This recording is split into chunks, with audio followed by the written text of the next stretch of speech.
If you like the story, you can support the author on Patreon, link is in the description. Chapter 1, The Sound of a Clock That Began with an Explosion. His footsteps came out in the hallway on the way to his lab.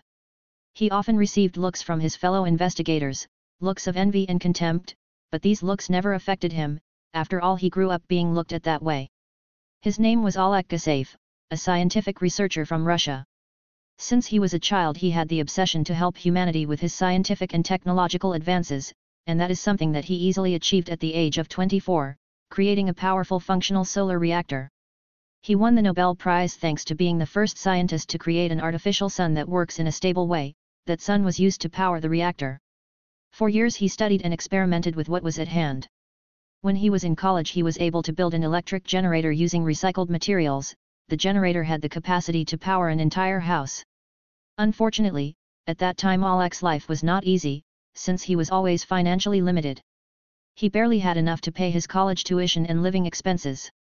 Due to how strange and obsessive Alek was, his family turned their back on him. Everyone believed that he would not get anywhere, but right now, that boy who was ignored by his own family worked in a large company hidden from society. Company whose job was to create both biological and technological weaponry. What type of compounds should be used for this?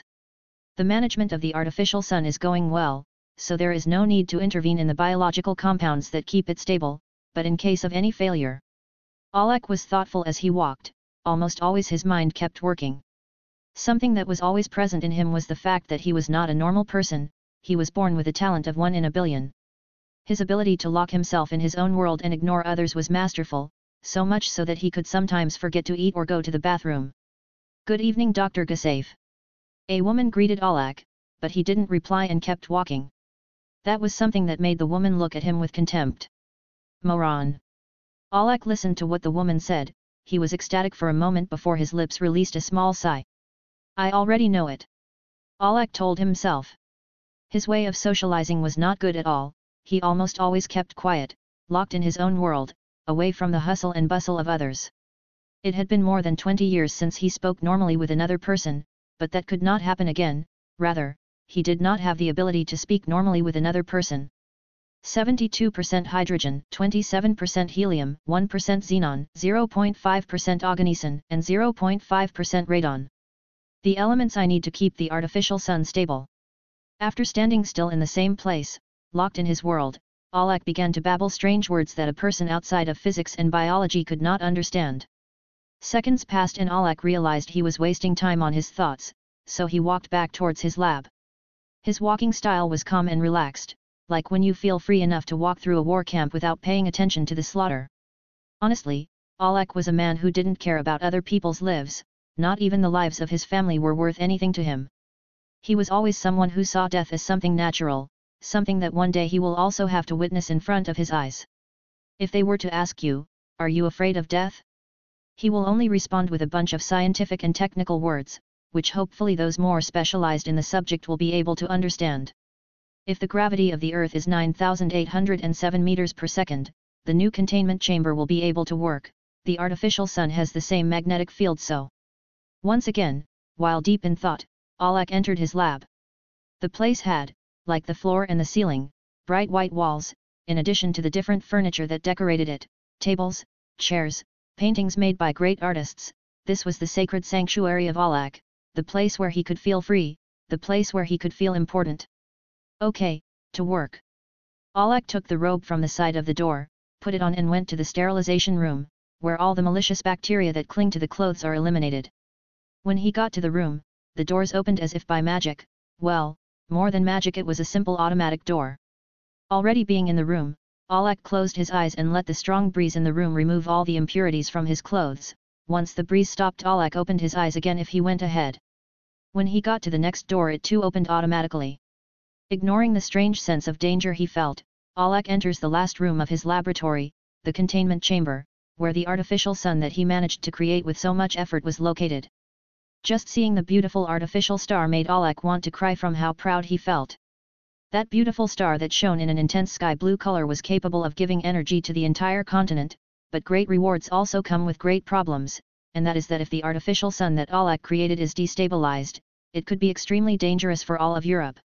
But for the luck of the European continent, Alek has controlled and stabilized the artificial sun, so the chances that it will spend all its hydrogen are almost zero. Well, my dear plasma friend, it's time for your maintenance. Alek put on his protective gloves and began to change the strange steel containers that were housed in the lower right part of the containment chamber. Since the chamber was dry from the 5 cubic meters, Alek had to make several trips to bring the steel containers. Hydrogen 70%. Alek slowly removed the container of hydrogen and put it on the ground. For this moment nothing had to fail, the necessary precautionary measures were being taken, so nothing out of the ordinary should happen. From where he got the hydrogen container, Alek placed a new one with great care that this one does not receive any hit. Helium 27%. Again, and as he did with the hydrogen container, he removed the helium container and placed a new one. With the other containers the same thing happened. With the greatest care in the world, Alek finished the maintenance of his artificial sun. Good.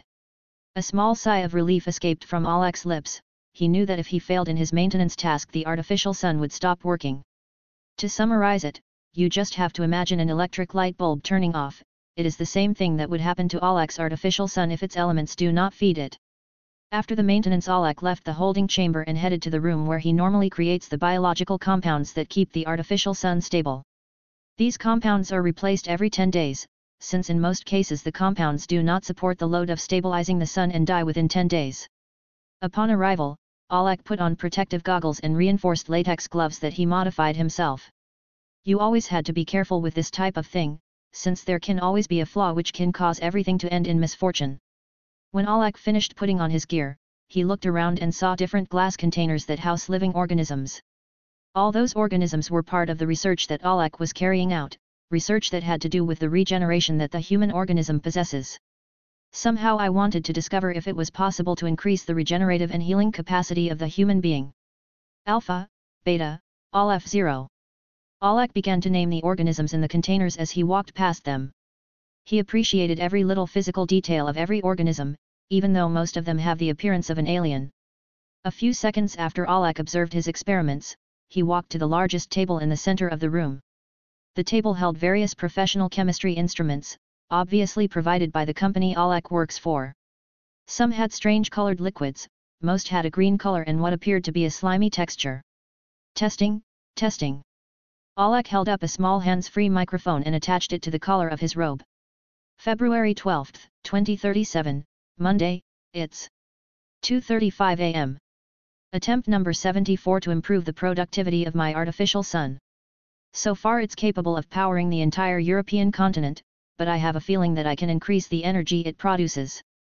Alek held a test tube in his hand, which had a yellow liquid in it. I think it's possible to add another element to the sun, but I haven't figured out exactly which one yet. Alek poured the liquid into a chemical holder and quickly grabbed another test tube containing a green-colored liquid as fast as his hand poured it into the holder. The reaction is not as expected. Alek noted that the liquids had no reaction to each other and quickly began writing on the board behind him. Although his way of writing was a disaster, you could see that he enjoyed what he did. Despite the poker face he always has, you could see the passion with which he handled his work. If I lower the concentrated pH, every word out of Alek's mouth could melt the brains of any normal person listening to it. The simple fact of being able to talk to him was a legendary achievement. There were times when he turned down dates with beautiful women who were after the money he had earned with his effort, but luckily Alek is not so naive with that guy of things. Hey! A light beep coming from Alek's left wrist made him stop his work. What the foo *K? Alek's eyes widened in disbelief at what he saw, though he still had a poker face.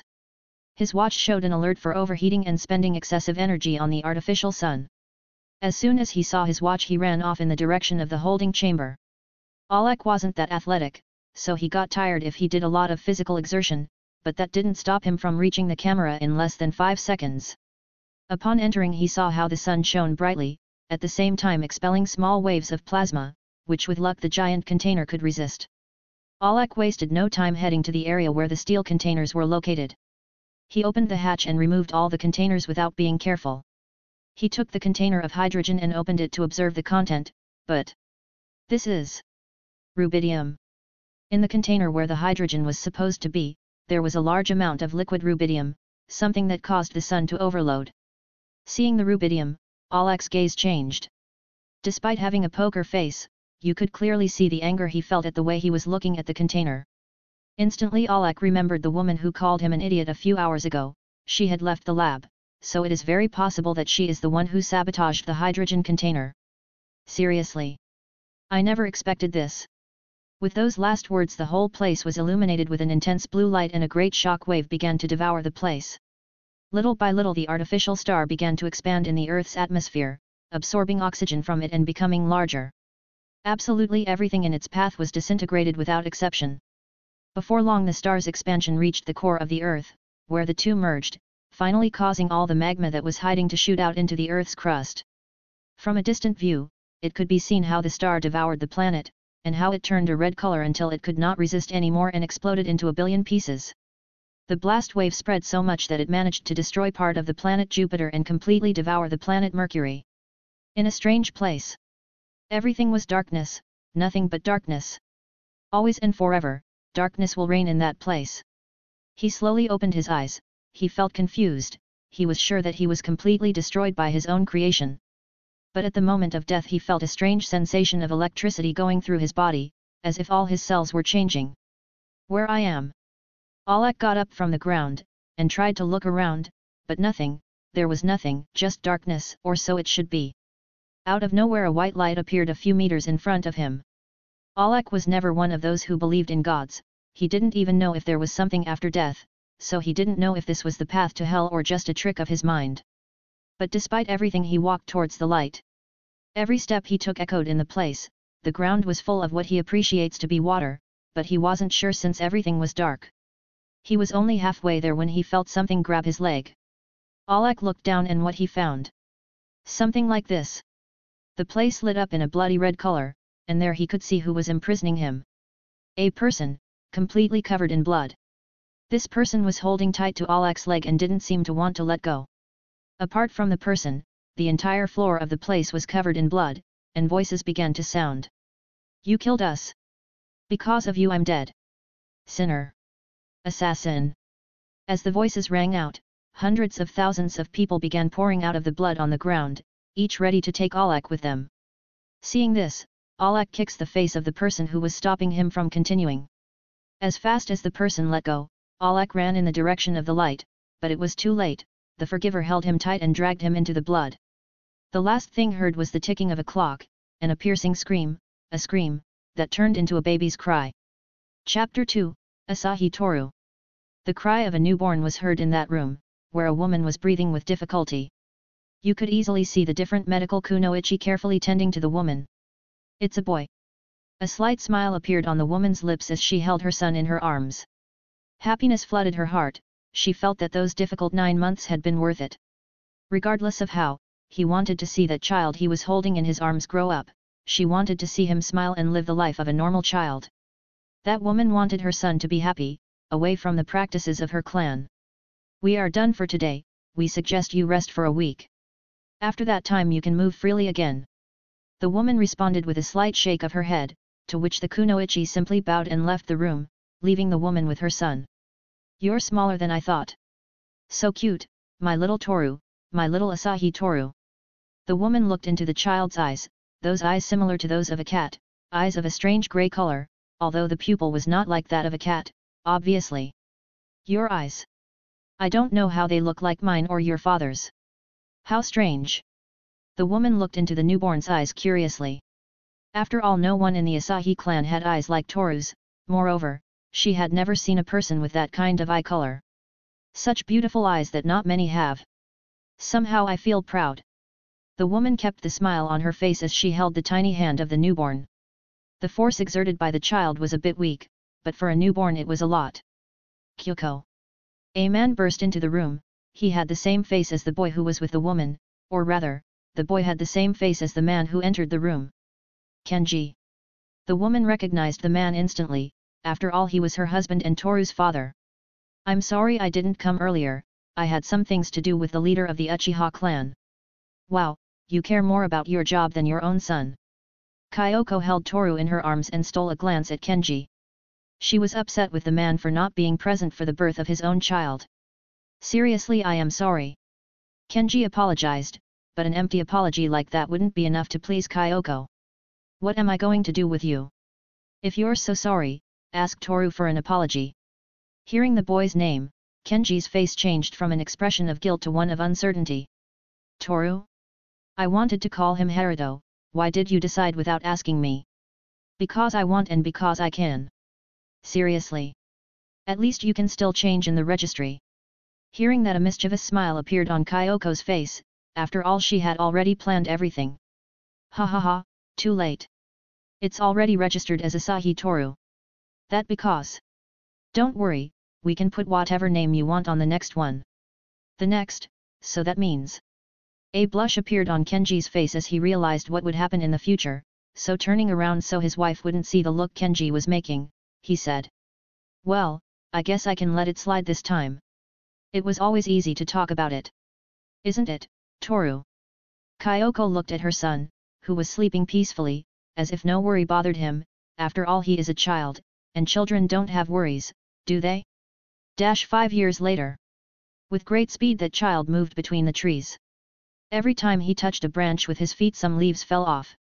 A blood-red scarf could be seen on his neck, and a claw-shaped earring on one of his ears. Bird, dragon, tiger, monkey, ox, boar, dragon, bird, dragon, monkey. Jumping from tree to tree, the boy practiced hand seals, known to channel enough chakra to control the elements. Tiger, monkey, boar, bird. Over and over again, the boy repeated aloud the seals that his hands showed. Although he was a bit slow, his hands perfectly replicated the seals he had found in an old book of his father's. Hare, dragon, monkey, tiger, ox. The speed at which he used the seals increased the longer he practiced them. The dedication the boy displayed was admirable. He kept a neutral gaze while practicing the seals. So a few minutes passed until Shakutan, Moriyonakaze no Ha, burning release, blazing wind blade.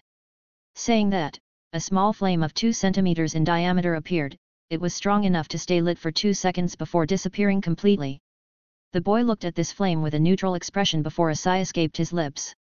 This will take more time, it's still not enough.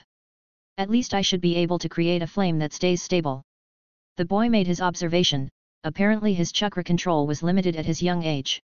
Since he's a 5-year-old, he was obviously going to have a hard time managing his body's chakra, at least his hands and feet, which have the easiest chakra points to control. I'll try later. After saying that, the boy chose to return home. If his mother realized that her beloved son had disappeared, she would make a big fuss, something that the boy wants to avoid at all costs. Asahi clan. In an instant, the boy appeared.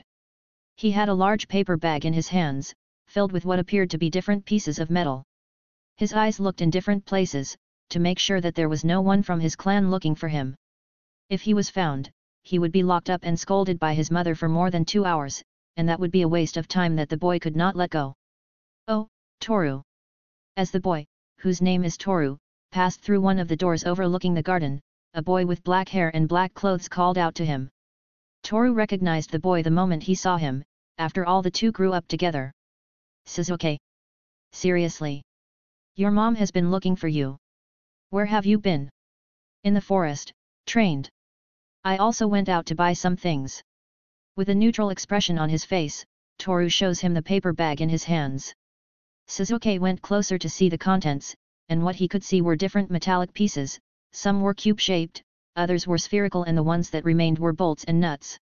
What are you going to do this time? The last time you did something, your room blew up. You'll know that when it's finished. For now I want to leave these things in my room.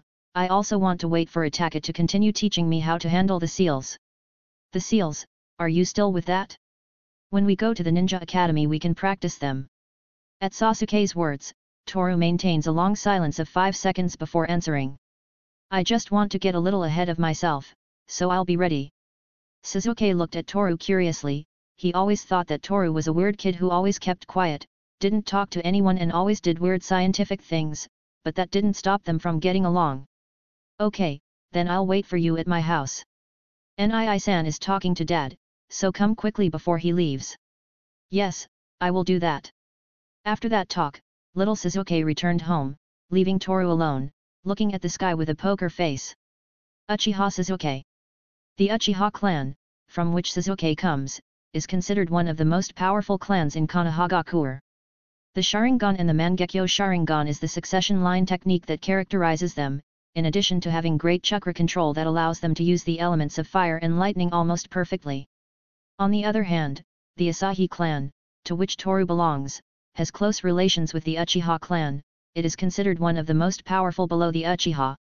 They are renowned for possessing the rare technique of imbuing objects with chakra, causing the objects themselves to take on the nature of chakra, turning any object into a deadly weapon. This technique of imbuing chakra into objects completely outperforms any technique that uses the flow of chakra, as they can imbue chakra into almost any inanimate object. Additionally, they are shinobi experts specializing in stealth, scientific research, and weapon makers. In a nutshell, the Asahi clan is a clan full of prodigy shinobi that brings a large part of the military force to Konohagakure. So they are indispensable in case of a war. If it wasn't for the Asahi clan and Uchiha, Konohagakure would have been destroyed long ago. I should hurry up, Itaki is always very busy, so I shouldn't waste time. Toru continued on his way to his room, from which he left minutes later. For a boy of Toru's age, being a shinobi has become a dream that he is willing to fulfill. For as long as he can remember, Toru has wanted to be as skilled as Uchiha Itaki, which is why he runs away from home to train in weapon handling and ninjutsu. Uchiha clan. The leaves of the trees slowly fell from the branches of the tree in front of him. It seemed that the boy sitting in the entrance of his house was waiting for someone. He had black hair as well as his eyes, and he appeared to be 10 years old. I still have a few things to prepare, so it will take a few weeks. Will you two be okay until I get back? The boy looked to his side, where there was a boy very similar to him. Yes, I think so. Toru hasn't blown up his own house, so we'll be fine. Remembering Toru's way of being, the boy replied. Somehow he knew Toru like the back of his hand. Well, after all, he's known him for as long as he can remember. I understand. By the way, Nii-san. What do you have to prepare? At the question, the boy's expression changed to an awkward smile, but that didn't prevent him from answering his little brother's question. Oh, nothing major. Investigations and stuff, nothing to worry about. With a fake smile, Uchiha Itaki replies. As an older brother, it hurt him a lot to have to hide things from his younger brother. Even if those secrets were anything but pleasant, he was willing to protect his brother's life. With nothing more to answer, Itaka casts his gaze to the sky, intense blue in color and with clouds of different shapes. Itaka's nerves calmed down instantly. Sorry for the delay. A voice was suddenly heard, something that made Itaka return his gaze to the front, where he could see a boy with black hair and grey eyes. This one had a red scarf and an earring in the shape of claws. You're finally here, Toru. How long can you take to leave your toys in your room? They're not toys, Suzuki. Suzuki and Toru's gazes connected by a strange invisible beam, something that caused Itaka to interfere so that Toru doesn't melt Sasuke's brain with scientific facts. Wait. Toru, have you already forgotten why you're here? Itaki interferes between the two boys, reminding Toru why he met with him every day he could.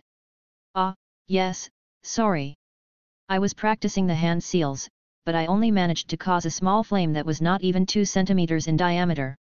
With a blank face and waving his hands, Toru explains to Itaka how he came to practice hand seals. In itself it could be said that it was a comical scene, since Toru's hand gestures contrasted too much with the expression on his face. You were wrong in this part, it's not a bird, it's dragon, boar, bird, tiger. As Itaki explained the hand seals, Suzuki and Toru paid close attention to the hand gestures. The two of them wanted to learn the art of ninjutsu, so each teaching from Itaka was worth 1,000 ryo. And when you get to the seal you must place your hands in such a way that... In the distance, while Itaka was teaching his ninjutsu class, a woman with long black hair and dark eyes could be seen. He had a sad smile on her face. After all, his son, Toru, wanted to follow the path of the shinobi, something that caused him immense sadness. Throughout his life, he had seen many of his loved ones die in front of his eyes, all because they chose the path of the shinobi. She always wanted happiness, but in the end, that happiness always ended up vanishing in her hands. I can't force him, he has the right to choose who he wants to be. Hours later, Toru's shadow could be seen in the undergrowth of Konohagakure. After taking some intensive hand stamping classes, he was keen to put what he learned into practice. So right now he was looking for a good place where he can use fire jutsu. But his search was not going so well, since a few days ago he accidentally destroyed the place where he used to train and experiment with his homemade artifacts, so looking for another training place was difficult, considering the large amount of forest that there was the possibility of failing to do jutsu and setting the village on fire by mistake. This is annoying. Toru kept jumping from tree to tree for more than 30 minutes, but unfortunately he couldn't find a good spot. It seemed that his search would take forever, but the voices of some children made Toru stop what he was doing. How scary, his eyes. Yuck, those eyes are ugly. It looks like a demon. Is it a demon? He has the eyes of a monster. The cruel words of the children directed at someone specific made Toru keep watching in silence. From where she was he couldn't see who they were bothering very well, so Toru was forced to get closer. With a silent jump Toru hid in one of the nearby bushes and he could see a beautiful girl with white eyes. She looked quiet and had tears on her cheeks. Toru's first impression of the girl was that of a frightened kitten in the pouring rain. What disgusting eyes! We don't want you here, get out! The children grabbed stones from the ground and started throwing them at the white-eyed girl. The sound of stones hitting the girl gave Toru an idea. Since they're hitting her, it's no problem that I hit them. That way I can test the cloning jutsu I learned from Itaki. In the blink of an eye, Toru appeared in front of the white-eyed girl, something that completely surprised the children present. Who are you? Toru maintained the silence with which he arrived along with the cold gaze that characterizes him. I look around for a few seconds before speaking. Do you want to help me train? The children were taken aback by Toru's proposal, so they responded in the negative. Are you defending that demon? Do you want us to give you a beating? Seriously, I waited longer than I could get. I'll just wear this and go home. Shinobi technique, cloning.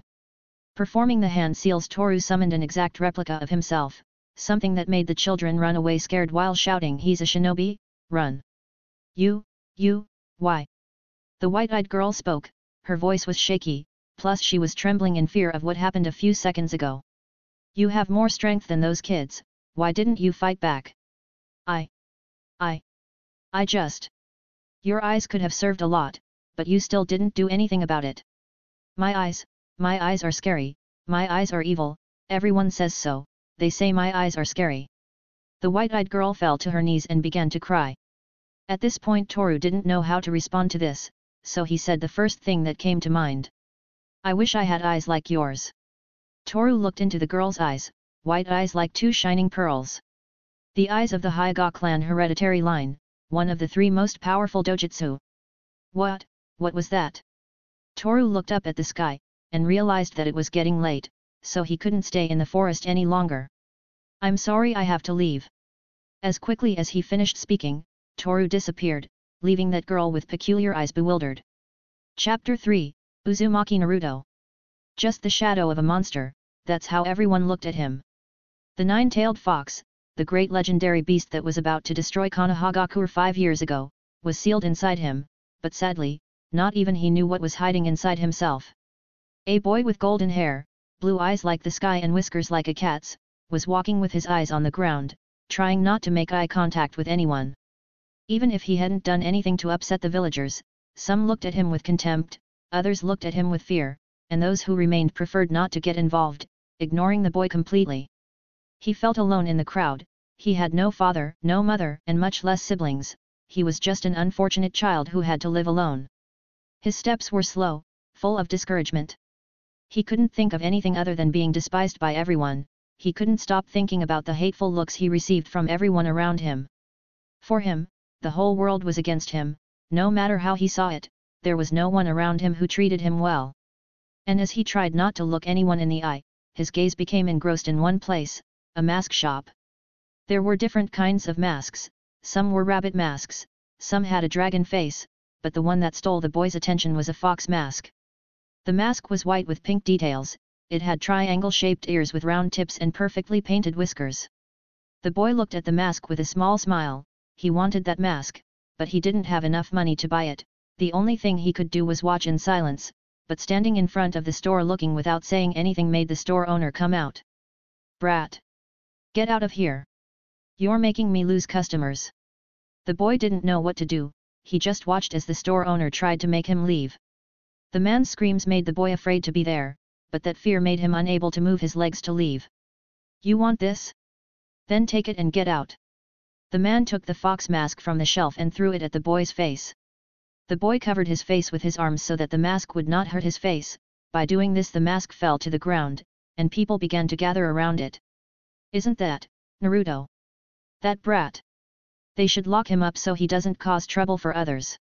People started talking, making Naruto feel intimidated.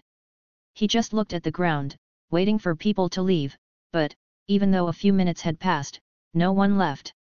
Everyone kept throwing words of contempt at Naruto, words that hurt his feelings more and more. But that ended when someone picked up the mask from the ground. He had black hair, bright grey eyes, a red scarf, and a sleepy-eyed face. He was barely a child, possibly the same age as Naruto, so this action made everyone fall silent. How much for the mask? The grey-eyed boy looked at the shop owner as he asked. The owner just fell silent, not knowing what to say. I will pay double, just tell me the price. The boy insisted on buying the mask. His expression was so neutral that it was difficult to know what he was thinking. That was something that made the decision difficult for the seller. He just didn't know why that boy wanted to buy something that he was practically going to throw away. The mask costs 100 ryo. The seller gave up and mentioned the price. Obviously 100 ryo was too much for a 6-year-old, just mentioning the price would make any child's jaw drop. So it will be 200 ryo. The grey-eyed boy said as he tried to pull some bills and coins out of his pocket. He stopped for a few seconds to count the money and after that he threw it in the seller's face. The store owner covered his face with his arms so the coins wouldn't hurt him.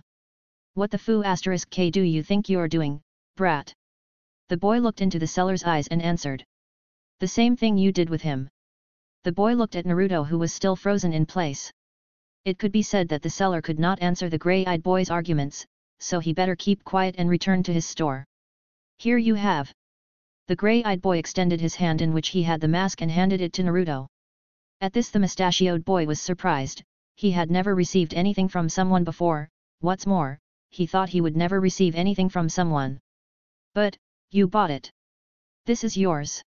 The grey-eyed boy was silent for a few seconds, he was thinking of some good words to reply, but nothing came to mind, since he normally didn't talk to anyone, so his social skills were a disaster. Now it's yours. What? Really? The boy saw the happiness reflected in Naruto's face. The simple fact of having given away 200 ryo made him feel a little uncomfortable. What's more, he didn't even know why he had bought the mask, much less why he gave it away. It could have been one of his momentary whims, or simply because he felt sorry for Naruto, but despite all those thoughts the grey-eyed boy stuck to his decision. Then I'm going, I have things to do. Naruto looked at the boy walking away from the place, and could see that on the back of the grey-eyed boy's sweater there was a strange print that resembled the figure of the sun rising over the horizon. Where have I seen that emblem before? Naruto tried to remember where he had seen the sun emblem that was on the grey-eyed boy's sweater, but unfortunately he can't remember anything. Seriously, what a weird kid.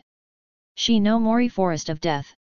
In the depths of the Forest of Death located on the outskirts of Konohagakure, in a very poorly built cabin was he, Asahi Toru. It was completely surrounded by scrolls and metal pieces. If I connect these circuits. Toru took a red cable in his hands and looked at it carefully. The cable seemed to be a bit worn from continuous use. I'll have to buy more. Toru looked at the roof of the cabin. It had a few leaks and some burn marks. It seemed that the cabin had resisted many of the experiments that Toru used to do.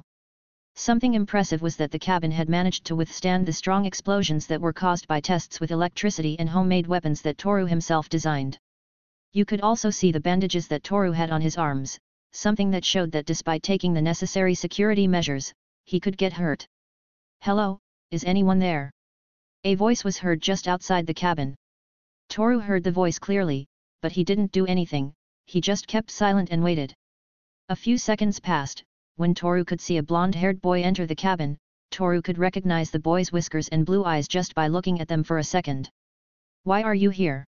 Toru asked in a relaxed voice, something that startled the blonde-haired boy. I just wanted to give this back to you. The boy held a fox mask in his hands, something that made Toru remember the boy's name. So, coming out of his hiding place and showing himself to the Toru boy, he said. You were Naruto, weren't you? I think I said clearly that it wasn't necessary to return the mask or the money. Now it belongs to you, if you don't want it just throw it away. Naruto looked at Toru with a disappointed face. he was hoping to talk to him, he wanted to ask him why he was so nice, and why he didn't treat him with contempt. From the bottom of his heart he felt that he should repay the kindness that was bestowed on him, so he couldn't help but search for Toru. But I can't accept the mask, you spent a lot of money on it, I don't want to owe anyone anything. I told you before, you don't owe me anything. So, you better go home, your parents must be worried. Toru looked Naruto in the eye, he tried to be nice to get Naruto to leave the cabin, but it didn't work. I don't have parents. I live alone, so no one is waiting for me, no one will be worried about me. Toru looked at the sad face that was reflected in Naruto, he couldn't understand why he felt so much empathy for the blonde-haired boy. He didn't know if it was a whim, or if he really felt sorry for Naruto, even the fact of feeling identified with him made Toru feel uncomfortable. So an idea popped into his head, an idea that would benefit them both. Then if you want to pay for the mask you will have to help me with my research. It will be a week, 200 ryo is a lot after all.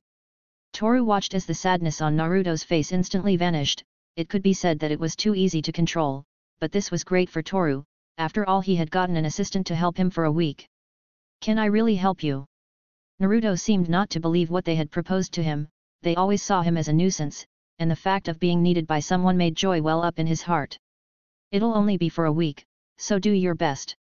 If I see you're useless I'll kick you out of my lab. Naruto listened to Toru's words with a smile on his face, so with a noticeable happiness in his voice, Naruto said. So, I hope we can get along. But... laboratory? This is just an old cabin. It is, but it's also my laboratory. Here I do my research regarding electrical mechanisms. In the not-too-distant future I plan to design a weapon that I can use when I become a shinobi. Sorry. I couldn't understand half of what you said, but, do you want to be a shinobi too? Also? Do you aspire to be a shinobi? Yes, one day. I will become Hokage and make everyone respect me. It's a goal I plan to achieve. For a moment Toru was interested in Naruto's ideals, but his interest was lost when he realized that all the children in the village want to be Hokage or recognized shinobi. But the reason for his momentary interest was the way Naruto said that he would be Hokage, his eyes said that he was sure that one day he would achieve his dream. Hokage hey. And you, don't you have a dream you want to fulfill? A dream? Toru looked at the scrolls on the ground as he tried to think of something, he wasn't sure what his life would be like in the future, but if he had to choose. My dream would be to discover something impressive, something that no one else has seen. The neutral look in Toru's eyes gave Naruto a sense of danger, a strange sense of inferiority welling up from deep within his heart. A week later. The days passed quickly in Konohagakure, so much so that it seemed that a week passed in just a second. In that week, Toru's investigation did not advance at all, since Naruto was an impediment in the progress of the investigation. Every time Toru made a little progress, Naruto ended up messing everything up one way or another. But in spite of everything Toru didn't expel Naruto from his laboratory, what's more, every time his research was ruined he felt excited to know what would happen in the next attempt. It has changed a lot. Toru watched Naruto from the shadows. For the time that had passed, Naruto's way of being had changed drastically. He had become more rambunctious, speaking his mind without caring what others say, and ignoring anyone who looked at him with contempt. Despite not having parents, he has managed to survive. It's impressive, but still, he's just a kid looking for the attention he never got from the parents he never had. Toru looked over at Naruto, who was currently running away from a shinobi who was chasing him for painting doodles on the walls of the Hokage's house. Someday. I hope I can see how you become Hokage, but something like that can never happen, because dreams will always be that, only dreams. Chapter 4, The Byakugan Girl. Snow flooded all of Konohagakure, like a crushing wave of winter covered the entire village. The roofs of the houses, the ground, even on the clothes of the people, the snow had taken over the entire country. But despite all the snow and his mother's warnings, Toru was walking around the village, with his hands in his pockets and the scarf that covered part of his face, this helped him maintain body heat. This is so quiet. For some reason the snow made him feel nostalgic, as if he had seen winter more than 30 times, considering that Toru is 6 years old, something like that would be impossible, but still he felt the nostalgia of seeing the snow fall. That girl has been following me for more than 10 minutes. Toru looked back, and could see a person watching him from behind a wall. The person could hardly be seen clearly, she was small, with black hair and the pupil of her eyes was completely white. Toru felt a little awkward, as he felt harassed by the person who was looking at him from behind the wall. "You've been following me for a long time, why?" Returning his gaze to the front, Toru spoke. This sudden action caused the person behind the wall to fall on his back due to the shock he received at being discovered. "How did you find out?" The person came out of hiding, thus revealing a beautiful girl with white eyes. Her skin was as white and fragile as porcelain, her hair was dark, and the warm clothes she was wearing made her look charming and adorable. "You didn't hide so well, you could see your head." With a wave of his hand, Toru explained why it was so easy to spot her. "So that's why." Toru adjusted her scarf a bit and looked at the white-eyed girl. A sigh escaped her lips as she tried to think of something to say. "I don't know why you follow me, but I don't like that. If you want to talk to me, just stand in front of me and do it, it's not that difficult." The girl's eyes looked at Toru curiously. No one had ever treated her like this. Normally the others would turn away from her because of the strange color of her eyes, but he never tried to move away, he just stood in front of her looking at her with a neutral expression. "But when you want to talk to someone, just approach that person and say what you feel. It's simple, it's not impossible." Toru's words were in complete contrast to his personality. After all, he never talks to anyone other than Sasuke, Itachi, and Naruto. The simple act of giving advice on socializing to a stranger made Toru feel pathetic. "It's just that I just..." A small tear appeared in one of the girl's tear ducts. She felt like an inferior being before anyone. She couldn't look anyone in the face without feeling fear. Toru watched this with no change in the expression on his face, but inside there was a pitched battle to decide what to do about it. "Oh no! She's going to cry, now what do I do?" Searching the depths of his memories, Toru found the answer, the words of a woman, better known as Asahi Kyoko, Toru's mother. "Girls like it when you invite her to eat sweet things. An ice cream can be fine on a hot afternoon, or a glass of hot chocolate in the morning. But at night it is different, since it is quite cold, so you should invite him to eat something that is not very heavy and that maintains body heat." "Thank you, Okasama. I'll make sure to buy a fruit-filled bun for you later." Toru's eyes closed for a moment, and a sigh came from his lips. After all, he was mentally preparing himself for what he was going to say. "Are you hungry? It's already night, how about we go get some ramen?" The girl looked up, confused by Toru's proposal. While it's true that no one approaches her because of the color of her eyes, being invited to dinner by someone like Toru made the girl strangely happy. The girl was perplexed for a few seconds, not knowing what to answer. "I'll take that as a yes." Without thinking twice, Toru took the white-eyed girl by the hand and started walking in the direction of the nearest restaurant. The only thing the girl could do about it was lower her head to hide the blush that had appeared on her face. Why is he so different from the others? Everyone always stayed away from me, everyone is afraid of my eyes, they look at me with disgust, but he... The girl raised her eyes to see Toru's face. She carefully saw the expression that was shown on the grey-eyed boy's face. The eyes that showed no emotion. It seemed that Toru was sleepy all the time. "You are very weird," the girl said quietly, but being so close, Toru could hear what the girl said perfectly. "I've lost count of how many times I've been told that." Toru stared straight ahead, trying to remember how many times people had called him weird. He always knew what people thought of him, but for some reason he was already used to it, as if he had been called weird hundreds of thousands of times. "Hey? I'm sorry, I didn't mean. It doesn't matter, it doesn't affect me at all." Toru continued walking, ignoring the momentary feeling of inferiority that took over his mind. Ichiraku Ramen.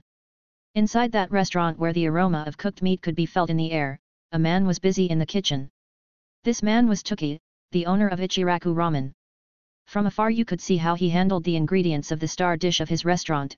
With great skill he cut the meat, along with the broth and the rest of the ingredients, thus creating a ramen dish. Tuki put the bowl of ramen aside to finish preparing a second bowl. When the second course was finished, a brown-haired girl appeared next to Tuki. "I'll carry this, Dad. Leave it to me," the girl said, placing the 2 bowls of ramen in her hands. "Okay, but don't spill a single drop, okay? Hee. Who do you think I am? I can handle this, you taught me after all." After saying that, the girl came out of the kitchen with the dishes in her hands and placed them on the table in front of a girl and a boy who were wearing warm clothes for winter. 2 orders of ramen ready. Thank you. Yes, thanks.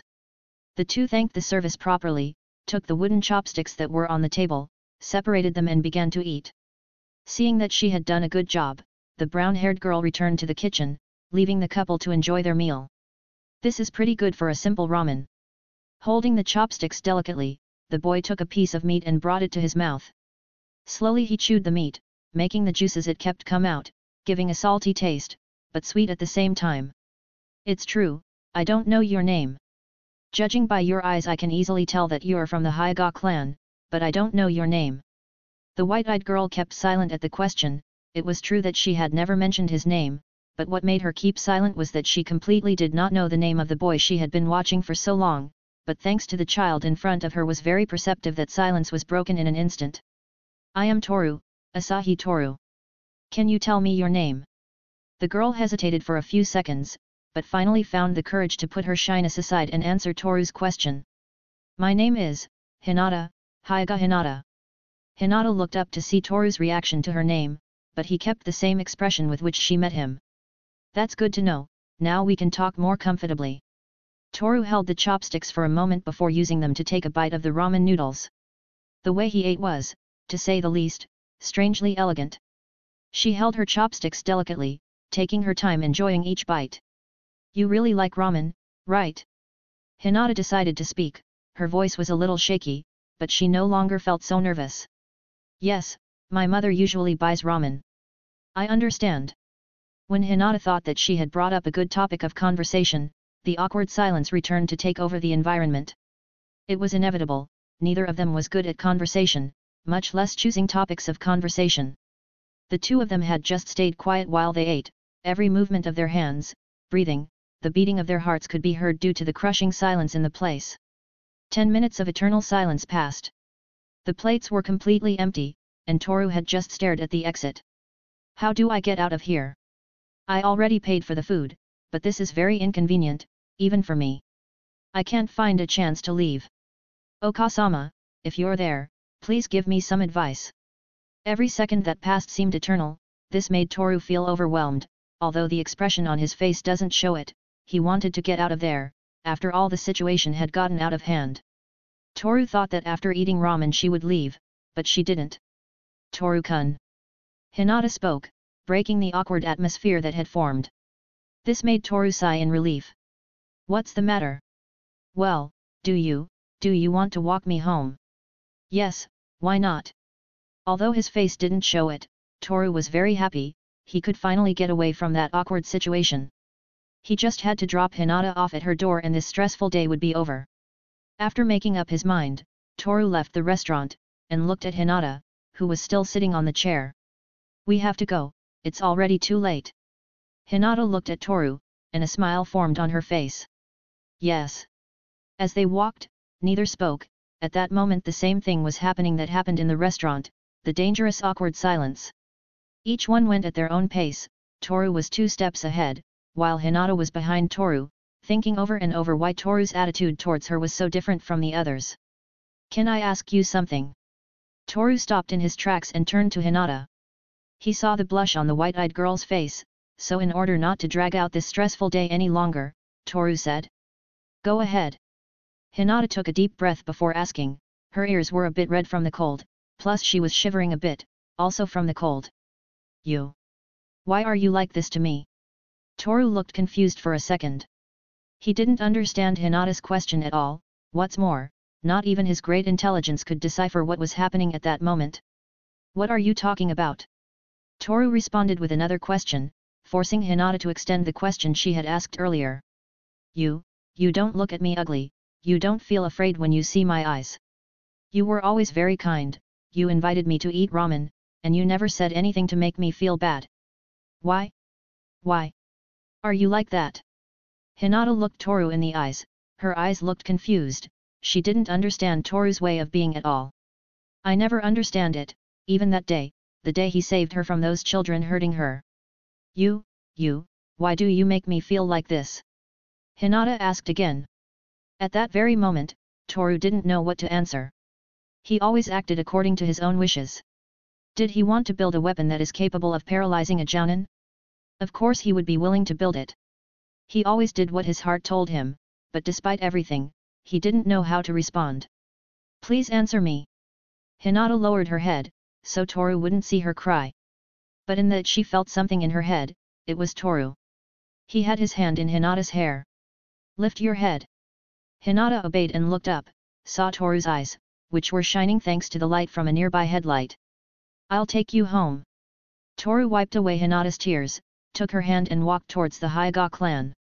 At that moment, he felt strange, he didn't know what to answer, he never knew, and possibly he never will. Looks like I'll be home late today. Chapter 5, Kyoko's Memories. The leaves of the trees fell from the branches as they felt the strong morning breeze. The arms of a beautiful woman held a small and healthy infant, who was sleeping peacefully. He always sleeps so much, I wonder if that's normal. The woman was concerned when she saw her son. In a way it was rare for a baby to sleep for more than 2 days, well, he's still breathing so no problem. If only he were here, he could watch his nephew grow up. The woman's eyes pointed to the sky, while a nostalgic and sad look appeared on her face.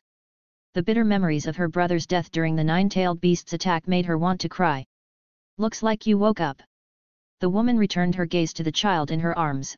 He had opened his eyes, strange bright grey eyes. I never get tired of seeing him, he is very cute. You are very cute, Toru-chan. The boy just looked at his mother with a sleepy expression, something that made the woman smile. It had been a few weeks since Toru's birth and the Kyuubi's attack, but everything in Konohagakure seemed strangely peaceful. There was no dispute between clans, no group of ninjas wanting to attack the village, everything was very calm. Oh, Kenji.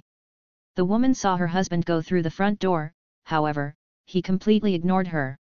She thought that Kenji was just tired, so she went to welcome him with Toru in her arms. It didn't take long for her to reach the door, where she saw Kenji kicking off his sandals. Welcome, darling. How did it go? Kenji just looked at the ground with a disappointed expression before replying. Nothing important, I just need to be alone. Can you do that for me, Kyoko? Kenji looked up to meet his wife's eyes. Seeing this gesture, Kyoko only responded with a slight shake of the head, then Kenji went to his room. He's never behaved like this, maybe if he's tired. Kyoko looked at Toru and remembered her brother once more. The brother who sacrificed himself to save his sister and brother-in-law. Kyoko's brother's name was Asahi Kauta. This man was the leader of the Asahi clan for 5 years. Kauta sacrificed himself on behalf of Konohagakure during the battle against the nine-tailed fox. 2 months ago. The beast's tail slammed into the ground, killing a large number of ninjas who tried to stop it. The blood of all those people was stained everywhere the eye could see. We have to stop it. Otherwise the monster will destroy the village. One of the ninjas shouted as he tried to find a way to stop the beast, which was getting closer to Konohagakure, but he couldn't think of anything. The only thing that was present in his mind was the fact that he was going to die. In the claws of the fox. Please, Kauta. There must be another solution. The voice of a woman was heard among the people who had been rescued. That woman was Kyoko, who at that moment had Toru inside her womb. It's a ninja's job to protect his village, I also do it to protect you and Kenji. Kauta looked at Kyoko sadly. It was obvious that he was going to die, but still he wasn't afraid, since he was doing this for the happiness of his sister and his best friend. But, if you die, there will be no one to lead the clan? Is that your excuse? That's what Kenji is for, I entrust the clan to him. After saying that, Kauta's body flickered for a second before disappearing, leaving his sister with the refugees.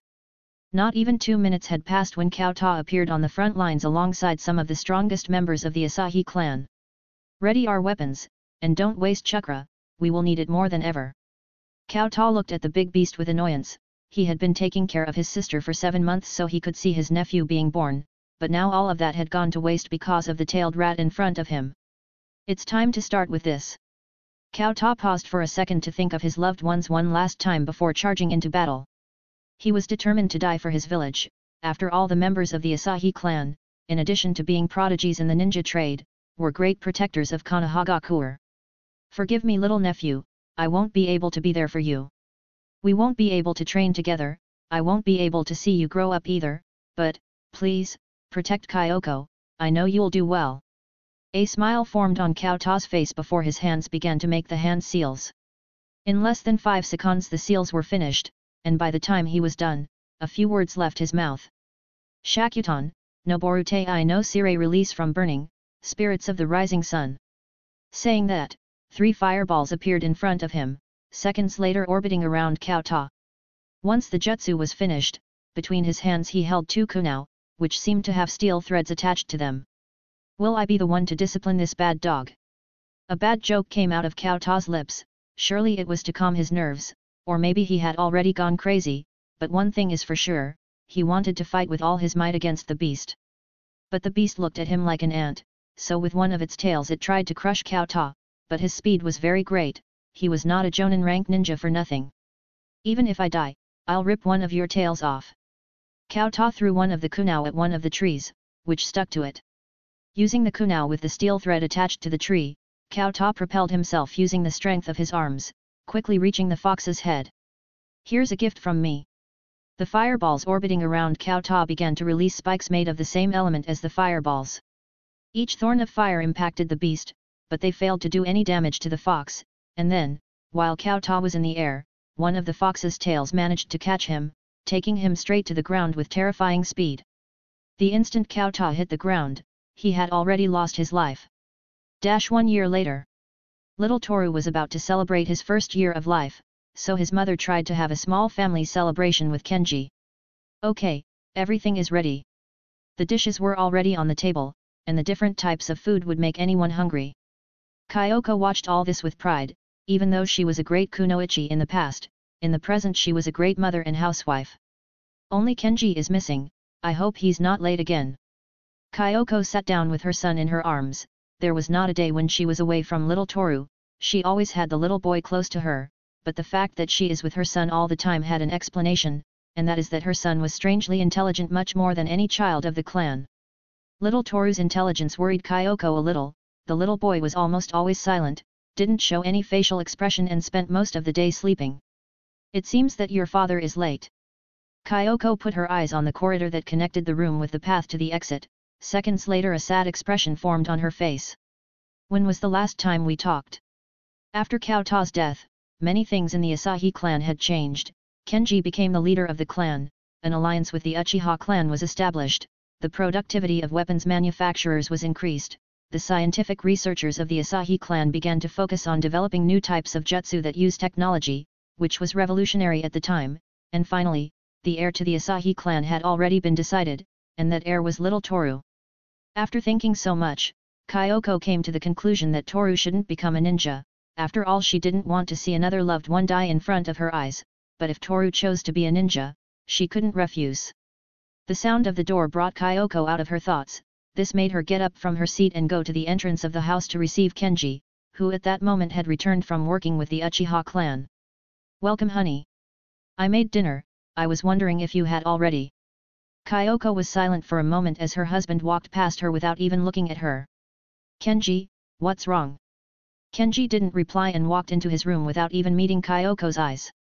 In response to this, Kyoko just stared helplessly at the ground. Kenji. I can't understand you anymore, why are you doing this to me? Kyoko slowly walked back to the table where she had placed all the food she had prepared. He placed it in different wooden boxes and left it aside. I really can't understand you anymore. 3 years later. Like a rag doll, Toru was thrown to the ground. You could clearly see the bruises on his body. Get up, if you are so weak you will not be able to be the leader of our clan. The man who spoke was Kenji, who at the moment was giving Toru some defense classes, if that's what you can call classes, since Kenji was just hitting Toru with no mercy. It hurts a lot. I don't want to do this anymore, it hurts. Toru tried to get up from the ground. He himself was holding one of his arms in pain, in addition to the blood that came out of one of his lips. Too weak, you won't be able to inherit the clan if you keep this up. Kenji grabbed Toru by the hair and lifted him into the air, seconds later kneeing him in the stomach. Toru fell to the ground, throwing up what he had eaten a few hours ago. It hurts. I don't want to fight anymore. Toru looked at the ground with a neutral expression, all parts of his body ached. He couldn't move, it had been 2 hours of the same thing, over and over again he was beaten by his father.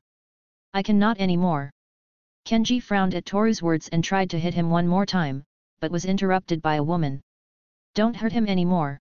Kyoko faced Toru, who was still trying to recover from the torture he had received. Don't mess around, this is necessary for. A loud bang was heard in the training room. Kenji's face was looking to the right, and Kyoko's hand was raised in front of Kenji's face.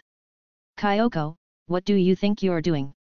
Without meeting his wife's eyes, Kenji asked, but his question was not answered, instead the woman's sobs could be heard as tears streamed down her cheeks. Hearing his wife cry, a sigh escaped from Kenji's lips, who seconds later left the room. Okasama, Toru put his hands on his stomach, at that moment it was the place where he felt the most pain. Forgive me, Toru. Kyoko spoke while looking at her son with a beaming smile on her face. It was as if what had just happened had never happened. Does not matter. Toru looked at his mother's smile, in his mind he wondered how can he smile after what happened? Do you want to eat ramen? Yesterday I found a restaurant that sells delicious ramen. With the same smile as a moment ago, Kyoko took her son by the hand and helped him up. Thank you. Kyoko's hands were warm and gentle. Who would have thought that she was once capable of killing other people? Just a few years later. Time passed quickly, by then Toru had developed a strange obsession with scientific research and the work of the shinobi. He almost always spent a large part of his time creating weapons and artifacts to help the shinobi in their work. I still have to get the clock hands to build the stopwatch. Toru looked at the roof of his house a little tired, he hadn't slept at all because of the ideas that filled his mind. Every idea that came to Toru was written down in a small book, which was a gift from his mother. I still can't build anything 100%. The money Okasama gives me every weekend isn't enough, hey. Toru heard screams coming from his parents' room, so he went straight to them to find out what was going on. A few seconds later Toru was already at the door of his parents' room. You can't do that. You will be against our village. I have already made my decision as the leader of our clan. It is necessary to move forward, we need more power. How can you say that? I can't allow you to do something like. A knock was heard in the room, making Toru's gaze darken. Seconds after that, Kenji walked out of the room, completely ignoring his son who was peeking on the other side of the door. A deep silence formed while Toru had only stood in front of the room, and only a few moments later the sobs of the woman could be heard inside the room. Without thinking twice Toru entered the room. Okasama. Kyoko quickly wiped away her tears and looked at her son with a smile. What's wrong Toru-chan? Toru felt strange, his mother's ability to fake emotions was terrifying and depressing at the same time. A few seconds of silence later Toru decides to speak. Okasama. Kyoko waited patiently for Toru's words. I want to be a ninja. Then. Images of Cao Ta being killed by the nine-tailed beast came back to Kyoko's mind like a storm. Why? You are very good at creating things, you could join our research team. Kyoko moved a little closer and tried to convince Toru, but that didn't work. No, I want to be a ninja. Toru's cold gaze made Kyoko feel pathetic, once again one of her loved ones was taking the path of death, the way of the ninja. Well, you have 3 years to decide what you want to be, so, I guess that's fine for now. Kyoko hugged Toru as she tried to hold back her true feelings, but she couldn't, so she did something that was very difficult for anyone, she turned her feelings into sincere words. Tor. What is Okasama? No matter how much suffering you are going through, in the end, you will always be able to see the rising of the sun on the horizon with a smile. As the words left Kyoko's mouth, Toru just looked at the woman in front of him, the woman who was smiling radiantly, more radiant than the sun itself. And those words, were more than Toru remembered seeing such a depressing scene. Because the blood spilled on the ground, the woman's tears were still seen on her face. He had a large cut on his back, probably caused by a katana. Why? Toru looked at the lifeless body in front of him, as a tear escaped from his tear ducts. Chapter 6, The Last Rising Sun. The sound of the pencil stroking the paper made Hinata look at the boy next to her. His black hair swayed as the wind blew, his grey eyes just staring at the notebook without paying attention to what was going on around him. Hinata watched Toru carefully, as she wondered why are you so different? In the past 2 years that she had been watching Toru she could not find an answer. Even if she gathered the courage to ask Toru, Toru would only avoid the question by inviting her to lunch or taking her to his house. It won't be long before we can enter the Ninja Academy. Without looking away from the notebook, Toru spoke, causing Hinata to jump back a little from the fright Toru gave her by speaking so suddenly. Yeah, I guess. I'd really like it if we were in the same room. A slight blush appeared on Hinata's face as she finished speaking. For some reason unknown to her, she wanted to be next to Toru. Whenever she was next to him she felt at peace, she could feel the worries regarding her family disappear. Toru-kun. Can I ask you something? Hinata looked Toru in the eyes, and he only replied with a slight nod of his head. Why do you want to become a ninja? Toru kept silent for a few seconds, closed the notebook and looked at Hinata with a neutral expression. It's none of your business. Having said that, Toru opened the notebook again and continued writing. After asking, and receiving an answer, Hinata ducked her head sadly, even going so far as to think that she was meddling too much in Toru's life. I'm sorry. You don't have to apologize, it's just that my motivations are personal. Sighing, Toru continued to drag the pencil over the sheet of paper. Every line the pencil drew was perfectly crafted, every intersection and every curve came together to form what appeared to be the blueprints for a strange contraption in the shape of a glove. It had strange metal plates on the knuckles, every part of the glove had a carving explanation. One example would be the wires that connected the metal knuckles to some sort of battery. In the description it said, electric shock generator, upon hitting a target the wires will contract, releasing the chakra accumulated in the battery. The chakra can take the form the user grants it, either the element of lightning or fire. Do you always do that sort of thing? Toru hadn't noticed that Hinata was only 2 centimeters away from him, but that didn't bother him at all, so he replied in a neutral tone of voice. It's what I do, the only thing I can do. Hinata didn't quite understand Toru's words, but still pretended to have understood. However, from where she was she couldn't see very well what Toru was drawing in the notebook, so she moved even closer, making her chest touch Toru's back. You're really good at drawing. Hinata still didn't realize what she was doing. On the other hand, Toru could only ignore the white-eyed girl. Smells like flowers. Toru closed his eyes for a moment. The scent Hinata had was pleasant. It was like being in a field of flowers, only the flowers had a much nicer scent than normal flowers. After a moment, when Toru stopped moving the pencil, that's when Hinata realized the position she was in. So quickly and with a blush on her face, Hinata separated from Toru. I'm really sorry, Toru-kun. I didn't mean to make you feel uncomfortable. Hinata hid her face in her hands, so Toru wouldn't look at the expression she was making at that moment. It doesn't matter. But Toru replied as if what had just happened was no big deal. In fact, what had just happened was nothing to Toru. It doesn't matter. Not at all, but you should at least ask permission before invading people's personal space. Okay. Hinata looked down at the ground with a blush on her face. She was completely embarrassed by what she had done, but somehow Toru's back felt good. What am I thinking about? Taking a breath of air, Hinata watched the sun setting on the horizon. Quickly the night took over, and the lights in the houses began to turn on. Asahi clan. With great agility, the mysterious man moved through the trees. The serious expression on his face only screamed trouble. The time has come. Positioning himself on the roof of the Asahi clan, the moonlight illuminated his face, revealing the man's face, the face of Uchiha Itachi. His eyes glowed brightly in the darkness of the night, the glow of crimson red belonging to the Sharingan, a Sharingan of 2 tomo. Itachi took a few seconds before acting. He knew that what he would do that night would have no one's forgiveness. But he was still willing to do it, for Konohagakure and for his brother. Without waiting any longer, Itachi unsheathed his katana. He slowly approached the entrance to the right garden, the place where Kyoko usually admired the sky. Clang, clang. The sound of 2 metallic objects came, the sound that was caused by the clash of Itachi's katana and 2 shuriken. Itachi looked at the shuriken that fell to the ground. The 2 were imbued with different elements, fire and ice. An Uchiha? Why are you here? Watching Itachi's Sharingan, one of the attackers came out of the darkness. He had a white mask covering his entire face. I asked a question, answer it before we have to kill you. Itachi didn't answer, he just looked silently at the white-masked man. For a second his katana trembled. He didn't know if he was really doing the right thing, but he had already made his decision. Die! In the blink of an eye, the katana slashed, causing blood to stick to his face.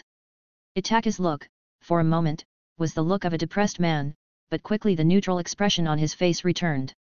After appreciating the lifeless bodies of the people he had killed, Itachi shook the katana, wiping the blood that had been left on it. Seconds later he opened the paper door, encountering more of the Asahi clan. One after another, blood was splattered on the paper walls. Scarlet red began to decorate the walls with the smell of death. Women, children, elderly and middle-aged men, all were slaughtered without exception. Only 5 minutes had passed, but Itaka had already killed almost everyone in the Asahi clan. Only 3 people remained. Clang! The sound caused by 2 metal objects colliding with each other was heard in the place. Clang, clang, clang. Sparks caused by the katana and daggers momentarily illuminated the room. You've killed everyone. As they exchanged blows, Kenji spoke. There was no expression on his face, just like Itaki. He just held the daggers in his hands tightly so as not to lose them. You're not going to respond, hey? Leaping backwards, Kenji covered his face with his arms. He was ready to fight Itaki. I can't waste my time. The Tomo in Itaki's Sharingan began to spin, changing the environment completely. Now the sky was completely red, there were dead trees and crows looking at Kenji. Where am I? Kenji tried to find an answer to what was happening, but that answer came too late. In his last seconds of life, he could only feel the edge of the katana piercing his neck, and the hard ground his head fell on making a thudding noise. Having killed the leader of the Asahi clan, Itaka paused for a moment to think. There were only 2 people left that he had to kill. After that he would have to go to his own clan and finish them all off just like he did with the Asahi clan. Only 2 left. Itaka hurried to the last remaining room. When he opened the door he could see a beautiful woman with long black hair. I didn't think this day would come so fast. Itaka looked at the woman who stood looking at him with a sad smile on her face. His katana trembled once again. He couldn't kill this woman though. Forgive me, Kyoko. Itaka moved closer to Kyoko. He held the katana tightly, but before ending the woman's life, Itaka waited a few seconds to hear Kyoko's last words. I still remember when you were a kid. Mikoto and I used to take you everywhere. I remember that too. Itaka looked at the ground helplessly. He didn't want to kill Kyoko. To him, she was like a second mother. Please, don't hurt Toru. Tears began to flow from Kyoko's tears. She just wanted to see her son grow up. She wanted to give him a happy and peaceful life, but apparently that can never happen. Itaka watched this as she bit her lip hard, causing blood to start pouring out of her mouth. He knew she wasn't to blame for anything, but he still had to take down everyone in the Asahi clan. After stretching the moment too long, Itaki appeared behind Kyoko's back, raised the katana in the air and with a perfect cut, Kyoko died. Blood began to spill on the ground, while Kyoko's tears mingled with it. Itaka just contemplated this in silence, as his gaze turned somber. I just need to finish this job. Itaka's body flickered for a second, before disappearing into the shadows. Hyuga clan. The sky had darkened completely and the lights of the houses illuminated the night. At this moment Toru was in front of Hinata's house, also known as Hyuga clan. I had so much fun. Hinata looked at the ground as she spoke. Her expression looked nervous, but Toru gave an answer that reassured her. I had fun too, Toru said as he looked Hinata in the eyes. Toru's grey eyes shone for a moment before he was interrupted by someone. Hinata, where have you been? It was the voice of a grown man. Hearing the voice, Hinata's face showed an expression of worry and fear. I. The door opened revealing a man with black hair and white eyes just like Hinata's. You always disappear without saying anything, you will receive a punishment commensurate with your actions. Toru looked at the man from head to toe. Clearly it was Hinata's father. Because of this Toru didn't want to add to the trouble, so he kept silent. And you? Who are you and why are you with my daughter? The white-eyed man looked at Toru with an annoyed face. Obviously that was too much trouble, so Toru had no choice but to answer truthfully.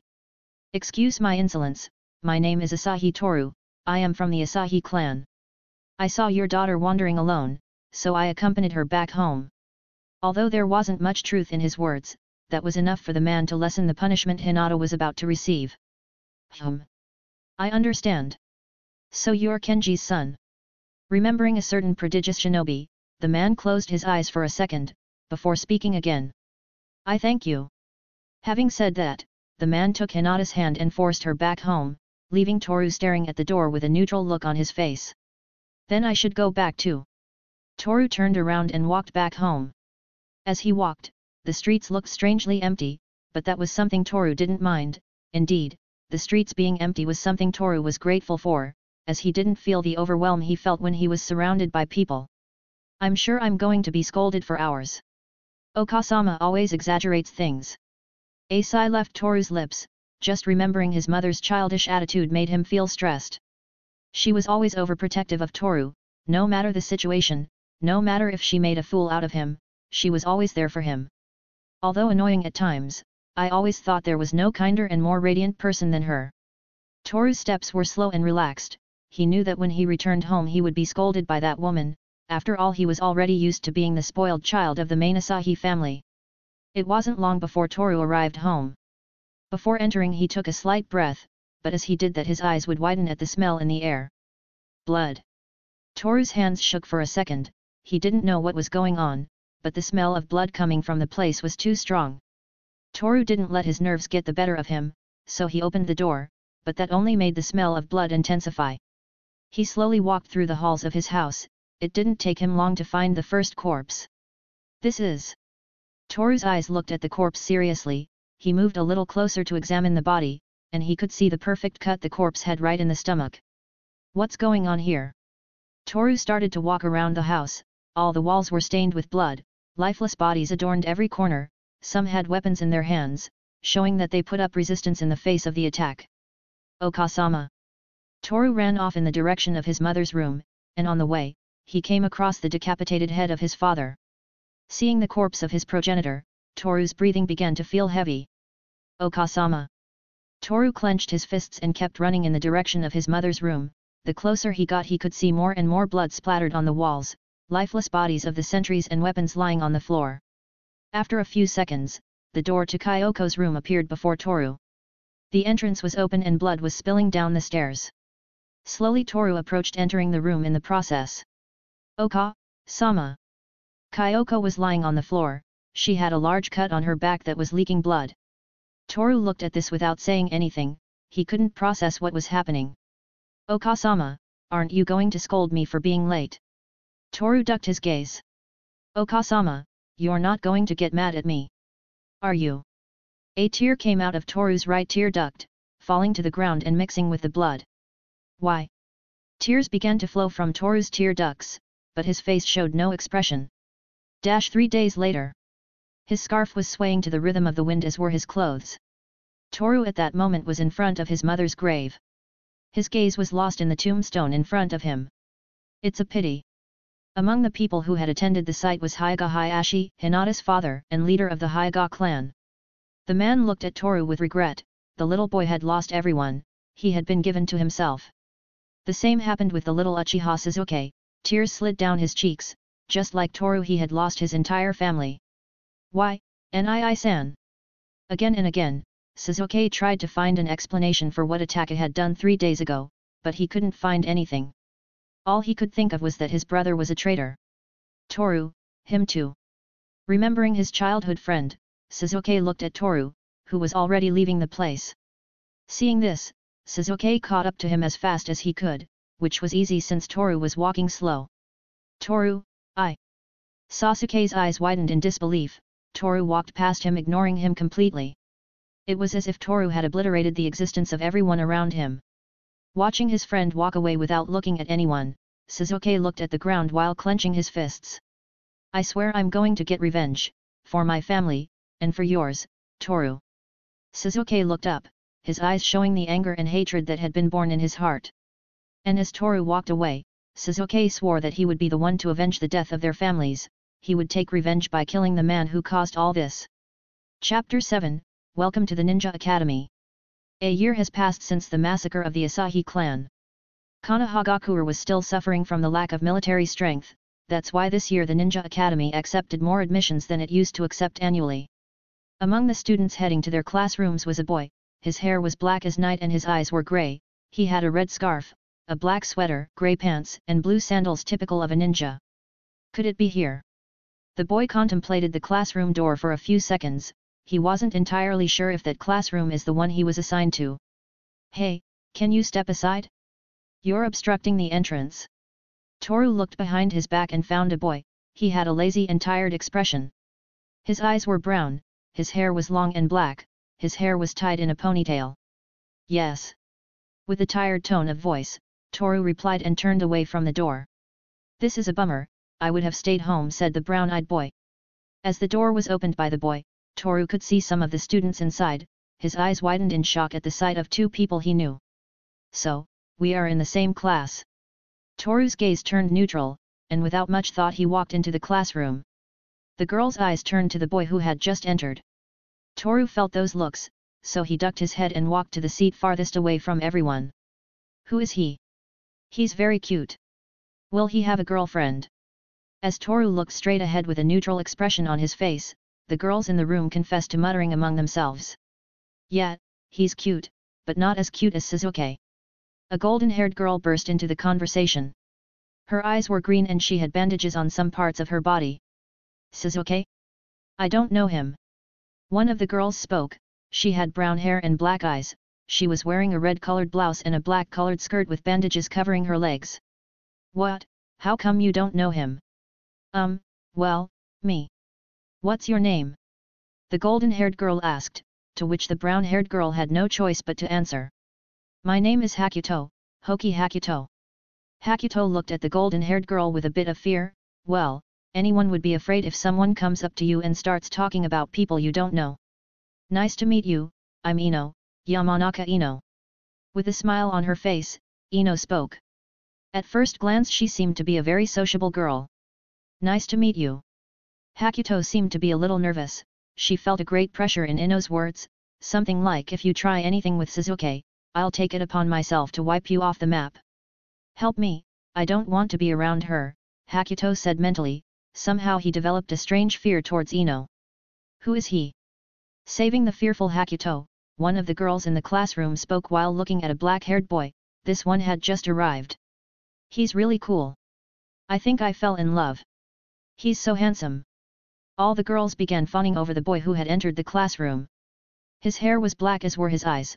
He was wearing white pants and a blue shirt with the Uchiha clan emblem on his back. They make a lot of fuss. With his hands in his pockets, Shizuke made his way to one of the seats located in the center of the classroom. When he got there he could notice who was sitting in the farthest seat from everyone. Toru is here too. I don't know if that's good or bad. Shizuke closed his eyes for a moment before he saw the man coming through the door. Quiet everyone, go to your seats.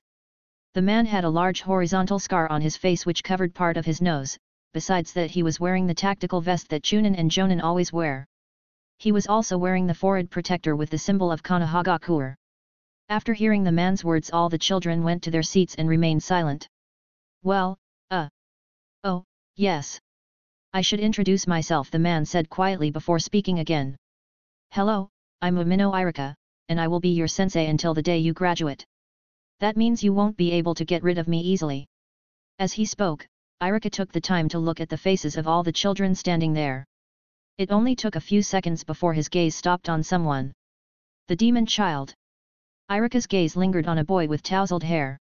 Just seeing him brought back bad memories. Sensei, is something wrong? Seeing that Irika had stared at nothing for a long time, one of the students present decided to bring him back to reality. The one who had spoken a few seconds ago was a girl with short brown hair. Her eyes were sapphire blue. Oh, it's okay. It's just that I'm a little nervous. With an awkward laugh, Irika replied. Well, now that I've introduced myself it's your turn. Is there anyone who would like to introduce themselves? Hearing that, Toru could feel a slight pressure on him. After all, the presentation is something that will decide his place in that classroom. Me. Sensei, I want to introduce myself. Raising his hand the tousle-haired boy spoke. He had whiskers on his face and his hair was blonde. Naruto, for sure his presentation will be disastrous. Toru looked at Naruto. He had a feeling that his presentation would become awkward for everyone. Go ahead, Irika agreed, though his gaze was a bit hostile towards the boy. With a smile on his face Naruto stood up. He also put his foot on the table. I am Uzumaki Naruto and I will be the next Hokage. Pointing his finger at Irika, Naruto introduced himself. I knew it, everyone will see him as the class mockery. A sigh came out of Toru's mouth. Although he expected Naruto's introduction to be ridiculous, what just happened far exceeded those expectations. After that everyone maintained silence, a very awkward silence. And how are you going to do that, loser? Toru set his gaze on the boy who had just spoken. He had brown hair, black eyes and his cheeks had two red triangle-shaped marks painted on them. After hearing what the boy with the marks on his cheeks said, even though Toru kept silent, everyone started laughing at Naruto. Predictably, the class clown was already decided. Settle down, children. Thank you for your introduction, Naruto. Now take a seat. Naruto resigned himself and sat back down. Now he had been marked as the mockery of the classroom. Well, is there anyone else who would like to introduce themselves? This should be my chance. If I introduce myself in a friendly way, I'll end up in a good position, and I can make friends. It's what my mother always wanted. Toru closed his eyes and tried to think of a suitable way to introduce himself. And while Toru was thinking, Irika looked at his students. One of them was raising his hand. It was Hakuto. His hands were shaking a little and his look was unsure, but Irika didn't take that into account and nodded his head, giving Hakuto some reassurance. My name is Hoki Hakuto, it's a pleasure to meet you all. Hakuto gave a slight bow with her head and sat back down. Her face was a little red, she wasn't used to being around people, after all she only knew one person out of those present. She could easily become one of the most popular, she's cute but too shy. Although I'm not one to criticize others, it's better to concentrate on my own introduction. Thank you for your introduction, Hakuto. A sigh came out of Irika's mouth. He was a bit nervous since it was his first time as a teacher. Now, we don't have all day for presentations, so we'll pick students at random, this way we can move faster and start with the classes. All the kids present felt overwhelmed. The first day of school was exciting, but they knew that receiving classes is boring, so shortening the time of the presentations was not a very nice thing to do. Now that the introductions will be random, I might have to introduce myself soon. Toru looked out the window while thinking. Should I make a joke? No, it might upset everyone. Maybe I could talk about my hobbies. While he was deep in thought, Irika noticed Toru. You, the one in the back. Me. Irika replied with a smile and a slight shake of his head. It's hopeless. I will have to give all my energies in this presentation, my ninja life depends on it. Toru stood up from his seat and looked at Irika. Everyone, especially the girls, kept silent so they could listen to Toru's presentation. This. I'm Asahi Toru. Nice to meet you. I'm not good at anything special. I hope we can get along. After his introduction, Toru sat back down. For some reason everyone started clapping. I messed up. Nice to meet you, Toru. Irika's awkward smile made Toru feel pathetic. Even Sasuke let out a small laugh when he heard Toru's introduction. Hehe, well, let's get on with the introductions. After that, the introductions continued until the last student was reached. In the course of the introductions, Naruto was marked as the classroom clown, Sasuke as the perfect and cool guy, Hakuto as the shy girl and Toru as the weird and quiet kid. Lunchtime. At this moment Toru was eating alone, on the branch of a tree. He had a book in his hand and a bread filled with fruit in the other hand. The human body is the best conductor of electricity. If I had finished my electric shock glove, I could have used it for the day I become a ninja. Taking a bite of the stuffed bread, Toru read the book. On the cover it said, Everything you should know about electricity. And as it said on the cover, the book contained many interesting facts about electricity, and jutsus that use the element of lightning. Most of them already got friends. Taking his eyes off the book, Toru could see his classmates talking to each other. It was sad, but unfortunately he was ignored by everyone. He even went so far as to invite a girl to lunch, but she turned him down completely. That girl's name was Inko Oniguma, from the Oniguma clan. For some reason Toru felt that he could invite her to eat, but you know the result. He is. Toru's eyes were still looking at Naruto. He was all alone, sitting on a swing. He was watching the children play and talk to each other with a sad expression on his face. I should go and talk to him, but I ended up ignoring him for a long time. It would be very hypocritical to go and talk to him just like that out of the blue. Toru's eyes closed for a moment. I'm lonely too, everyone ignores me and sees me as a weirdo, but why don't I care in the least? Toru opened his eyes again. He watched everyone playing and chatting with each other, but that didn't cause him any feeling of loneliness. He didn't feel left out. It was as if he was already used to it. Even I can't understand myself. Finished eating that stuffed bread, Toru closed the book and came down from the tree. Walking slowly he went to the classroom. Even if he was surrounded by many people he felt completely alone, but that loneliness, somehow, was pleasant. Last hour of class. Irika had to leave for a few minutes to give his report on the students who were assigned to his class, so everyone was free to do whatever they wanted until sensei returns. Scratch, scratch. The sound of the pencil stroking the sheet of paper made everyone look at Toru for a second, before ignoring him completely, but there was someone who didn't ignore him. Indeed, she kept her eyes on him all day. She was Hyuga Hinata. Ever since that fateful day when the funeral of two clans took place, Toru stopped talking to her. No, not only that, Toru stopped talking to everyone. It seems he is still drawing, after so long. Hinata was staring at Toru, watching the movements of his hands, his hair, his eyes. It had been so long since she started looking at him. Every time she looked at Toru she felt something strange in her heart. Why, are you so different? Why do you make me feel like this? As she looked at Toru, a faint smile formed on her lips and a blush appeared on her cheeks. At that time she had no way of deciphering what she felt, but maybe in the future. Chapter 8, How to Become a Genin. Walking through the bustle of people, his eyes looked at the sky for a few moments and a sigh came out of his mouth before returning his gaze to the front. It had already been 4 years since Toru was accepted into the Ninja Academy. In that time his physical state had changed a little, he had become a little taller, even his way of dressing had changed. Now he wears a black sweater with the emblem of the rising sun on his back, shorts very similar to those worn by Sasuke, only these are blue. He also has bandages covering his arms and legs, although the bandages on his arms cannot be seen because of the sweater, and that scarf that did not change since the death of Kyoko. Today is the final exam. If I pass I can become a genin. Toru's eyes closed for a second as he took a breath.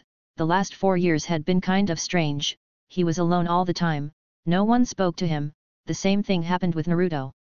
I guess some people are chosen to go through the worst, although it's weird, it doesn't bother me at all. After staying locked in his thoughts, Toru walked a little faster so he could get to the academy. Ninja Academy. Toru didn't take long to arrive, only 8 minutes had passed, but he was already sitting in the place farthest away from everyone. Sasuke-kun. The voice of a pink-haired girl was heard in the hall, her eyes were large and green in color. This girl's name was Haruno Sakura. Hey, what do you think you're doing? Appearing behind Sakura's back, Ino asked. A defiant smile could be seen on her face that hid the murderous intentions she had in that instant. You ask what I'm doing? Well, I'm calling Sasuke by name, do you have a problem with that? Like Ino, Sakura also put on a defiant smile. Really? I think you act too close to him, when it's quite the opposite. Sakura and Ino's gazes connected for a strange invisible while that only Toru could see. They always do the same thing, it's starting to get annoying already. Toru looked regretfully at the two girls arguing with each other. A few years ago the two of them were best friends, but now they keep fighting over Sasuke all the time.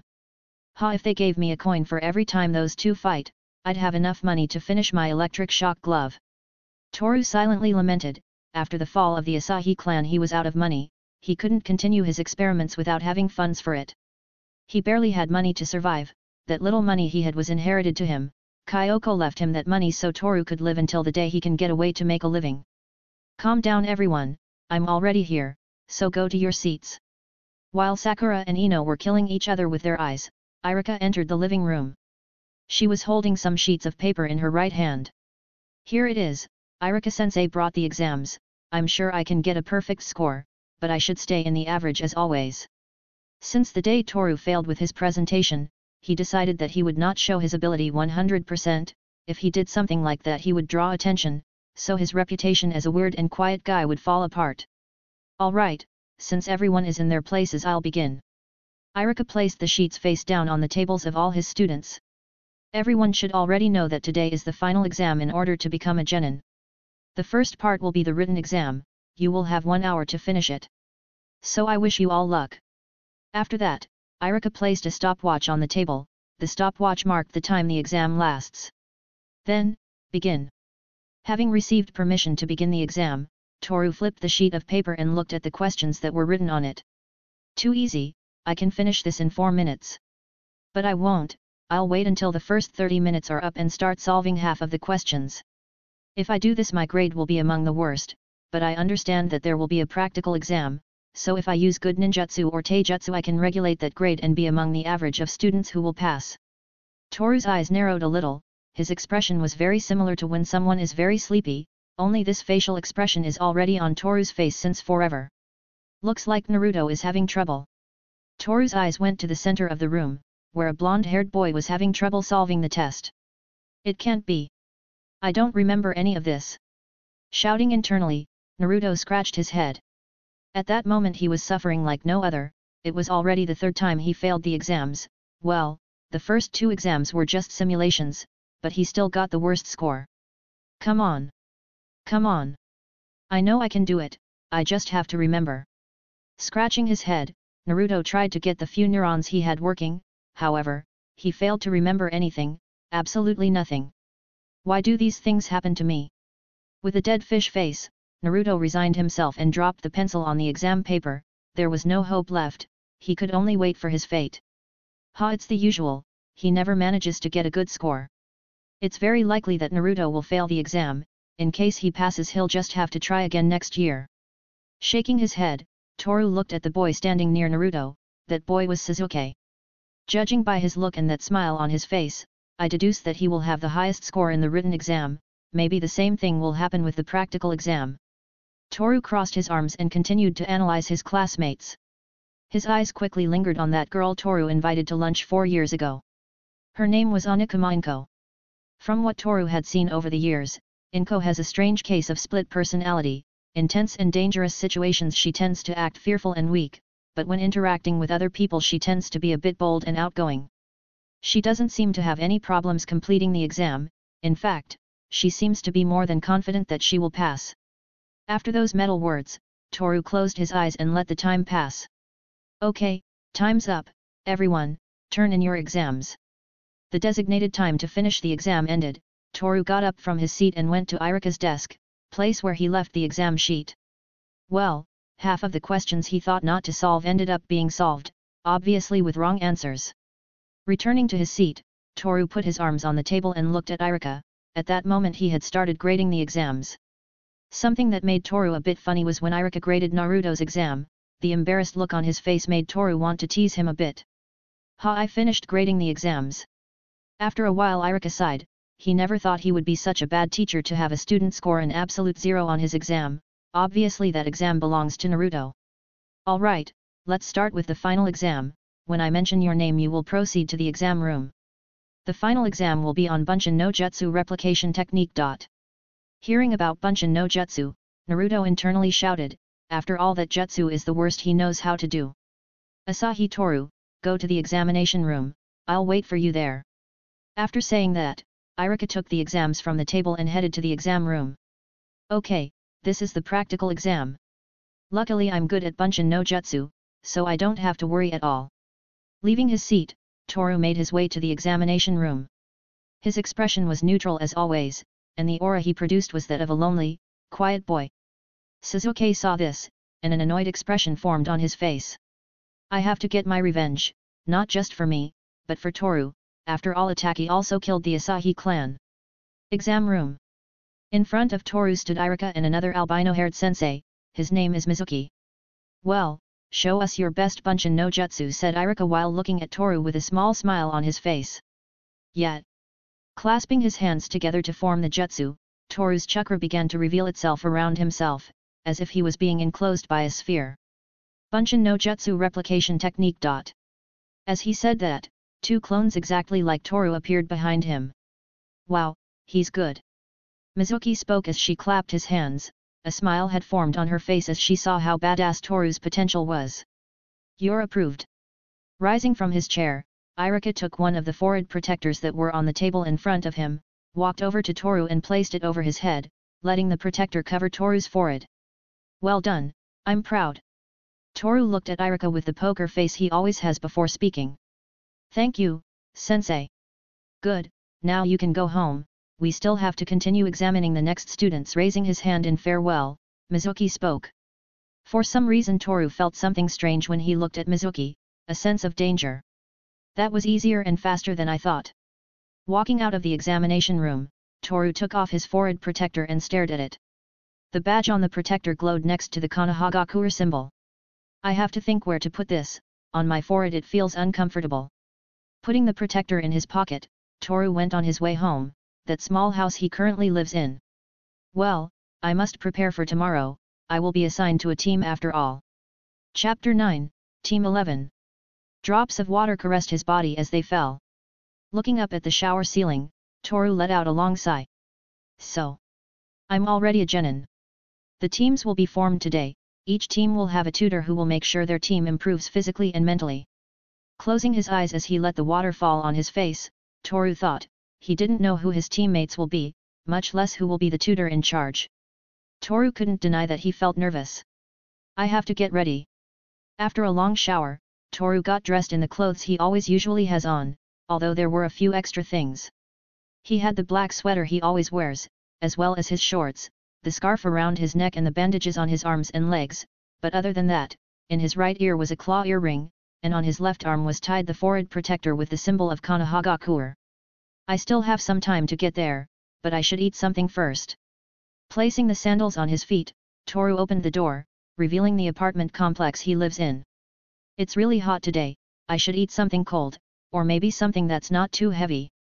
Locking the door, Toru headed to the Ninja Academy. In his mind he thought he could buy something to eat on the way. Ninja Academy.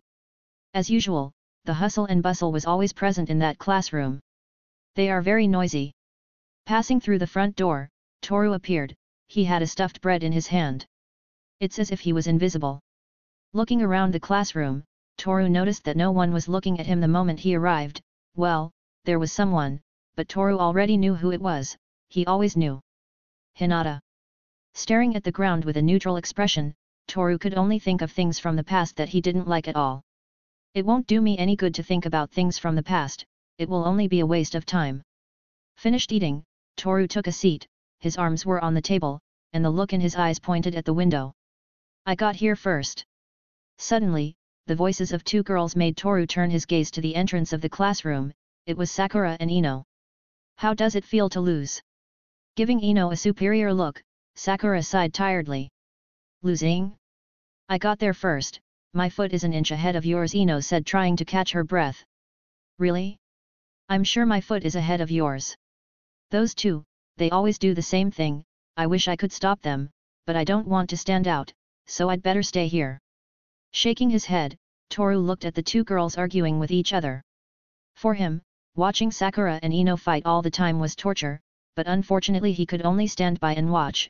If he tried to intervene he would most likely end up getting beaten up by those two girls, plus he would end up drawing attention to himself, and that would ruin his reputation as a strange and quiet boy.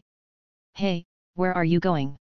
Ino asked as she saw Sakura completely ignored her and ran off in search of someone. Get out of my way. Using the palm of her hand, Sakura made Naruto, who at that moment was expecting a warm welcome, crash into the table next to her.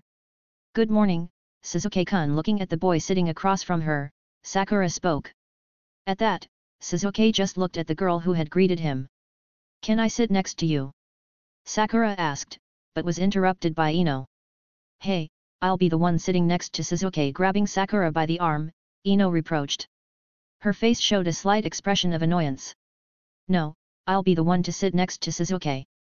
Due to the heat moment, most of the girls in the classroom began to approach the place in an attempt to get a seat next to Sasuke. What a bummer, seeing all the girls fighting over him, Sasuke just looked back to the front and sighed tiredly. Meanwhile Naruto, who was still leaning on the table where he went to hit by Sakura's punch, stood up and climbed on Sasuke's table. Bringing his face close with Sasuke's, Naruto looked at him with annoyance. Hey, Naruto. Stop staring at Sasuke-kun like that. Sakura said as she looked at Naruto with an annoyed expression on her face. Sakura. Naruto felt hurt by Sakura's words. So he looked Sasuke in the eyes again. Everyone is obsessed with Sasuke. What does he have that I don't have? Naruto wondered. While all this was going on, Toru was watching silently. The expression on his face was the same as always, so trying to guess what he's thinking is too difficult, not to say impossible. I can see how this is going to end. Closing his eyes a little, Toru continued to watch, until... Hey! Even Toru was surprised by what had happened. Naruto and Sasuke's lips were pressed together. Gross! I'm going to kill you, Naruto. Separating quickly, Naruto and Sasuke made a disgusted face. You. All the girls had dead fish faces. Sasuke's first kiss had been stolen by Naruto, and that's something that made all the girls' anger flare up. Naruto. With a somber look on her face, Sakura spoke. It was an accident trying to defend himself, Naruto replied, but his excuse didn't work. What I'm going to do will also be an accident, preparing his fists for the attack. Sakura's eyes flared red. Ah! That was unexpected, I didn't know Sasuke and Naruto had those kinds of tastes. Misunderstanding what had happened, Toru crossed his arms and shook his head. What had happened was so sudden that his brain interpreted the information received in a different way. After a few minutes, Irika arrived in the classroom. As of now they are ninja, but they are still genin. So I hope they can become stronger as time goes by. With a slight smile Irika spoke. He was proud of his students, especially Naruto, though by this time Naruto was in agony from the blows he received from the girls. Good, now, everyone will be divided into teams of 3, and will be supervised by a jounin rank teacher. Irika looked at his students as he spoke. Also, we have formed the teams in such a way that everyone will have equivalent skills. In groups of 3, hey. They also evaluated our skills, so the teams will be balanced, I wonder. Toru looked at Sasuke and Naruto while thinking about the odds of ending up in a team with them. Then I'll say the teams. While holding a sheet of paper, Irika began to name the teams. Team 7, Uzumaki Naruto, Haruno Sakura, Uchiha Sasuke. Team 8, Oniguma Inko, Inyazuka Kaiba, Abarame Shino. Team 10, Hoki Hakuto, Nara Shikamaru, Akimichi Chuji. Team 11, Asahi Toru, Hyuga Hinata, Yamanaka Ino. After hearing the teams, some celebrated and some lamented. I'm with Sasuke-kun. With a smile on her mouth, Sakura looked at Ino. Damn. Admitting defeat, Ino kept quiet. She felt that if she said anything Sakura would end up making fun of her. Then that's my team. Toru narrowed his eyes and sighed. For some reason he had a feeling that being on that team was going to bring him tons of stress. Irika-sensei, why am I is with the weirdo? Tapping the table with her palm, Ino looked at Irika and asked. In response Irika let out a sigh, even though he had already explained there were students who disagreed with the teams. I said it before, the teams are formed in such a way that the students have equivalent skills. I'll take your team as an example. Toru is the one with the most disappointing grades, on the other hand Hinata is the one with the best grades. As for you, you are the one with the most balanced grades, they are neither bad nor good. Ino understood the explanation perfectly. However, she didn't want to be with someone like Toru. After all, who Ino wants to be with is Sasuke. Well, since no one has any more questions, I'll just say that after lunchtime you will be assigned a classroom, where you will meet the sensei who will be in charge of your teams. After speaking, Irika took some sheets of paper that were on the desk and left the classroom. Why me? Ino laid her head on the table and silently lamented. She longed to be together with Sasuke, but sadly she was assigned to another team. No, I don't have to mope. I can still beat Sakura, I just have to make Sasuke fall in love with me. Putting her hands on the table, Ino spoke internally. You too. Pointing her finger at Toru, and looking at Hinata, Ino reluctantly spoke. Come with me. Hey? A few seconds ago she was making a fuss because she didn't want me on the team, but now. Toru closed his eyes for a moment before getting up from his seat. Hinata replied Toru's actions and also got up from her seat. Hinata's eyes looked down at the ground. She was nervous, since as of today she was a ninja, and she had to be with her team most of the time. Since we are a team we will have to have lunch together before we meet our sensei. Picking up a wooden box, Ino looked at Toru with annoyance. I understand. I didn't bring lunch. Toru spoke with the typical expressionlessness of his face. He had eaten recently, although it wasn't much, it was enough to satiate his hunger. I can give you some new lunch. Toru's gaze moved in the direction of Hinata's pretty face. He still felt a little guilty for ignoring her for so long, so accepting lunch was the first step to reconciliation. Thank you, Hinata. Bowing slightly, Toru thanked, something that brought a small smile to Hinata's face. Well, let's go then, Ino said as she walked out of the classroom. Somewhere in the Ninja Academy. Sasuke. Sitting on the stairs somewhere, Ino sighed wearily. What bad luck I had to be on the same team as this one. Looking at Toru with annoyance, Ino reproached. Well, I'm sorry. Turning the page of the book in his hands, Toru only sighed and replied. Not even 10 minutes had passed, but he had already grown tired of Ino's attitude. I'm sorry too. Lowering her gaze, Hinata also apologized, though there was no need to.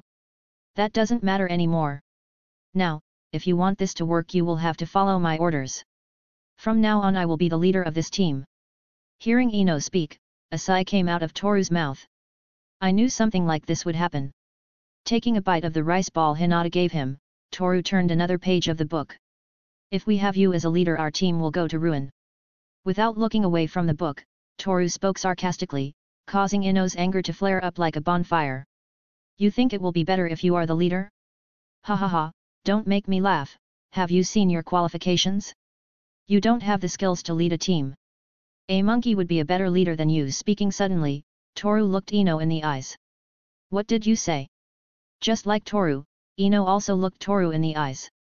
And Hinata, all she could do was watch as Ino looked at Toru with annoyance. She decided to intervene a few seconds later though. Don't fight, we're a team, we should get along. Hinata looked down at the ground to miss the look of anger Ino had at that moment. Ha, somehow you're right.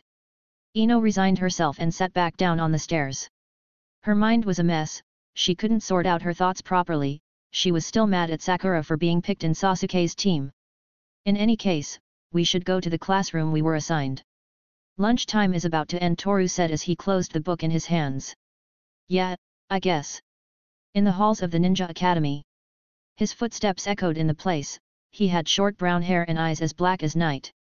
Ha, Kakashi, I never asked you to recommend me for this.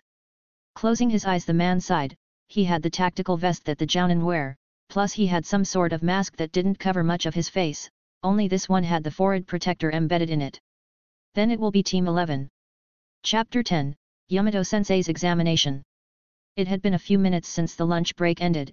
At this moment Team 11, consisting of Asahi Toru, Hyuga Hinata, and Yamanaka Ino, were waiting for the sensei who will be in charge of the team. Isn't this taking a while? Rising from her seat, Ino peeked her head out the door, but saw no one.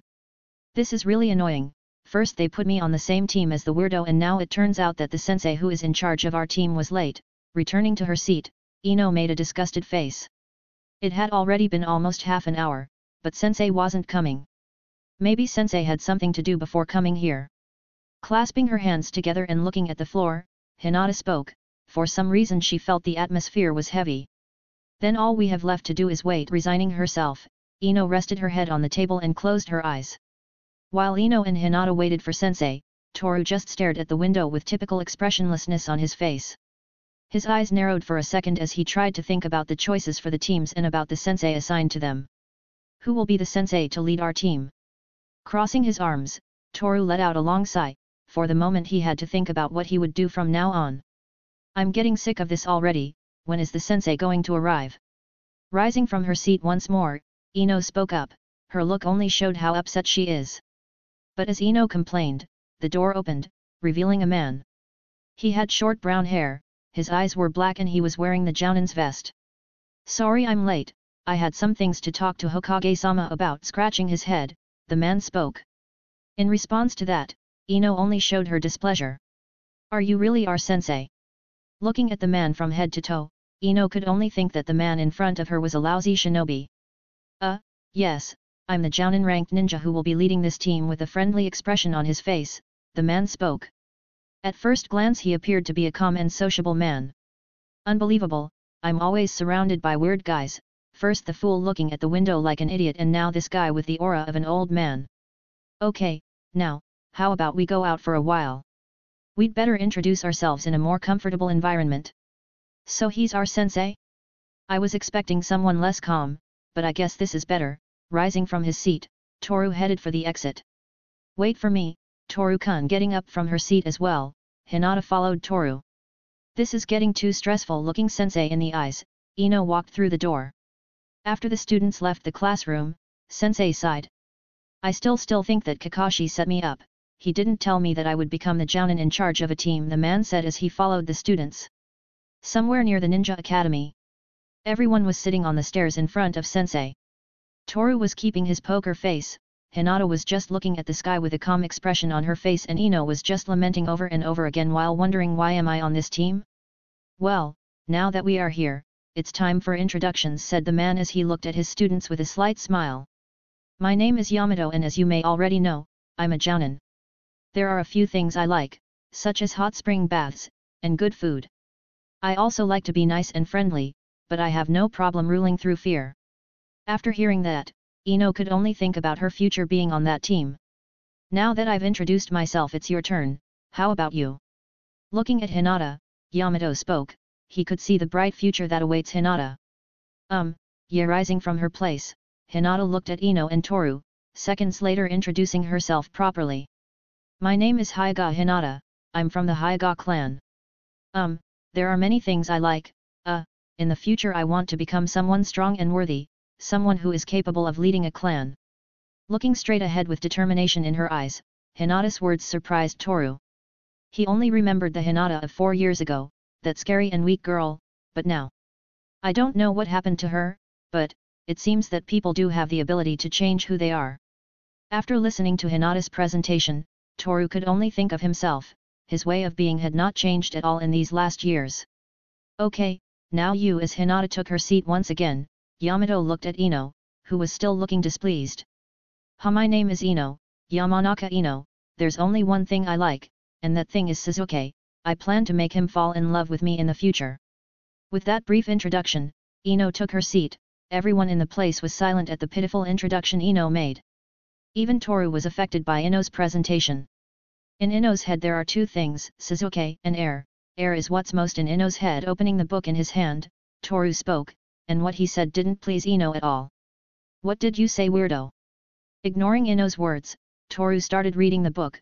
This made Ino even more angry, but luckily Yamato stopped Ino, preventing Toru from ending up in the hospital. Calm down both of you, you are in the same team, so you will obligatorily have to get along, otherwise. Yamato's face changed to a strange expression, which for some reason was trying to be scary, though in the end it was quite the opposite. Well, only you are missing, Yamato said as he looked at Toru. In response to this, Toru closed the book and stood up. I'm Asahi Toru, I don't have any dreams I want to fulfill in the future, there aren't many things I like either, I just live based on luck. Closing his eyes, Toru finished speaking. Yamato watched this with an expression of uncertainty. It had been a long time since he had seen someone so empty. So, the introductions are finished, but there's still something left to do. Something to do? Said Ino while trying to guess what Yamato was going to say. Yes, a test before we make up the team completely. Closing her eyes and crossing her arms. Ino's eyes widened, unable to believe what she had heard. After trying so hard in order to graduate, she still had to complete one last exam. But that can't be possible, they didn't tell us any of that. Rising from her seat, Ino protested. She didn't want to let all the effort and time she put in to be able to graduate go to waste. What will the exam consist of? Raising her hand, Hinata asked, to which Yamato, with a slight smile on his face, replied. Let's just say it will be a surprise, Yamato said while putting on an awkward smile. Still don't know what to do for the exam, Yamato-sensei. With a strange gleam in his eyes, Toru looked at Yamato, who gave up on the boy in front of him and replied. I don't have the exam prepared yet because someone is going to help me with that. Remembering Kakashi, Yamato sighed. Well, in any case, I plan to take the exam tomorrow at 5 AM. I will tell you the details tomorrow itself, so you don't have to worry. I will make sure to make an exam according to your abilities, Yamato said while crossing his arms.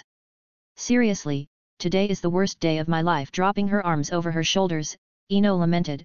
Not only had she not been chosen on Sasuke's team, but she also had to give a final exam in order to stay on the team. So that was it for today. I'll see you all tomorrow at 5 AM at the training ground.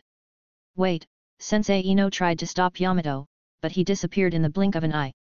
Then I'm leaving too, Hinata said as she gave a slight bow. Same here. Doing the same as Hinata, Toru arranged his scarf and disappeared from the place. Wait. Why is everyone ignoring me?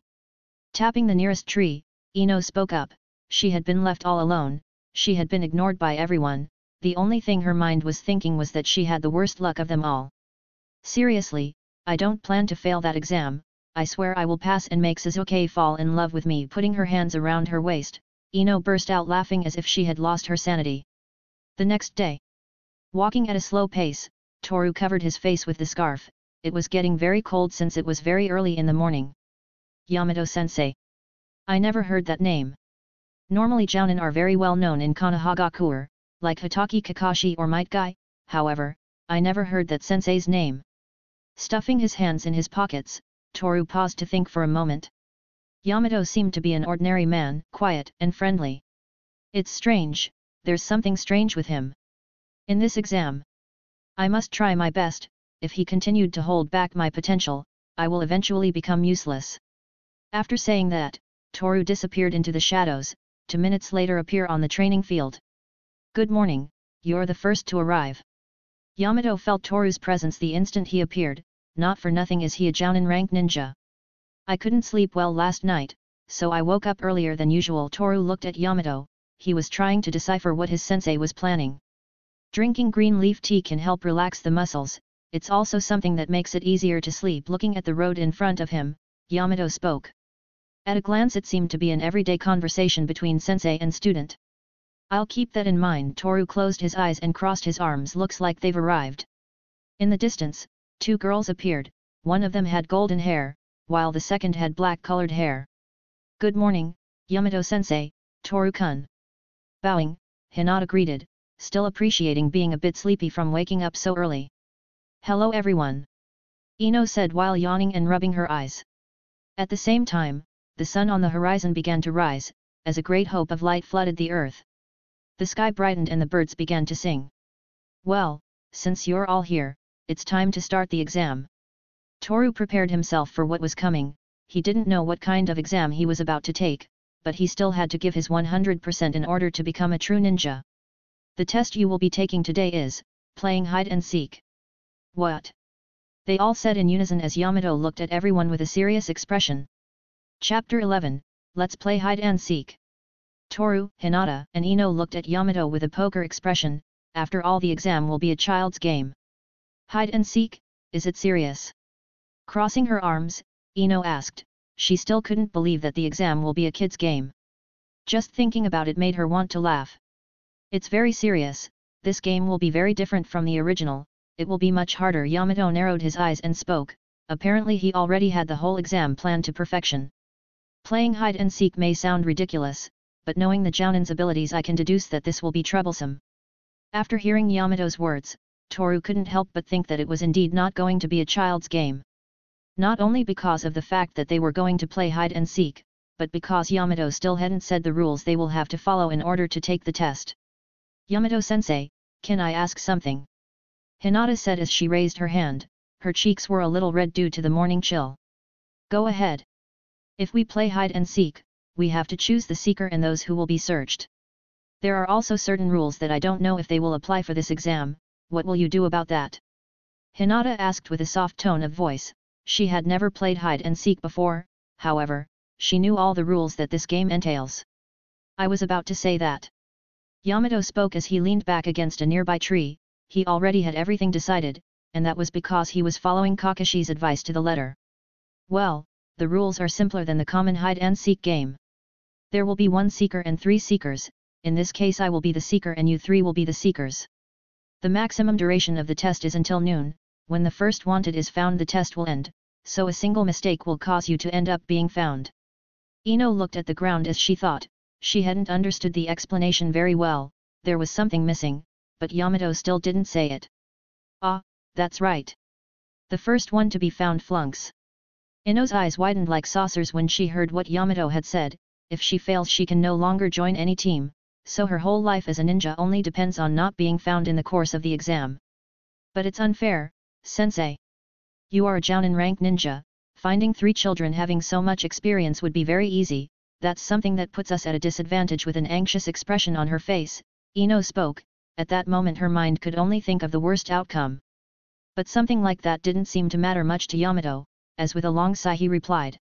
That's true, that's why I brought this. Taking out a handkerchief from his pocket, Yamato looked at his students. I'll cover my eyes with this, it will cause my ability to see to be obstructed, making me have to use my other senses to be able to find them. Having listened to Yamato, Ino sighed with relief. After all, if the sensei covers his eyes the chances of winning will increase. If it's like the original hide and seek game, then we'll have some time to hide, right? After being silent for a long time, Toru spoke. This caused an annoyed expression to form on Ino's face. That's right, you will have 5 minutes to hide, you can hide in the trees, bushes, underwater or on the ground, the only thing you have to do is not to be found, Yamato said, answering Toru's question. Then there is only one thing left, when does the exam start? Ino asked. Even if Yamato covers his eyes, there were still the heightened senses that all jounin usually have. Hearing Ino, Yamato closed his eyes for a moment before answering. The test will begin when a leaf sprouts from this branch, Yamato said as he clasped his hands together. At the same time a small branch came out of the ground. This made Hinata and Ino look at the strange jutsu the sensei wields. Now I will leave. When the leaf sprouts on the branch, the examination will begin. I will return when the 5 minutes have passed. After that I will start looking for them. Although she was nervous, Hinata responded with a slight shake of her head. It was the same with Ino. She could only think of the worst possible outcome. While Toru just looked at the sky without saying anything, not even his hidden skills could save him from being found. Then, let the exam begin, Yamato said to then disappear in the blink of an eye. I'm going to pass this exam, I have to pass, even if I have to stay in the same team as that weirdo. All versus okay. Speaking internally, Ino tried to encourage herself, now it all depends on luck. My Byakugan will go a long way in being able to escape in case Yamato-sensei is around. I don't have to worry because I know I'll pass. Still. Toru-kun, I hope you can pass this exam too. Although Hinata was nervous, she was still confident. She knew that her eyes would help a lot, all she had to do was to stay away from Yamato and her teammates. 5, 4, 3, Toru stared at the branch intently, and when he felt the leaf was about to sprout on the branch, he turned around facing the forest in front of him. Now! When the leaf sprouted on the branch, Toru shot off in the direction of the forest. This made Hinata and Ino surprised. After all, they didn't know that Toru could become so fast. I won't let them beat me. Replicating Toru's action, Ino also ran off in the direction of the forest. The same thing happened with Hinata. With a regular speed, she went into the forest and stayed behind a tree. Here will be fine, it's not too far from where we were a while ago, here I can use my Byakugan more easily. Clasping her hands together, veins began to sprout around Hinata's eyes. Byakugan. Activating the dojutsu in her eyes, Hinata began to analyze the surroundings. After a few seconds of watching, Hinata came across Toru. He was on the branch of a tree looking around. Toru-kun, he seems to have taken a good position. If he keeps still and doesn't make any noise, he can go unnoticed among the leaves of the tree. A few more seconds passed while Hinata was using the Byakugan. In those seconds she could see the figure of a girl. That girl was Ino, who was hiding in the bushes near 2 trees. That place was somewhat dark due to the height of the trees. Ino, she is in a very bad hiding place. She should have climbed a tree. If she stays there she can make a lot of noise. If that happens she will be found in a very short time. Toru's hiding place. Taking a strategic position on the strongest branch of a tree, Toru looked around. There were still 2 minutes left for Yamato to appear, so he still had a chance to change his hiding place, but if he did that he wouldn't be able to find a better place again, since the place he was currently in was surrounded by the branches of more trees, making him able to hide the noise with the leaves of the trees. 30 seconds left now. I still can't see it. If I can find it I can ensure my victory. Looking at the place where he was a few minutes ago, Toru tried to find Yamato, until wind sound. Just when the 5 minutes were up, Yamato appeared. He had a blindfold covering his eyes completely. He's already here. Toru tried to keep his gaze on Yamato, for if he lost sight of him his chances of being found would increase too much. He hasn't moved since he appeared. Toru tried to keep still so as not to make any noise. Although he could disguise the noise with the movement of the leaves, he could only do it when the wind blows, otherwise he would only be revealing his position. I don't know where Hinata hid, much less Ino. I just hope he doesn't find us until noon. A few more seconds passed until Yamato decided to start looking. His steps were slow, he seemed to be trying to get used to being blind. Ino's hiding place. He already appeared. Ino was hiding her presence as best she could. If she so much as moved an inch, she would be found instantly. It's farther than I thought. Maybe I can stay in this place until it's noon. Without looking away from Yamato, Ino moved her foot a few centimeters. Big mistake. Yamato instantly noticed the unusual sound coming out of the forest, so while keeping his hands in his pockets, he started walking in Ino's direction. No. He's going to find me. Ino covered her mouth so that her breathing wouldn't be heard, but that was only a temporary solution. Yamato was about 25 meters away from where Ino was. if she moved 1 more centimeter, she would be found and the test would be over. But something strange happened. Somewhere the sound of wood being hit by something alerted Yamato. At that moment everyone realized that this was no child's play, because, upon hearing the noise, Yamato appeared instantly in front of the place. Upon witnessing this, Ino's eyes widened in disbelief at what they saw. No way, if I had made more noise Yamato-sensei would have appeared in front of me instantly. A bead of cold sweat slid down Ino's forehead. She was terrified. She didn't know the Jounin were so fast. Even blindfolded Yamato was able to appear in front of the noise that was formed due to the weathered branch that broke off from a tree. Even Toru and Hinata witnessed what happened. Hinata's hiding place. Hinata's eyes watched Yamato closely. She was trying to find a good time to change her hiding place in case Yamato got too close, but after seeing the sensei appear in one place instantly, Hinata knew that her Byakugan would no longer be of any use. Something like that is. Hinata's breathing became heavy. She was too nervous. She didn't know how, but Yamato was able to move at an incredible speed. If I ever move from this place, I will be found. Even if she tried to move from that place, Yamato would hear Hinata's footsteps and appear in front of her instantly. At that moment, everyone understood that, if they moved even 1 centimeter, the test would end. No, I shouldn't be scared, now I just have to keep quiet. Yamato-sensei is blindfolded, so he won't be able to see me.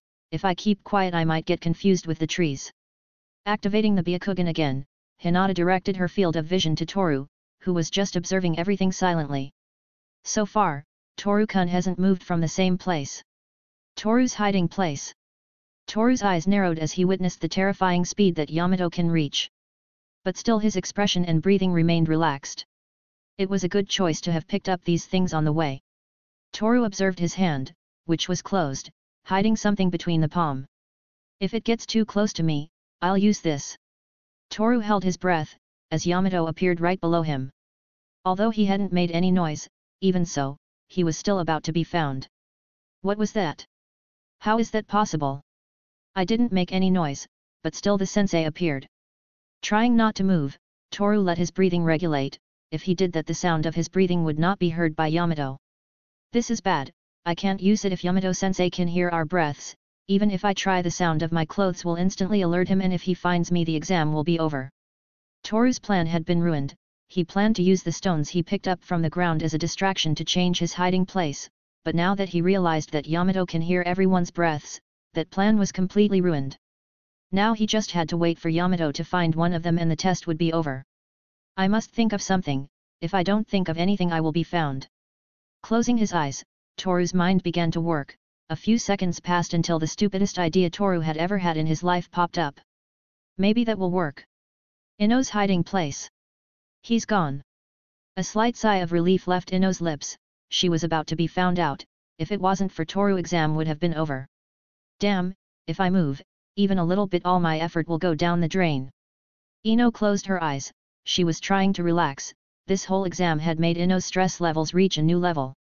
Peeking her head slightly over the bush, Ino could see Toru. He was on a tree branch and just below was Yamato. Ha! That's what you deserve. Even if you are fast you'll never be able to beat Sensei's speed. So make them find you and end this torture. With a crooked smile, Ino spoke in her mind. She knew that if Toru was found the test ends. Something that also benefited her is that if Toru is found he would be out of the team, so she wouldn't have to deal with Toru anymore. Toru's hiding place. No way, does he really know I'm here? With a strange gleam in his eyes, Toru watched Yamato, and decided it was time to execute his master plan, a plan he came up with in less than 30 seconds. I will most likely be found, but if I stay here I will be found just the same. I have no choice left. Toru looked at one of the trees farther away, his eyes glowed due to the darkness of the forest. Wind sound. Toru took a long jump to reach the tree branch, but Yamato appeared right in front of him, trying to touch Toru's head.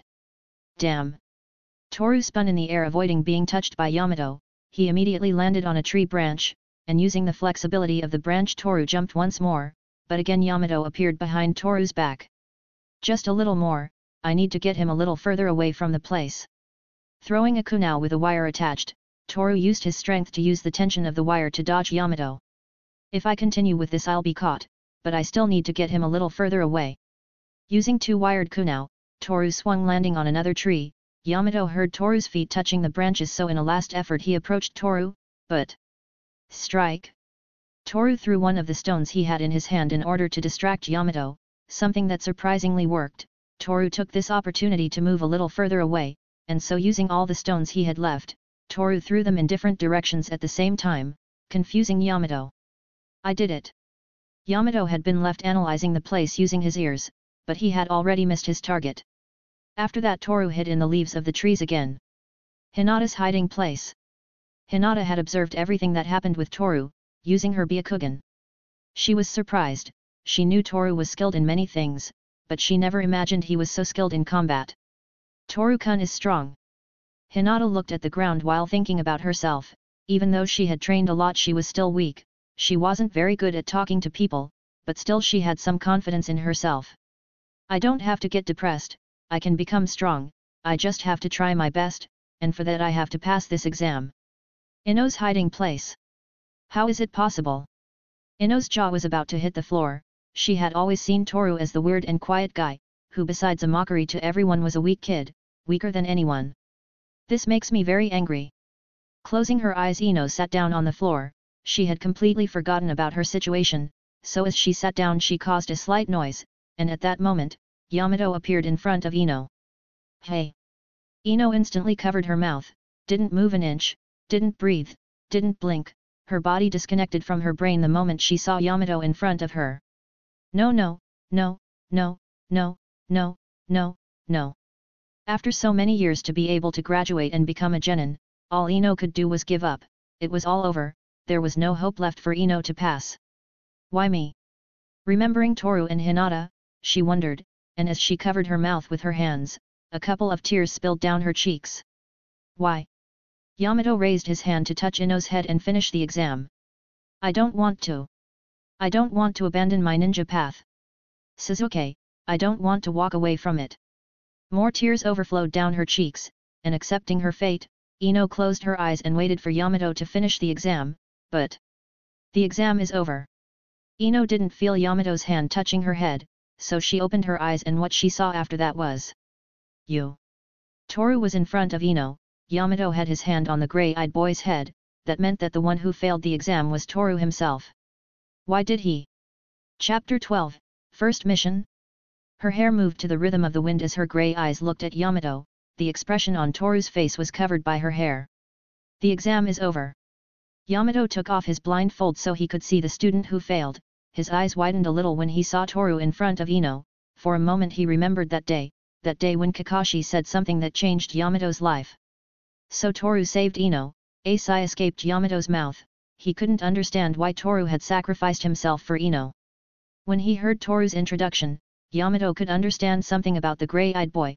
Toru was empty, he had no reason to live, and no reason to die. He was just a child whose purpose was not yet defined. Maybe this is what Kakashi tried to tell me yesterday. Yamato closed his eyes for a moment and tried to think about what he had to do. Quickly Kakashi's advice came to Yamato's mind, so, putting a smile on his mouth, Yamato spoke. Everyone brought their lunch, didn't they? Everyone looked at Yamato, including Hinata who at that time had already arrived at the place. For some reason she had a sad look on her face. Minutes later. By this time everyone had returned to the place where the exam started. Ino and Hinata were looking at Yamato, who at that moment put his hands together, making 3 wooden pillars grow. I can't see his face.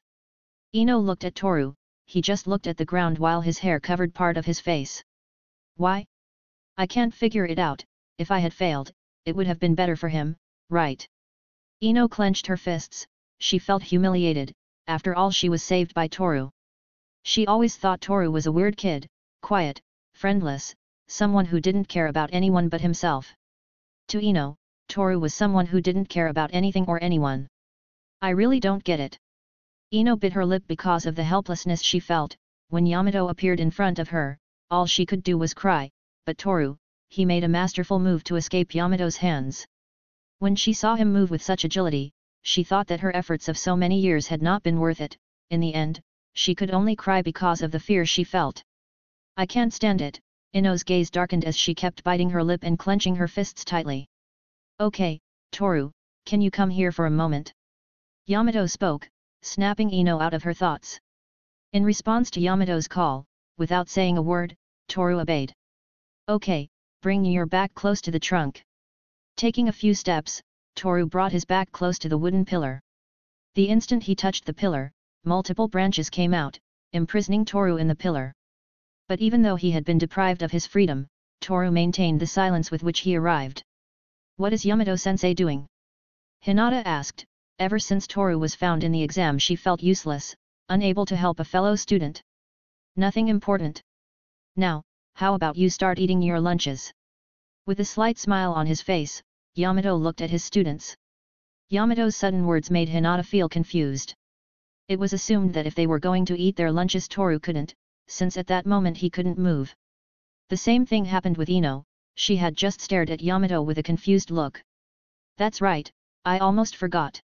You'll have to stay here for a few minutes, as I have to go report the ninja who failed the exam. Yamato's gaze had turned as cold as ice. Toru felt that look, but still he just stared at the ground without saying anything. But Sensei Hinata spoke, but was interrupted by Yamato. And one more thing. Yamato looked at his students with a small smile on his mouth. You will not feed Toru anything, no matter if he is starving, no matter if he cries, no matter if he begs, but if for some reason you get to give him something, no matter if it is a grain of rice, if you disobey my orders, you will all fail.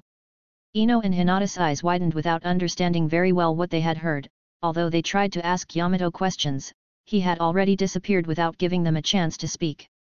Toru-kun, Hinata watched Toru, still thinking that she couldn't do anything about it to save him from flunking. Meanwhile, Toru was still staring at the ground, his eyes were hidden because of his hair, no one could tell what he was thinking about, but still Ino came to a wrong conclusion. Will he be sad that he failed? Ino for a moment felt guilty, but that guilt disappeared when she remembered the attitude with which Toru treated her the day they were chosen to team up. I guess he deserved it, after all he's the most useless. Ino's eyes widened as she remembered Toru's physical abilities. If we're talking about physical ability here, Toru was the best in the team, while Ino only depended on her family's Kekkei Genkai. What should I do? Ino's gaze was directed to the ground. Even when she was saved by Toru, Ino was refusing to do anything about it. Toru-kun, you can eat some of my lunch. Ino's eyes were staring at Hinata, who was currently reaching out her hand to feed some rice to Toru. What are you doing? You want to flunk too? Arriving quickly, Ino stopped Hinata's hands. She looked at the Byakugan girl with annoyance, however, Hinata only gave her a confused look. I just wanted to help Toru-kun a little. Are you crazy? If you do that you'll fail the exam, just let him starve to death. Hinata looked at the ground while holding the chopsticks in her hands. For a moment she felt that she should help Toru, even if she also ends up failing the exam, but after being stopped by Ino, Hinata realized what she was doing, but still the courage to answer properly appeared, making Hinata look Ino in the eyes. I want to help Toru-kun, thanks to him. You and I passed the exam, at least he should get something in return, he sacrificed himself, for you. If Toru-kun hadn't intervened you would have been the one who would have ended up failing, Hinata said while looking Ino in the eyes, although seconds later she returned her gaze in the direction of the ground. After all she had regretted her own words. After listening to Hinata, Ino could only clench her fists tightly.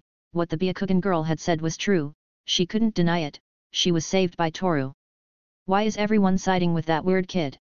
He just wanted to act cool in front of a cute girl like me, that's the only explanation there is for what he did. Ino looked at Toru for a moment. Despite overhearing the two's conversation, he was keeping quiet.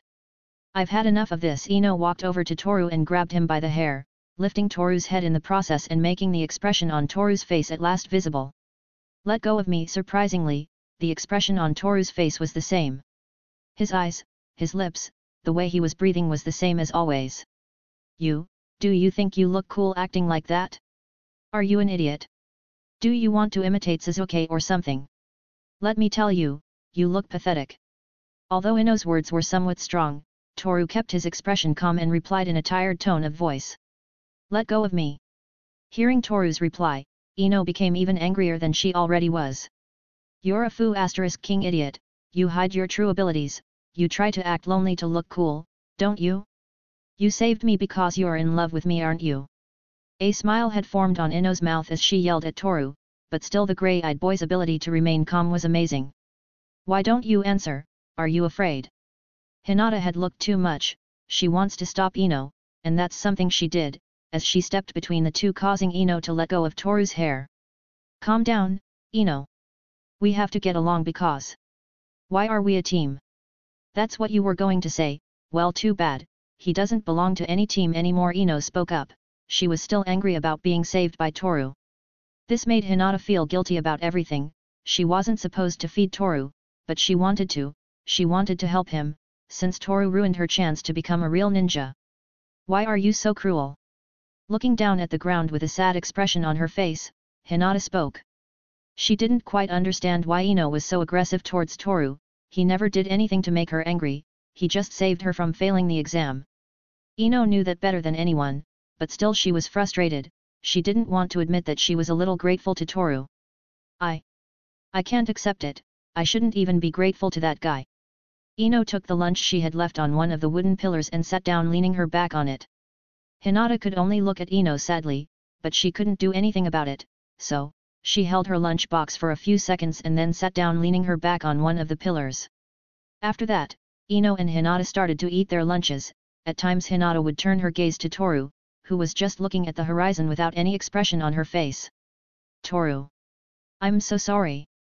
While eating, Hinata thought, she had been watching Toru for many years, but even with all that time she couldn't understand Toru. Looking at Ino, who was still eating her lunch with an angry expression on her face, Hinata sighed, she knew Ino is usually a bit intense, but to get to the point of holding Toru's hair and yelling in her face was something Hinata was unaware of. That fool, good thing he won't be on the team anymore, now I just have to focus on getting stronger to conquer Sasuke's heart, Ino said while biting the onigiri in her hand. Taking a breath, Ino looked at Toru for a second. Her angry expression only increased and once again she remembered why she was so angry. But she also remembered when she was saved, at that moment, even though it was only for an instant, Ino could see Toru's face and couldn't help but think as she remembered that expression. Empty. Toru's face didn't show sadness, anger, or happiness, it was just an expressionless face, many times it looked like Toru was very sleepy. Ino looked at Toru carefully. Isn't he angry or sad that he failed? Ino asked herself, just like Hinata, Ino couldn't understand Toru. If he hadn't interfered I would have flunked. As she looked at the ground, Ino thought back to what she had done. She was saved by Toru, she would have flunked if Toru hadn't been there. He really is an idiot. Ino clenched her fists tightly as her gaze darkened. Rising from her place, Ino walked over to Toru and looked him in the eyes. For a moment Hinata thought Ino would punch Toru in the face, but that was not the case. Raising an onigiri in her hand, Ino said, "Eat." Toru looked Ino in the eyes before replying. "Why?" At the question, Ino gritted her teeth, she knew she was disobeying Yamato, but she still felt she had to do this. Just eat the damn onigiri. Using force and while closing her eyes, Ino stuffed the whole onigiri into Toru's mouth, something that made Hinata stand up from her place a little scared. By the time Ino opened her eyes, Toru was chewing the onigiri, because Ino had her hand over the boy's mouth, she could feel the movement of Toru's mouth, this made Ino remove her hand instantly. "Thank you." Toru said. "Humph, that's the least you could say, besides I'm not doing it for you, I only did it because I don't like to owe anyone anything." Crossing her arms, Ino looked away. This made a slight smile appear on Hinata's mouth, so, approaching Toru she held out her hand, which held some chopsticks in which was a shrimp, which at first glance looked delicious. "You can have some of my lunch too." Toru responded with a slight nod of his head and opened his mouth. This made Hinata smile, and without waiting long she fed Toru. "You." Yamato's voice was heard. Hinata and Ino looked around looking for Sensei, but couldn't find him. Suddenly, different branches started to come out of the ground, these came together to create the shape of Yamato's body, seconds later this wood took color. Yamato-sensei. Ino looked at Yamato with a guilty expression, she had disobeyed Sensei's orders just like Hinata. Disregarding Ino's words, Yamato approached the three pillars. You could see the angry look on his face. "You." Yamato spoke with an authoritative tone of voice. "Sensei, we can explain." In a desperate attempt to explain what had happened, Ino spoke up, but again was ignored by Yamato. "You." It seemed that the anger on Yamato's face increased, but in a second Yamato's expression changed to a smile before he spoke again. "You passed." Hinata and Ino froze as they heard what Yamato had said. We passed. Hinata asked, to which Yamato replied with a smile. Yes, everyone approved, Toru too. Hearing Yamato's words, Toru said in his mind. I knew it. But how? You found Toru? Ino asked, after all she wasn't understanding anything that was going on. Because of that, Yamato sighed, and with a slight smile replied. A long time ago someone taught me something. Yamato looked at his students for a moment before a serious expression formed on his face. You should never abandon a teammate, no matter if you have to break the rules, because if you don't you would be the worst trash in this world. Everyone looked at Yamato in exasperation, somehow Yamato's words sounded too sincere. So, we all pass. Ino looked at the ground trying to process the information she had received. Yamato-sensei, what's going to happen with the exam? Hinata asked. She looked a little worried and confused, but that wasn't that important to Yamato, so she answered. The exam at the beginning was just a trap, it was all planned for this moment. After listening to Yamato, Toru's eyes sparkled for a moment. It took me a while to figure it out, I knew sensei was planning something. I could tell when Yamato-sensei didn't catch me the moment he found me. It was too rare that a jounin would become so slow to catch a slower target. Toru had already foreseen everything that was going to happen, that's why he kept quiet the whole time. He was trying to make Ino angry. Basically, Toru manipulated everything from the shadows, that's why no one noticed him. It's too easy to manipulate Ino, I'll have to strengthen that girl's mind. The same goes for Hinata, otherwise our team will not be efficient, and will not allow me to advance in my life as a ninja. Toru closed his eyes as he thought, little by little he was tracing the route he would travel in the future. Basing my life on luck, although it was one of my many whims, I must admit that living that way is interesting. Okay, so that's it for today. You are now officially a team, so we'll start with the missions as soon as tomorrow. Yamato spoke, making Toru look in that direction. That's right, the missions. Crossing her arms, Ino spoke. She was a bit confused so far, but still tried to forget everything that had happened. Yes, the missions are divided into different difficulties depending on the team of ninja that will complete them. For now you guys are rookie genin, so the first few missions will just be common errands that our villagers do. Explaining a bit about the missions, Yamato put his hand on Toru's head. We'll meet tomorrow at 8 AM.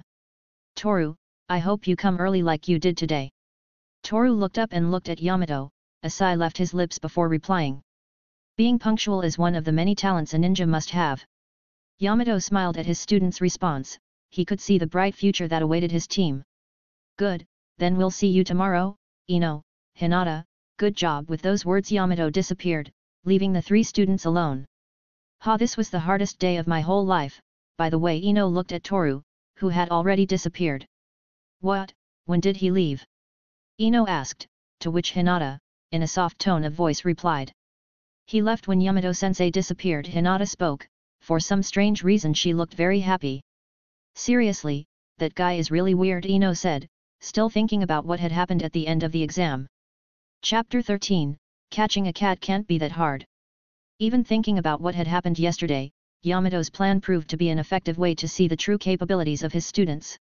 There was still a lot to work on, starting with Ino, who had the most explosive personality among the three.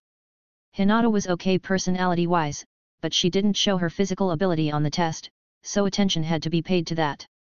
You told me this would be a vacation, Kakashi-senpai. Looking down at the ground with a disappointed expression, Yamato could only sigh tiredly. After all, he was tricked by Kakashi. In the end Yamato ended up becoming a teacher. Asahi Toru, hey. Yamato closed his eyes, and for a few seconds he remembered the moment he met Toru during the exam. The way he moved and the taijutsu the boy handled was somewhat strange. It was as if he himself had modified some existing taijutsu style. I should try to do more research on my students, so I could plan everything better. Opening his eyes, Yamato sighed.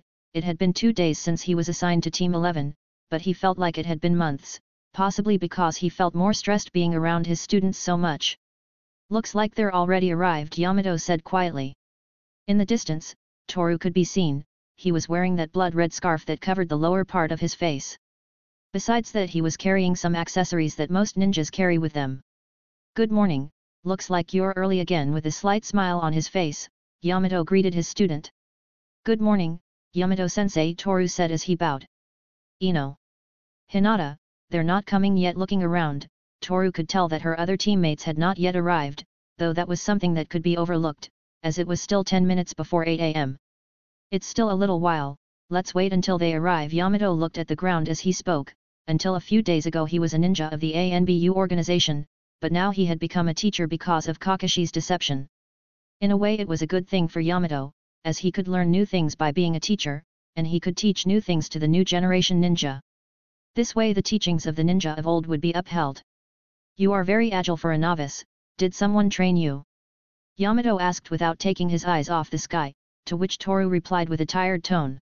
Reading books, I learned while reading books. For a second Toru's hair moved due to the gentle morning breeze. He had spent the last few years reading various books he rescued from his old home. In those books Toru found information about ninjutsu, taijutsu, and genjutsu peculiar to the Asahi family. That's why his fighting style confused Yamato, as Toru's taijutsu is a mixture of various taijutsu. Just reading books, hey. Yamato took a breath as he thought, he knew which family Toru comes from, so it was logical that he himself, gray-eyed boy, trained alone all this time. Good morning, Yamato-sensei, Toru-kun. Bowing, Hinata greeted the people in front of her. It had only been 5 minutes since Toru arrived, so Hinata was also early, 5 minutes early. Good morning. Toru spoke, his expression was the same poker face he always usually has. In response to this, a slight smile formed on Hinata's mouth. After all, she was happy that Toru had also managed to pass the exam. Good, they're almost all here, only Ino is missing. After those words, 10 minutes passed, everyone was waiting for Ino, but it seemed like she was never going to arrive. Looks like we will start the mission without her, Yamato said while looking at Hinata and Toru. These only remained silent until Ino's shouts could be heard in the distance. Wait. Running at a regular speed, Ino arrived. A bead of sweat slid down her forehead to finally fall to the ground. You're late, you should know that ninjas should be punctual. Yamato spoke, his expression was neutral, so he didn't seem to be angry. I'm sorry, yesterday while thinking about Suzuki I accidentally broke my alarm clock, Ino said while trying to catch her breath. It's okay, you must be punctual, otherwise your team will pay the consequences. Yamato spoke, for some reason his face reflected an expression that was trying to be scary, although in the end that expression was more comical than scary. I understand, sensei.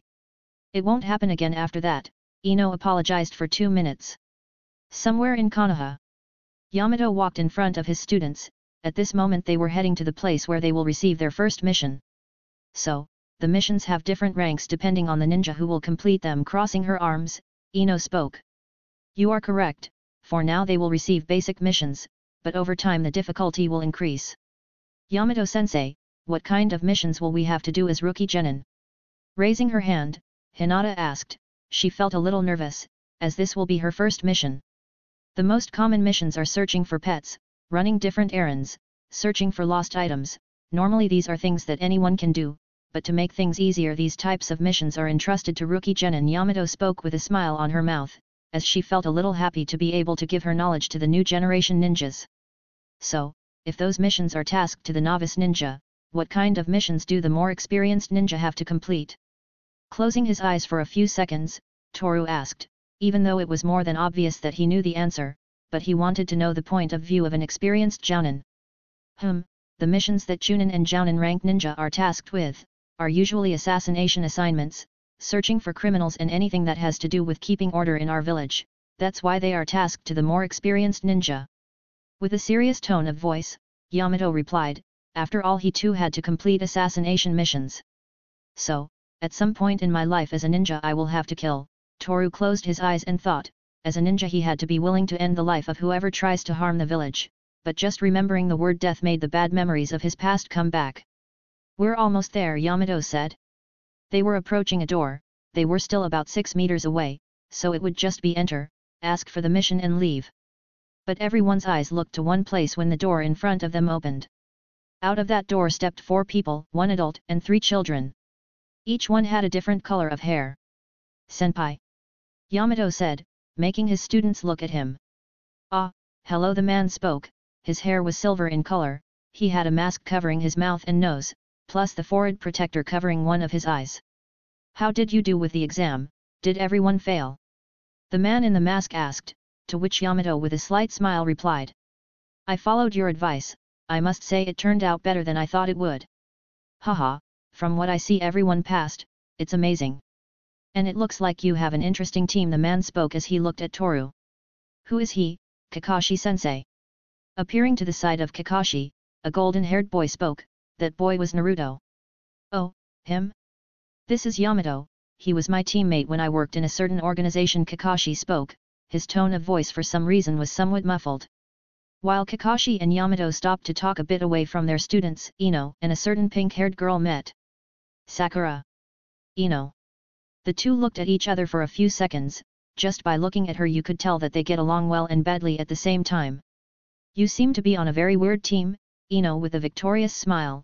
Sakura looked at Ino, who only smiled back. And you seem to get ignored all the time, Sakura. Their eyes met and a strange moment connected them. But that ended when Ino looked at the boy who was farthest away from everyone. Suzuki. Raising her hand, Ino approached Suzuki, who only kept quiet. Suzuki, how have you been? Ino asked, but Suzuki kept quiet, only to seconds later walk away from Ino, walking in the direction of the exit. Where are you going, Suzuki? Ha! Who got ignored, hey? Sakura appeared behind Ino as she spoke wryly. You.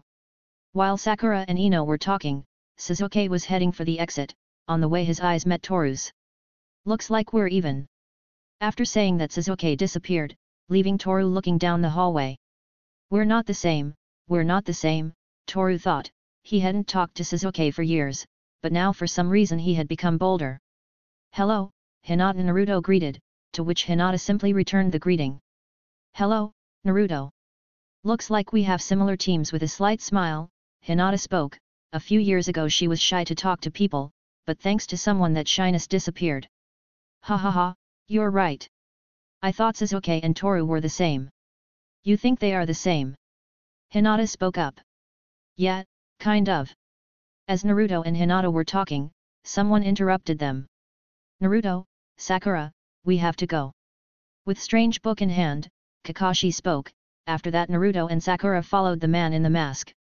We have to hurry too. Raising his hand, Yamato smiled. After all, he had spoken to a friend he respected a lot. Somewhere near the forest of death, the shadow of a mysterious creature was moving through the trees. Ino, get ready. Yamato's distorted voice rang through the communicator. Yes, sensei. Ino replied. At that moment Ino was trying to find the creature with her eyes. Hinata, did you find anything? Again Yamato's distorted voice was heard. At the same time the communicator let out a sound of static. What's going on? Yamato removed the communicator from his ear. For some reason it had stopped working. Meanwhile, in the shadows of a tree, the figure of a long-haired boy could barely be seen. Where is he? We almost managed to catch him, but, for an animal of that size to have so much strength and agility is almost impossible. Toru observed the place. There was no trace of the mysterious creature, something that made the search even more difficult.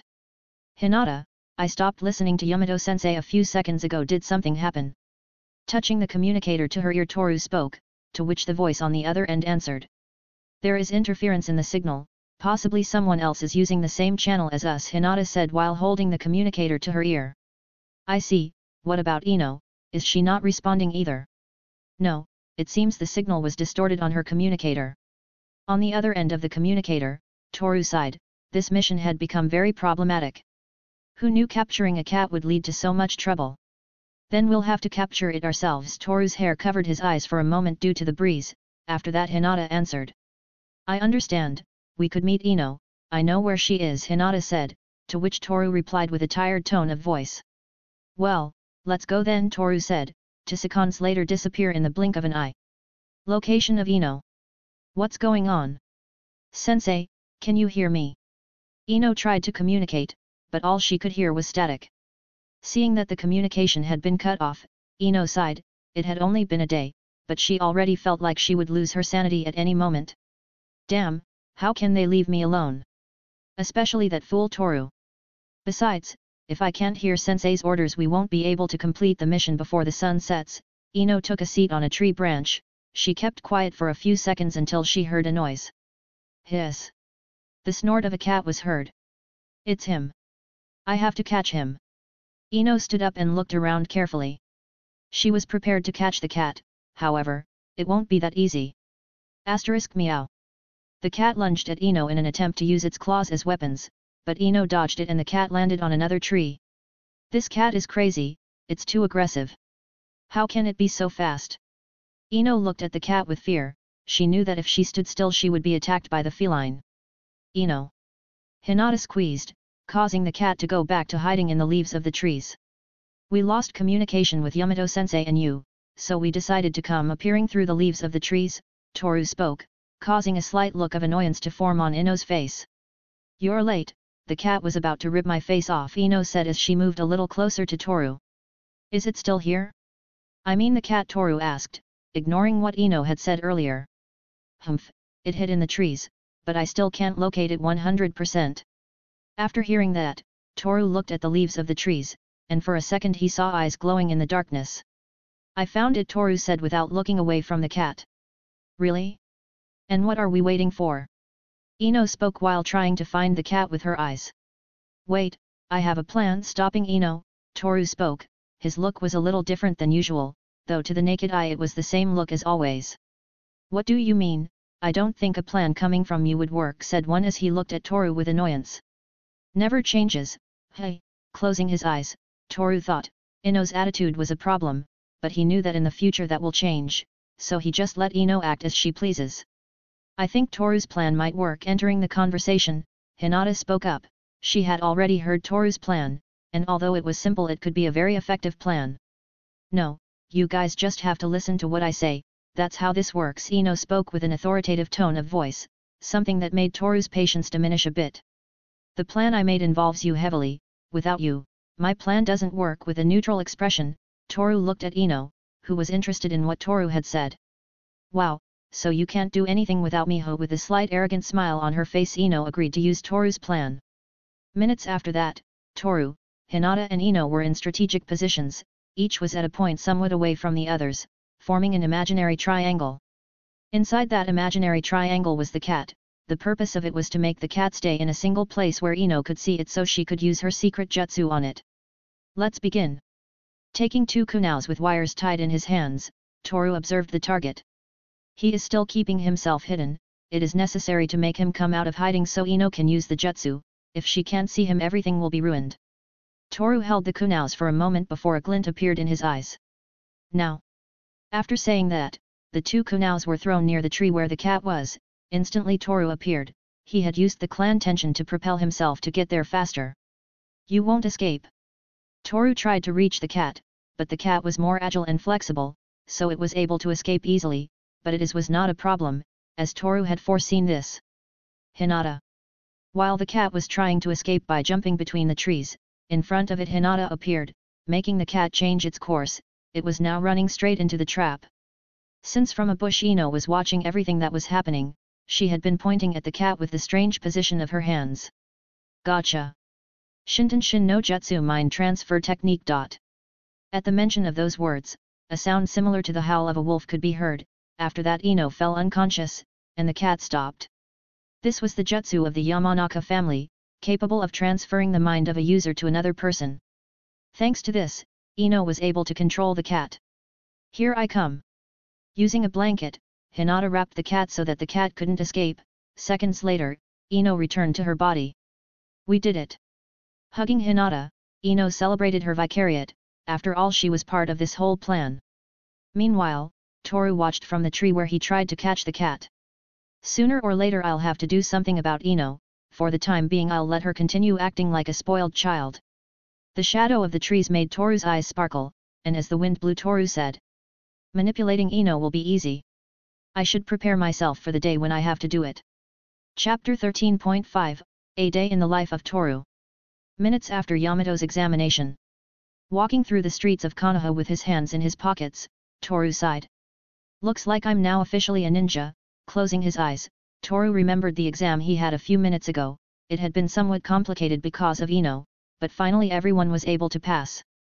Even if he was able to decipher Yamato's plan, Toru didn't wait for his sensei's words at all. Not abandoning a comrade, hey. Toru paused for a moment and looked up at the sky. The weight of Yamato's words had resonated in his mind, something that made his thinking change just a little. Oh, but if it isn't little Toru. An elderly man spoke as he waved his hand slightly. He was missing a bit of hair on the top of his head, he had the odd scar on his face and had a pile of wooden boxes next to him. Mr. Xiao, good morning. Toru bowed slightly bowing, at this the man could only smile. How have you been, little one? You seem to be wearing something interesting strapped to your arm, Xiao said as he looked at the metal plate with the blade symbol strapped to Toru's left arm. This, you should know. Toru looked at Xiao with a poker face, to which the man, amused by Toru's words, said. Ha ha ha, you're right, I must be getting too old. With a loud laugh, Xiao replied. You could clearly see the passing of the years in Xiao's appearance. After all, he was also a ninja of Konohagakure, but now, due to the passage of time, he had become a peaceful baker. Well, let's put that topic aside. I have these boxes of fruit I ordered, I should carry them myself, but you know I'm too old and my back can't take it anymore. How about you help me? Xiao spoke with a slight smile on his face. Obviously you won't work for free, I'll give you something when you're done. After hearing the old man's proposal, Toru nodded his head. Fine, I'll carry these boxes from here, you can help me with the ones over there, Xiao said while carrying some small boxes in his hands. I understand, I should leave them where I always do, right? Lifting the heavier boxes in his hands, Toru spoke. Yeah, make sure you don't hurt yourself, Xiao said as he walked away from the place with the boxes in his hands. After that, Toru carried the boxes, which although somewhat heavy was no problem for Toru's strength. I'm done here, Toru sighed as he put the boxes on the ground. Carrying them had not been so difficult. Thank you, Toru. Wait for me outside, I'll go get your pay, Xiao said as he went to the kitchen of his bakery. While that was happening, Toru was heading for the exit. It didn't take him long to get there. Now he had been staring at a bird, which for some reason was staring at him. Here you go, young man, Xiao appeared, causing the bird to flee the place. He had a paper bag in his hand, which was Toru's payment for helping him. Thank you, Mr. Xiao. Toru reached out his hand and accepted. When he opened the paper bag he could see various kinds of bread, among them was the one he used to eat the most, the bread with fruit filling. You don't have to thank me, you helped me, so that's the least I can do. I understand, in any case, I should go now, I have to do something, Toru said as he said goodbye to Xiao. Have a good day, young man. Somewhere in Konohagakure. Toru's heavy breathing was heard in the place, and the sound of something being dragged was present. It was a gigantic rock, which had some ropes tied around it.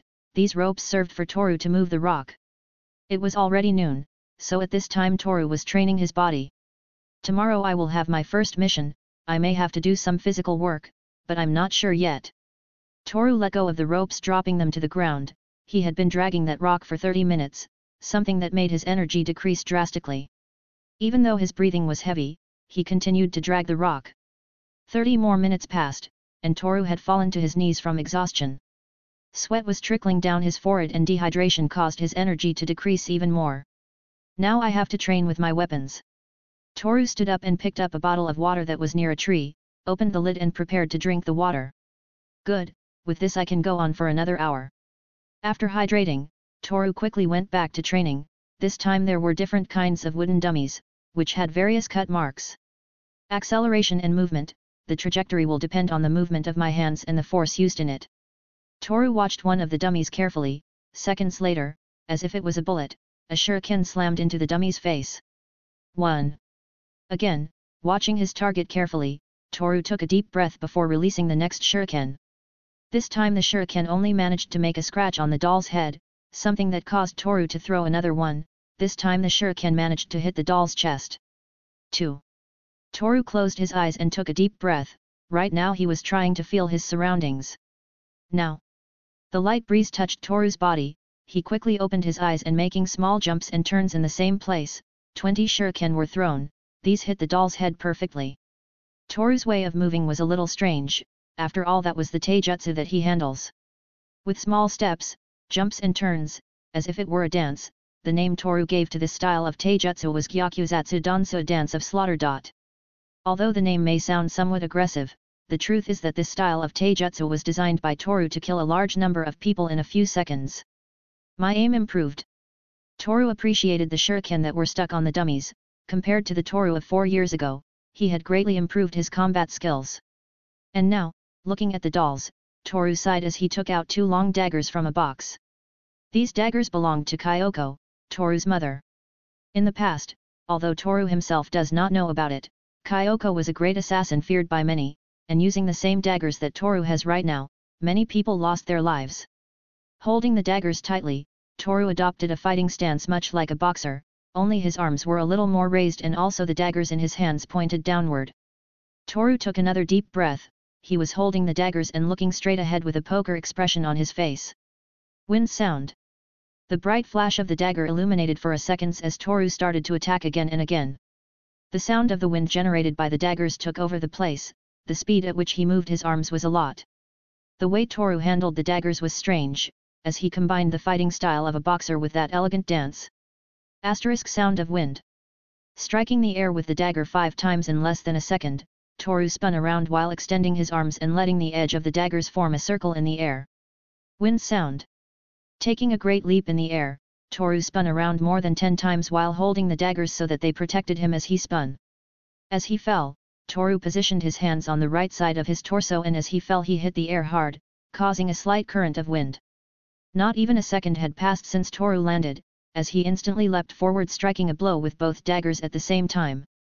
15 more minutes passed, and now Toru was sitting on the ground, his breathing was heavy and sweat was pouring down his forehead. He had already spent all his energy, but still he got up once more, this time to practice his ninjutsu. Hours later. Lying on the ground, completely exhausted from overtraining, Toru looked down at the ground. I ran out of chakra. Toru's chakra reserves had been depleted, his chakra had been depleted so much that at this moment Toru was unable to move. He continued to lie on the ground until his stomach growled, his body was begging for food so he could recharge his chakra faster. What do I do? Should I go back home and prepare some food? Toru asked himself. He was very good at cooking, so it would be no problem to prepare something to eat, but Toru was so tired that he didn't feel like spending more energy on cooking. Now that I remember, Toru thought, he had received a paper bag filled with various kinds of bread. I should eat that. Monument of the Hokage. Above the head of the monument of the third Hokage, the shadow of a child could be seen. For an instant the wind caused his hair to cover his face, but when that night breeze died down, the grey eyes glowed in the darkness. This place always had a good view, Toru thought as he took a bite of the fruit loaf in his right hand. The night breeze once again made Toru's hair move, and as that happened, he remembered a few things. The reason why he was hiding his abilities and why he was trying not to draw attention to himself. Looks like those people have stopped spying on me already. Closing his eyes, Toru bit into the bread once more. It seems that now that I became a genin, those people have lost interest in me, Toru thought. Until now, he had kept out of everything, since if he showed any hint of having the talent to be a ninja, a certain old man would try to make him his tool. There were many people behind the secrets of the Asahi and Uchiha clan. This made Toru have to hide his physical and intellectual abilities. Pretending to be something I'm not is a bit annoying, but in the end it's necessary. Biting the bread once again, Toru sighed. He had gone through many annoying situations because of the spies.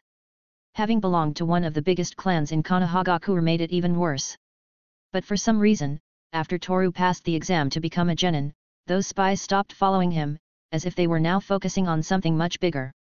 I still don't understand why they watched me for so long, but I guess now everything will be calmer for me.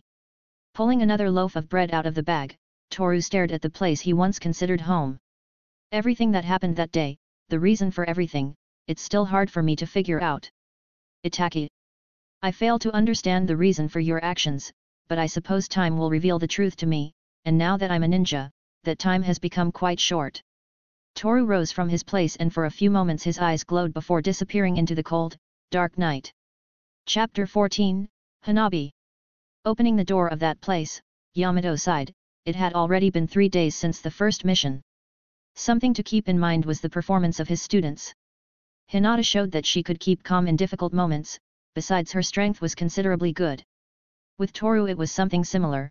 He proved to be extremely intelligent and reasonable, also his agility and reaction time were worthy of an experienced genin. But the problem was with Ino. She was too selfish and questioned every word Toru said. Her strength was not very good, plus her agility was average.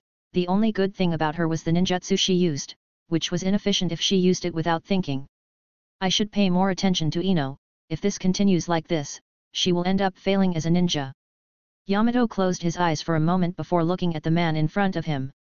Team 11, your performance has been very good in these last 4 missions, that's why we decided to raise the rank of your missions a bit, the man said as he looked at the 4 people in front of him. At first glance you could see that the man was an old man, he had a small wart on his nose, in addition to his graying hair and the white-colored clothes he was wearing. This man is Sarutobi Hiruzen, the 3rd Hokage. Thank you very much, Hokage-sama, I assure you that we won't let you down. Bowing, Yamato thanked. He was a bit confused by the Hokage's sudden words, besides, he wasn't sure if his students can carry out a C-rank mission. Okay, now, the next mission that Team 11 will carry out, is an escort mission. You will have to accompany and protect the Hyuga clan leader and his daughter, you 4 will be keeping an eye on them all the way to Kawa no Kuni River country. Make sure to complete this mission with caution, Mr. Hyuga is waiting for you at the 3 entrance of our village. Closing his eyes, the Hokage spoke. Hearing the mission they had been tasked with, Hinata looked down at the ground. My father, with a nervous expression on her face, Hinata looked up. Not only does she have to escort her father, but also her own younger sister. Then we'll be leaving today then, Yamato said as he bowed. Seconds later he walked out of the office together with his students. Hey, Hinata, is the leader of the Hyuga clan your father? Ino asked. She didn't know her classmates very well, the only thing she knew about Hinata was that she belongs to the Hyuga clan. Yeah. Hinata replied as she avoided making eye contact with Ino.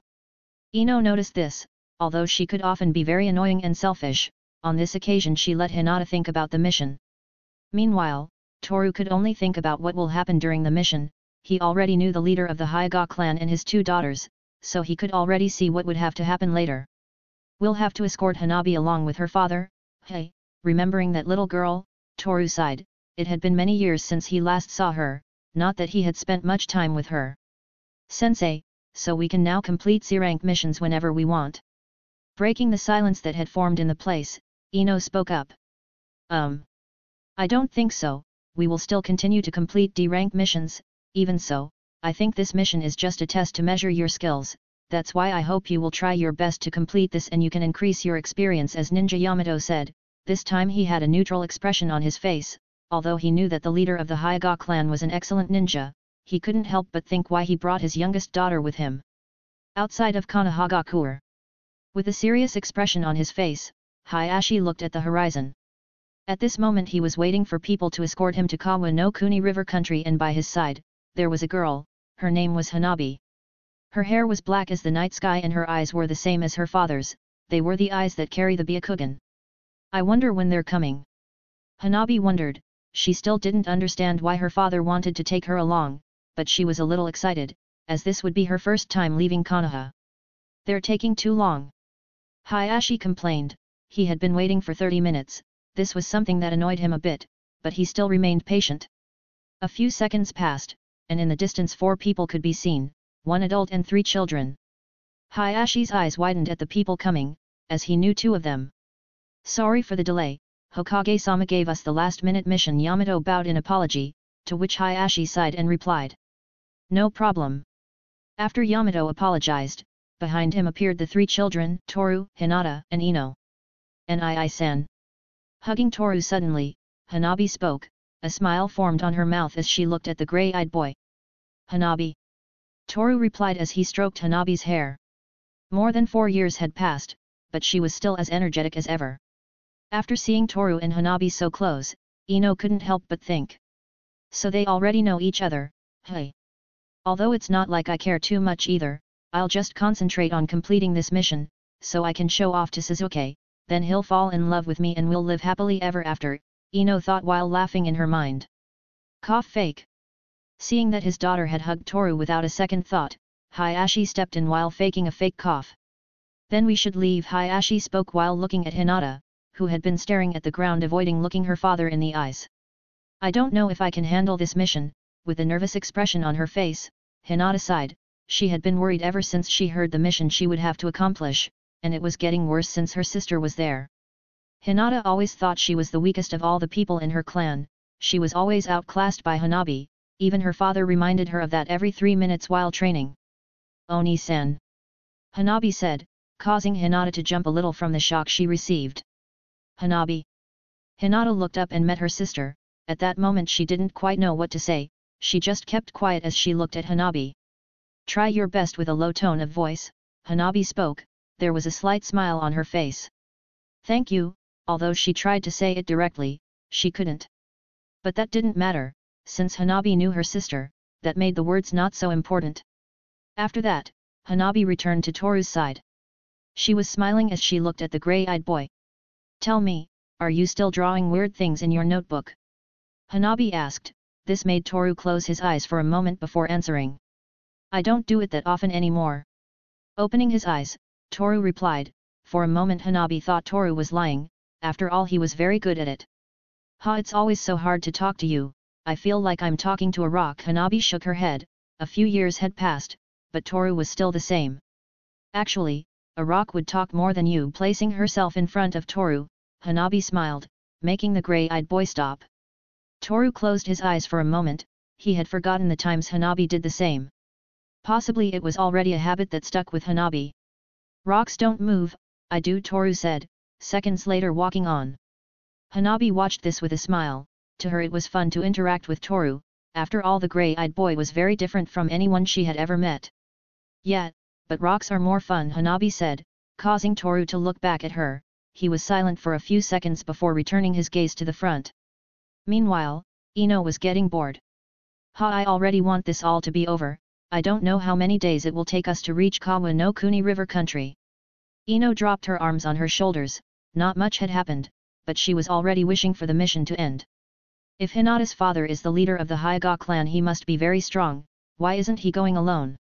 It's kind of weird, though maybe I'm thinking about it too much. Ino stretched her arms a little as she walked. When I finish this mission, I'll earn a lot of money. I'll use that money so I can impress Sasuke. I just hope I can find him when I go back to Konoha. Ino nodded her head while smiling strangely. In her mind she believed she could impress Sasuke with something as shallow as money. In the end she will end up being ignored. A few minutes passed. Team 11 was still escorting Hayashi. After all, the river country is a bit far from Konohagakure. My father hasn't looked at me since the mission started. Hinata looked at the ground with a sad look on her face. Hayashi was always a strict man with her. This was something that made Hinata become extremely shy. For a long time she was someone who had difficulty talking to other people, but that changed when she met Toru. I wonder if I can become as strong as him. Hinata looked at Toru. He was walking next to Hanabi. Apparently the girl next to him was trying to get Toru to talk. Pitifully Toru kept silent. Hanabi, Hinata looked at the ground again. At that moment she was remembering some things from the past. Hanabi was always better than Hinata in many aspects, strength, intelligence, and many other things. This was another factor that forged Hinata's shy personality. Hey. Listen to me, do you want me to hit you? Hanabi said. She was trying to get Toru to talk, but he just sighed wearily and continued walking. I should stop thinking so much about that. I should concentrate on the mission. If I manage to escort my father and Hanabi back to Konoha, father will be able to see that I have changed.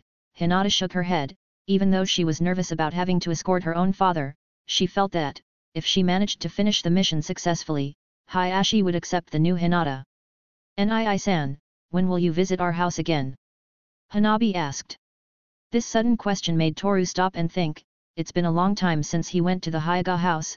Besides, he never entered the house as such. The only time he was inside was when Hinata lent some brushes to Toru, and that was only because he stood waiting at the front door. I'm not sure.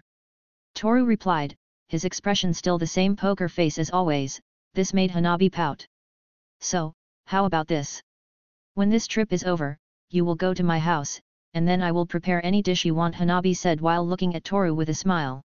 To Toru, the proposal didn't sound bad at all. It would be free food, plus he would be revisiting that house. He's not going to stay for a whole day either, so, looking straight ahead, Toru replied. I'll think about it. At Toru's answer, Hanabi smiled. She knew he would go. After all, if you offer food to a boy, it's pretty sure he will accept. I can't wait anymore, Hanabi thought, but she never imagined what would happen next. In some strange place, the shadows of various ninjas could be seen. They were moving between the branches of the trees. The target is near, wait for the signal. The weapons of those ninjas shone from the reflection of the sun, and then metallic sound. The sound of weapons clashing was present.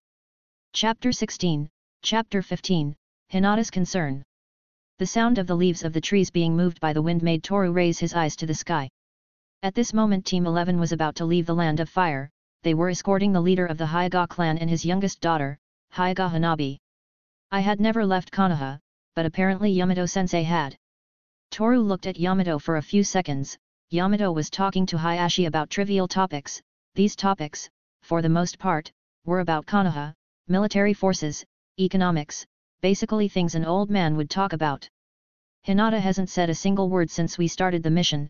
I hope this won't affect our performance. Toru closed his eyes and sighed. They had been walking for hours and it would be getting dark before long. Nii-san, do you know where we will spend the night? Hanabi asked. At the moment she was standing next to Toru. At the question, Toru looked at Hanabi and remembered something Yamato usually does in situations like that. He puts his hands together and instantly wooden walls start to rise from the ground. They form a roof and a floor. Basically Yamato's jutsu was able to create extremely sturdy temporary shelters.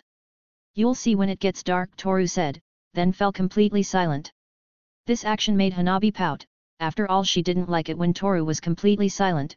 Not only that, she felt it was her duty to make Toru talk. So in a quick taijutsu move, Hanabi climbed onto Toru's back. What are you doing? Toru said without changing the expression on his face. Hanabi looked at Toru's face and while pouting, replied. I'm tired, and since escorting us is your job it should be fine, right? Speaking close to Toru's ear, Hanabi smiled. After all, she was amused to do this kind of thing with Toru. It never changes. Hey, Toru sighed tiredly. In the past, every time he met Hanabi he had to suffer the same thing over and over again. While Hanabi was having fun teasing Toru, Hinata was watching everything with a sad face on her face. Hanabi is strong, cute, and very sociable, compared to her I'm. Hinata lowered her gaze. Every time she looked at her sister, she was looking at someone superior in every aspect. This made Hinata feel pathetic. Even though she had trained a lot and tried to change her way of being, in the end it ended up being the same. She was surpassed by Hanabi in a short time. I wonder if in the future I can be like her, Hinata thought. She had promised that in the future she would be someone worthy of leading the Hyuga clan, but in the end that could not be fulfilled. Looks like it's about to get dark. We should stick around. Making Hinata snap out of her thoughts, Yamato spoke. Time went by too fast. What should I do? Hinata lowered her gaze. The whole way she had been without saying a word. What made it even worse was that at no time did she concentrate on escorting Hayashi and Hanabi. It's about time. My feet are hurting, Ino said with a tired tone of voice. We should look for a place where we can't be easily ambushed. Crossing his arms, Hayashi spoke. For a second he closed his eyes, before opening them and looking at Yamato waiting for an answer. Yeah, I'll take care of that. Nodding his head, Yamato replied. For a few seconds Yamato observed the terrain. The place was full of trees, which were separated by about 7 meters. This made a slight smile form on Yamato's mouth, as he had enough space and support from the roots of the trees to build a shelter using the mokuton wooden style. Well. Everyone looked at Yamato, who was calculating the place where he will build the shelter. Only a second step, but he was already connecting the hand seals. After finishing with the seals, Yamato put his hands together. Mokuton, Shishken no Jutsu wood style, 4-pillar house. Saying that, tree roots sprouted from the ground, rising to a height of 6 meters. All the roots began to join together, forming 4 walls. Gradually the wood was molded into a huge house 7 meters high. It's amazing, no matter how many times I've seen it. Ino dropped her arms over her shoulders as she looked at the house in front of her. It was already the 3rd time Ino had witnessed the mokuton, Shishken no Jutsu, and she always ended up impressed by the usefulness of Yamato's jutsu. Wooden style, as I recall this jutsu belonged to the first Hokage. Hayashi observed the house for a few seconds and recognized the mokuton when he saw it. Although it was strange that someone like Yamato would have a jutsu like the mokuton, Hayashi decided not to ask. Wow, this is amazing, I've never seen a jutsu like this in my life, Hanabi said as she looked at Toru. For a second Toru closed his eyes. When he opened them a sigh left his lips. Maybe Yamato-sensei will end up using that jutsu more than once on this mission. Crossing his arms, Toru approached the house. At first glance it appeared to be a completely empty house, but upon entering they all realized that this was not the case, as that building was divided into different rooms. There were 6 rooms exactly. Yamato looked at this with a neutral face. After all, he had that strange feeling. I'll stay outside to keep watch. Closing his eyes for a moment, Yamato thought. If they were escorting the leader of the Hyuga clan, they were obviously going to have problems, so the best choice for this mission was Team 11, which was led by Yamato himself. You can choose the room you want, I'll keep watch tonight, Yamato said, and then left the place. For a second Toru's eyes were fixed on Yamato. I'm tired from walking too much, so I'm going to sleep now, Ino spoke as she walked up the stairs. Toru looked at her for a second as she remembered what she had done all the way. Ino spent most of the time complaining. Every now and then she would talk to Hanabi or Hinata. I'm going to sleep too. Good night, Hinata said as she bowed. Seconds later she walked up the stairs of the house and entered one of the rooms. Hayashi looked at Hinata as she left and a sigh came out of his mouth. I'll go to sleep too, Otasama, Toru and Ii-san, Hanabi said as she tilted her head slightly forward. After that, Hanabi entered the room next to the room that Hinata chose. The last ones left were Hayashi and Toru. They just stayed silent while looking at the doors of the rooms. I should go to sleep too, do the same, boy. As he sighed, Hayashi closed his eyes for a few moments. He was a little tired from the attitude of her two daughters. Obviously they were both interested in Toru, though their interests were different. Hinata was interested in Toru because she was curious about the grey-eyed boy's personality. On the other hand, Hanabi was just having fun teasing Toru. Hayashi was aware of this, but he could do nothing. He could only wait for what would happen in the future. After a long sigh, Hayashi went upstairs and entered one of the empty rooms, leaving Toru alone. Only 2 rooms left. I guess I'll go to that one. Toru put his hands in his pockets and started to climb the stairs. It didn't take him long to reach the room next to Hinata. When he entered the room, Toru made sure that the door was completely closed. Even though the hinges were made of wood, these were so well detailed that they didn't make a sound. Still the same. Toru sighed as he looked at the bed, which was completely made of wood. He knew that if he slept in that place he would have back problems the next day, but thanks to the fact that he had seen the Mokuton, Shishike no Jutsu more than twice, he was prepared. From his pocket, Toru took out a summoning scroll, placed it on the wooden bed and clasped his hands together. Release. Saying that, a small cloud of smoke appeared. A second after the cloud disappeared, it could be seen that there were some sheets on the wooden bed. That's better. Toru closed his eyes and sighed. After that, he took the scroll left over from the summoning and put it in his pocket. Toru possessed some of these scrolls. These allowed him to keep some of his weapons and survival accessories. He had about 5 scrolls hidden in his clothes. In one of them were Toru's mother's daggers. A few more minutes passed and Toru now found himself staring at the ceiling as he rested on the wooden bed. As usual, his face showed no facial expression, plus he had his hands under his head, pretending to have a pillow. I can't sleep, Toru thought as he sat on the bed. For a few seconds his gaze was fixed on the door. He didn't know whether to go outside and get some air. This is too strange. Outside the wooden house. While the moon was at its highest point, a man watched her with a neutral expression on his face. You should be sleeping, Mr. Hyuga. Closing his eyes for a second, Yamato turned around, but when he looked at Hayashi he noticed something. He has his Byakugan activated. Is something wrong? The expression on Yamato's face turned serious. About 30 people, they're slowly approaching us, Hayashi said as he crossed his arms. I understand, it was already too strange that they didn't attack us earlier. Yamato let out a sigh. He already knew that at any moment they would be attacked, but he didn't expect the ambush to deal so much. No wonder, being the leader of the Hyuga clan, they haven't tried to kill me on so many occasions, Hayashi sighed. He had lost count of how many times they had tried to kill him. In view of what Hayashi had said, Yamato thought, now he had to do his job as a shinobi of Konoha and protect the man in front of him. In any case, thank you for telling me the number of the enemies. Now go back to the house, I'll take care of hiding it so they can't find them. Yamato looked at Hayashi with seriousness on his face, but a small laugh came out of Hayashi's mouth. No need. Hayashi said, not for nothing is he the leader of the Hyuga clan. For a few moments, Yamato looked at the moon rising in the sky and a smile showed on his face. Then we have to drive the enemies away from this place. I'll take care of hiding the house so they won't find the children. After saying that, Yamato approached the house, looked at it for a few seconds and put his hands together. Well.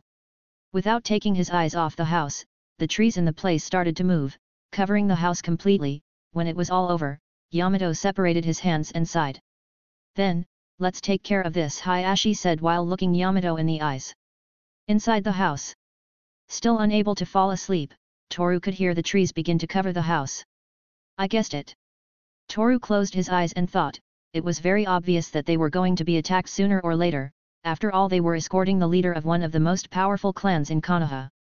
I'll go see. Toru got up from the bed and walked over to the door, but just before he opened it he heard a knock. Someone was tapping lightly on Toru's door. Toru-kun. Are you asleep? On the other side of the door, Hinata's voice was heard. For a moment Toru's eyes looked at the floor before he opened the door. What's wrong? When the door opened, Hinata saw Toru, the expression on his face the same as always.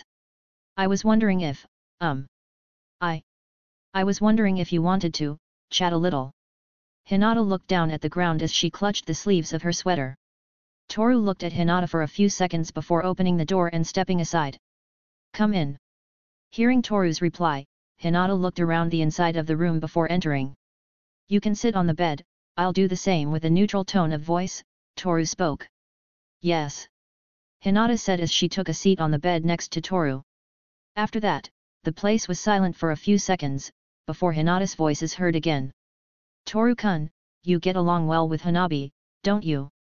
Looking down at the floor, Hinata spoke, her tone of voice was a little lower than usual. Hearing the question, Toru looked at Hinata, before closing his eyes and sighing. I fail to understand the reason for that question, Toru crossed her arms and replied. You could say that. Toru said as he remembered Hanabi. He had known her for 6 years, so it wasn't uncommon for him to know a thing or two about her. Although getting along was never on Toru's mind, he pretty much always saw Hanabi as a child who needed attention. After hearing Toru's answer, Hinata smiled slightly as she looked down at the ground. Hanabi always gets along with everyone. Hinata said without looking away from the ground. After hearing that, Toru could understand a little bit what was going through Hinata's mind. Hanabi has always been very strong and talented. Hinata spoke again. To all this, Toru just kept silent as she remembered the day they were chosen to make up Team 11. She said that she wanted to be strong. Toru got up from the bed and started walking around the room with slow and calm steps. This made Hinata raise her gaze so she could see Toru. It's strange. Toru stopped and looked Hinata in the eyes. Hey! For a second Toru's eyes glowed because of the light from the lamp on the floor. Somewhere near the wooden house. His footsteps echoed on the dirt floor beneath his feet. Yamato surveyed the surroundings with a serious expression on his face. At his back was Hayashi, who had the Byakugan active so he could detect the enemies. They are close, Hayashi said while looking at the surroundings with his Byakugan. Wind sound. From between the trees, 10 people dressed in black-colored clothes appeared. Each held kunao and shuriken in their hands. Are the missing ones hidden? Yamato asked in a low tone of voice. Yes, 10 of them are facing you, and the other 10 are facing me. We are surrounded, Hayashi said as he raised his palms. Then we have to get them to come out. Yamato looked at the 5 people in front of him. For a moment he sighed as he thought of a quick strategy. One will cover the other's back, each will have to fight against 15 enemies. Are you ready, Mr. Hayashi? Yamato said without taking his eyes off the opponents in front of him. Yes, let's finish this quickly. With that said, Hayashi's hands began to glow in a faint blue color, while Yamato just stood there looking straight ahead. Now! Yamato and Hayashi launched into the attack. Wasting no time, the enemies responded to the hostility of the men in front of them. In a second, Yamato appeared in front of the 5 people who decided to show themselves. In response, the enemies attacked. At first Yamato tried to use his fists to cause damage to the enemy, but that didn't work, as the opponents were agile. This forced Yamato to use his jutsu. In simpler words, Yamato decided to finish the enemies fast. Mokyuton Hihutsu, Jokaikuton. Clasping his hands together tightly, tree branches began to sprout from the ground. The enemies tried to dodge the strong branch tackles, but only one succeeded, as the others ended up trapped between the branches, with most of their bones broken. While this was going on, Hayashi found himself fighting hand-to-hand with the enemies. Byakugan. Hayashi said in his mind. Instantly, veins began to swell around his eyes. As he did this, the chakra points of the enemies were visible. In response to this, the enemies decided to retreat. They knew that if they received a hit from Hayashi they won't live to tell the tale, but they didn't know what that man in front of them was capable of.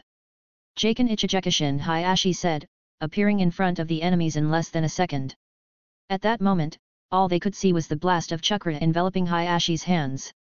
Only 30 seconds had passed, but a third of the enemy's strength had been pathetically defeated. Those hiding in the trees were terrified, they feared for their lives, accepting that job had been a very bad decision. But none of them had time to escape, because Hayashi was already in front of them. Jaken, Tenketsushin soft fist, Tenketsu needle. Hayashi's quick hand movements hit all the enemies hiding in the trees, all the blows were directed at the central chakra conduit, which left them in critical condition. Yamato, on the other hand, was still fighting the remaining 10. Moku Bunshin no Jutsu wood clone technique. Clasping their hands together, roots began to come out of the ground, forming 4 wooden clones, all of these went on the attack, fighting 2 of each enemy. Mokuton, Fukusha Yusenbon vengeful needles. Yamato again clasped his hands together, instantly a wooden pillar came out of the ground, from which hundreds of thorns came out which were directed at 2 of the enemies.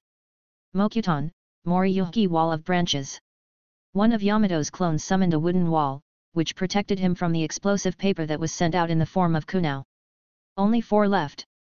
Yamato took a leap to reach the trees next to one of his clones. Mokuton, Yuki Suiraku falling trees.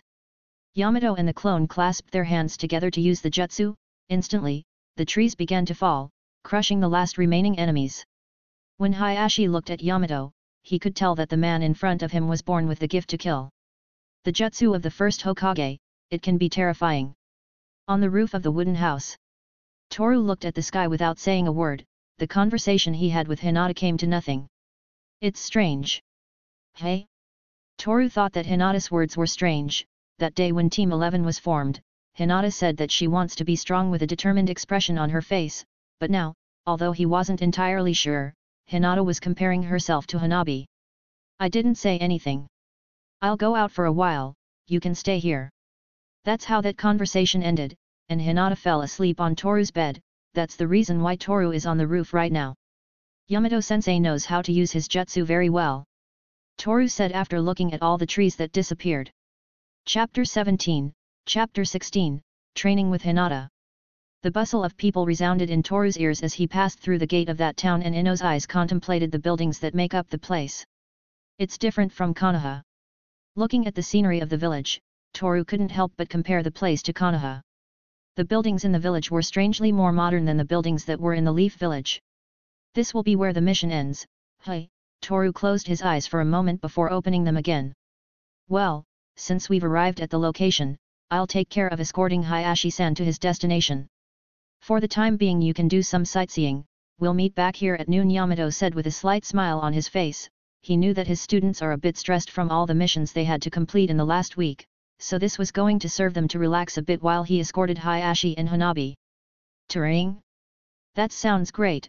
I've accumulated too much money from the missions, so I'm going clothes shopping. Ino said, then ran off in a random direction. Toru looked at Ino for a few seconds before sighing. Ino's attitude was getting worse as the days went by. That was becoming a problem for the team. See you later, Toru and Ii-san, Hanabi said as she looked at Toru with a smile. After that, Yamato, Hayashi and Hanabi went to a specific place, leaving Hinata and Toru completely alone. These two remained silent for a few seconds as they watched their sensei walk away together with Hayashi and Hanabi. I should buy some food. Toru put his hands in his pockets and started walking in search of some restaurant or store. Hey? Toru-kun, wait for me. Hinata said as she tried to catch up to Toru, something that was very easy since Toru was walking at a slow pace. Walking beside him, Hinata sighed. We should buy some food, Toru said with a soft tone of voice. This made Hinata look Toru in the face before replying. I guess so, on the whole trip we could only eat rice balls and water. After a while, Hinata's eyes pointed to the ground. Hearing the answer, Toru only affirmed with a slight nod of his head and continued walking beside Hinata. Although silence was present, neither of them felt uncomfortable. After all, in the past they both used to be quiet for hours. I have a lot of money accumulated. The missions we have completed this week have given me funds to be able to continue my research. Toru looked up at the sky and sighed. The little money Kyoko left as an inheritance for her son wasn't much, but thanks to the missions Toru and his team completed, money was something they no longer had to worry about. If not for that organization, Toru would still have plenty of money. When I return to Konoha I'll have to buy the materials to be able to make it. Toru took his hands out of his pockets and entered one of the restaurants next to Hinata. In some clothing store. Her eyes sparkled from the excitement she felt. Different types of clothes were in front of her. I'm going to take this one, I'm sure Suzuki will love it. Lifting an article of clothing between her hands, Ino spoke. There was a smile on her face that showed how happy she was at that moment. Minutes later, Ino came out of the clothing store with 2 paper bags, one in each hand. What should I do now? It's still a long way to noon. Ino scanned her surroundings in search of something to keep her busy until noon, but was unsuccessful. Maybe I'll go get some food. After saying that, Ino held the paper bags in one of her hands and took a breath of air. For some reason, she felt lonely, even though she was the first to separate from the team when she heard the word tourism. Well, there should be somewhere I can go. Having said that, Ino started walking aimlessly. Somewhere. The wind made the leaves of the trees blow away, while the morning breeze made Toru's hair stand in front of her eyes. Toru just took that lock of hair and moved it to the side. At that moment, Hinata was at his side, eating an onigiri while looking at the sky with a thoughtful expression on her face. Bringing the onigiri to his mouth, Toru thought, it had been a few minutes since they arrived at that place. Everything was covered with trees, there was a stone path with wooden benches on the sides, some people could also be seen walking around the place, all that was reassuring for Toru. It's still 2 hours before noon, he should do something until then. Toru closed his eyes and took a breath. When he opened his eyes, he looked at Hinata. She was looking at the sky with a worried expression. He knew something was up with the white-eyed girl. At that moment, Toru remembered the night before, Hinata asked some confusing questions, but all those questions were making sense as the seconds passed. Without saying anything, Toru got up from the bench and started walking in the direction of the trees. Hey! Where are you going, Toru-kun? Hinata asked as she put down the onigiri in a box. Toru turned around and looked at Hinata before speaking. You're not coming.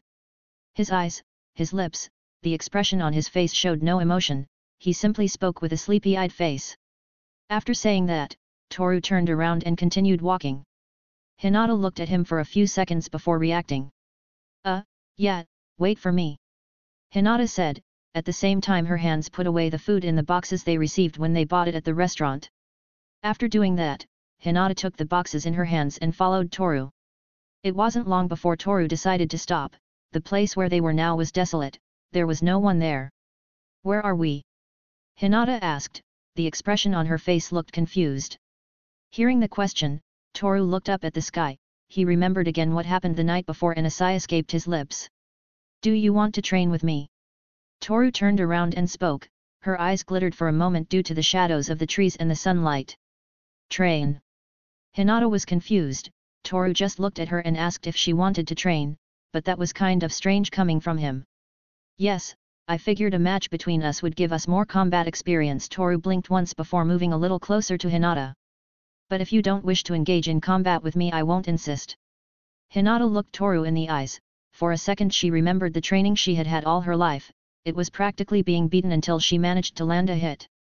If it's with Toru. Hinata looked down at the ground, but a second later she looked up and replied. I'm not sure, but if you want to.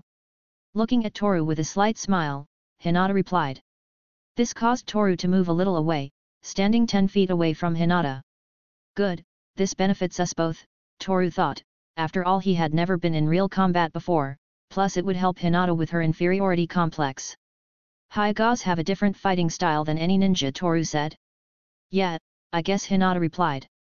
After saying that, Toru raised his arms a little, taking his fighting stance.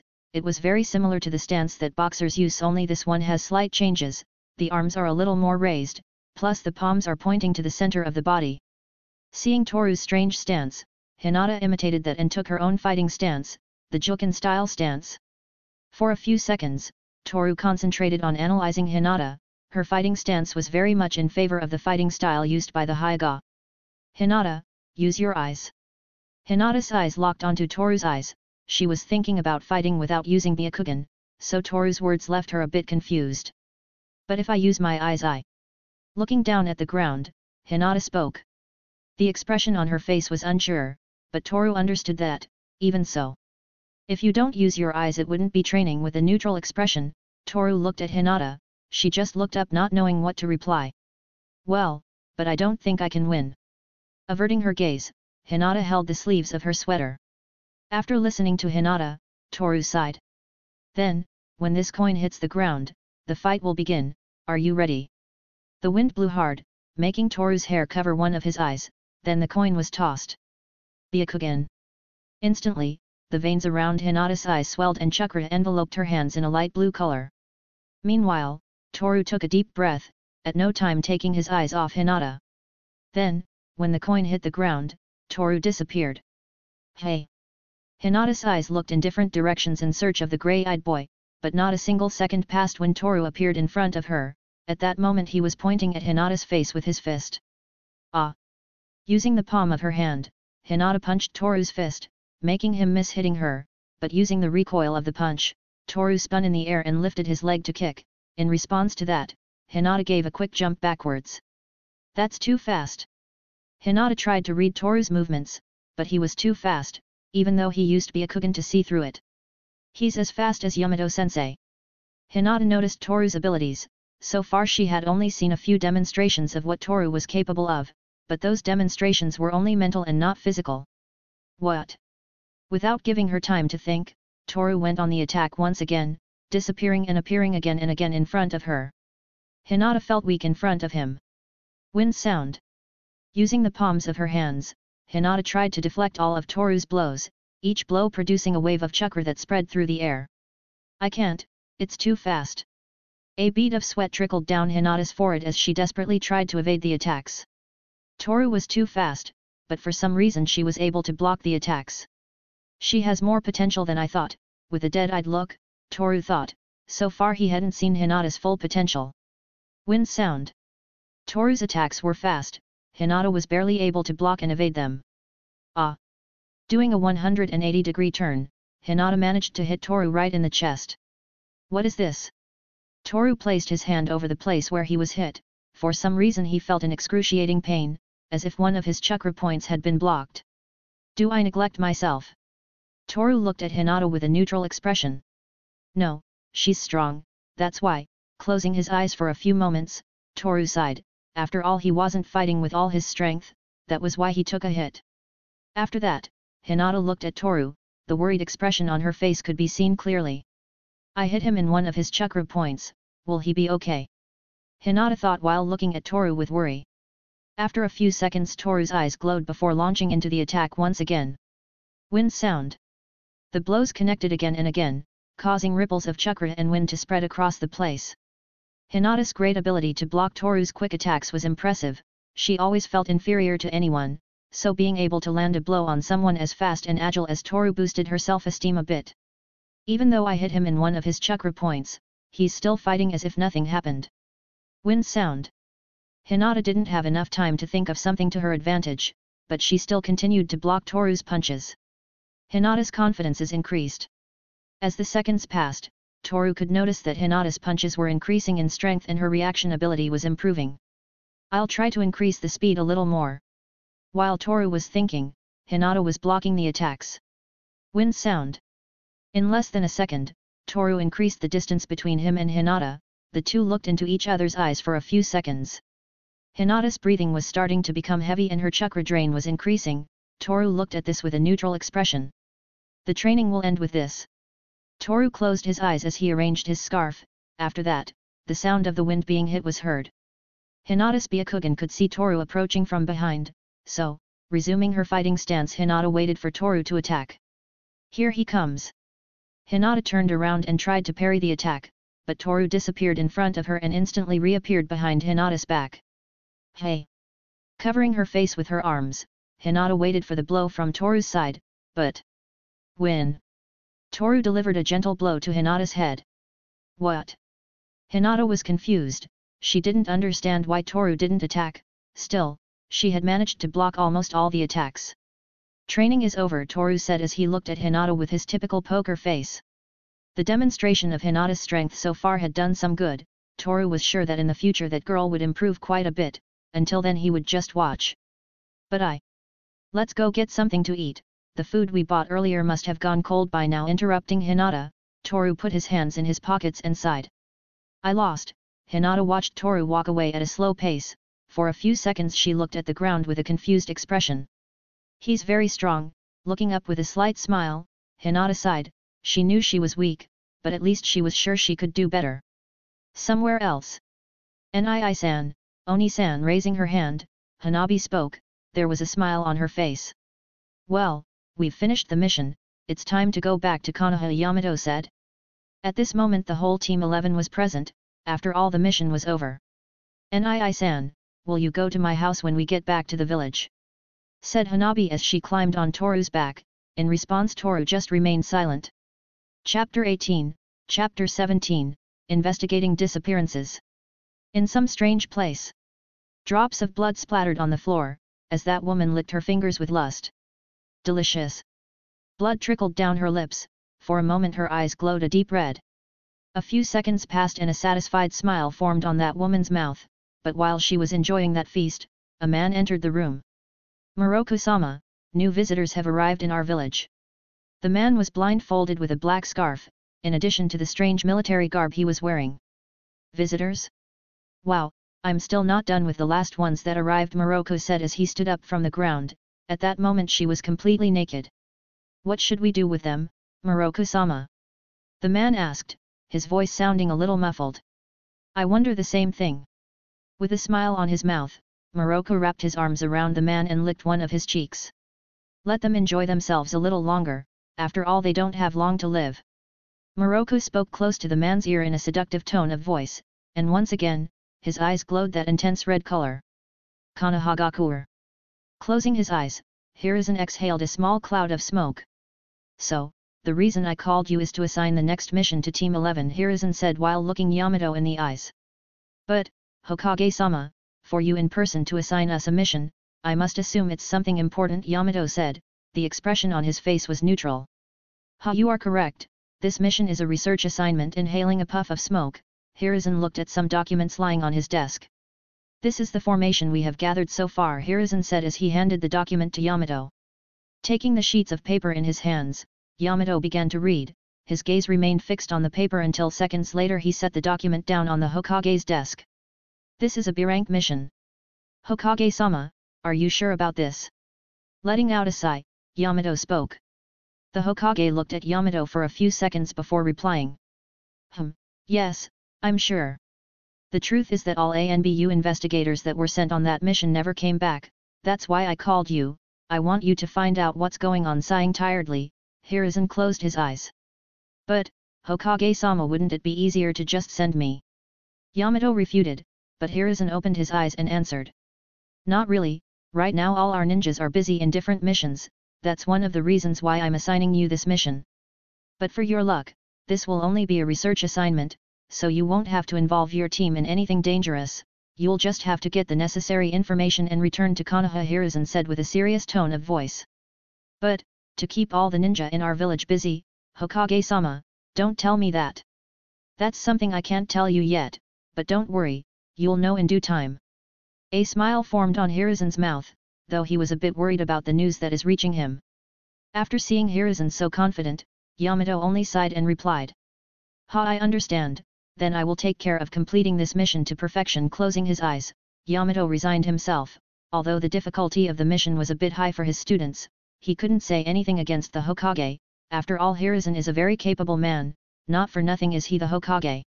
At Toru's house, the sound of metal pieces echoed in the place. Moving his hands with great skill, Toru assembled the pieces. Good, now I have to make sure the air pressure doesn't make the battery explode, Toru thought as he placed the metal wires in that strange device. After that some minutes passed, Toru was still building the device. Yamato-sensei said that the next mission will be out of the country, then I must prepare some things before going to sleep.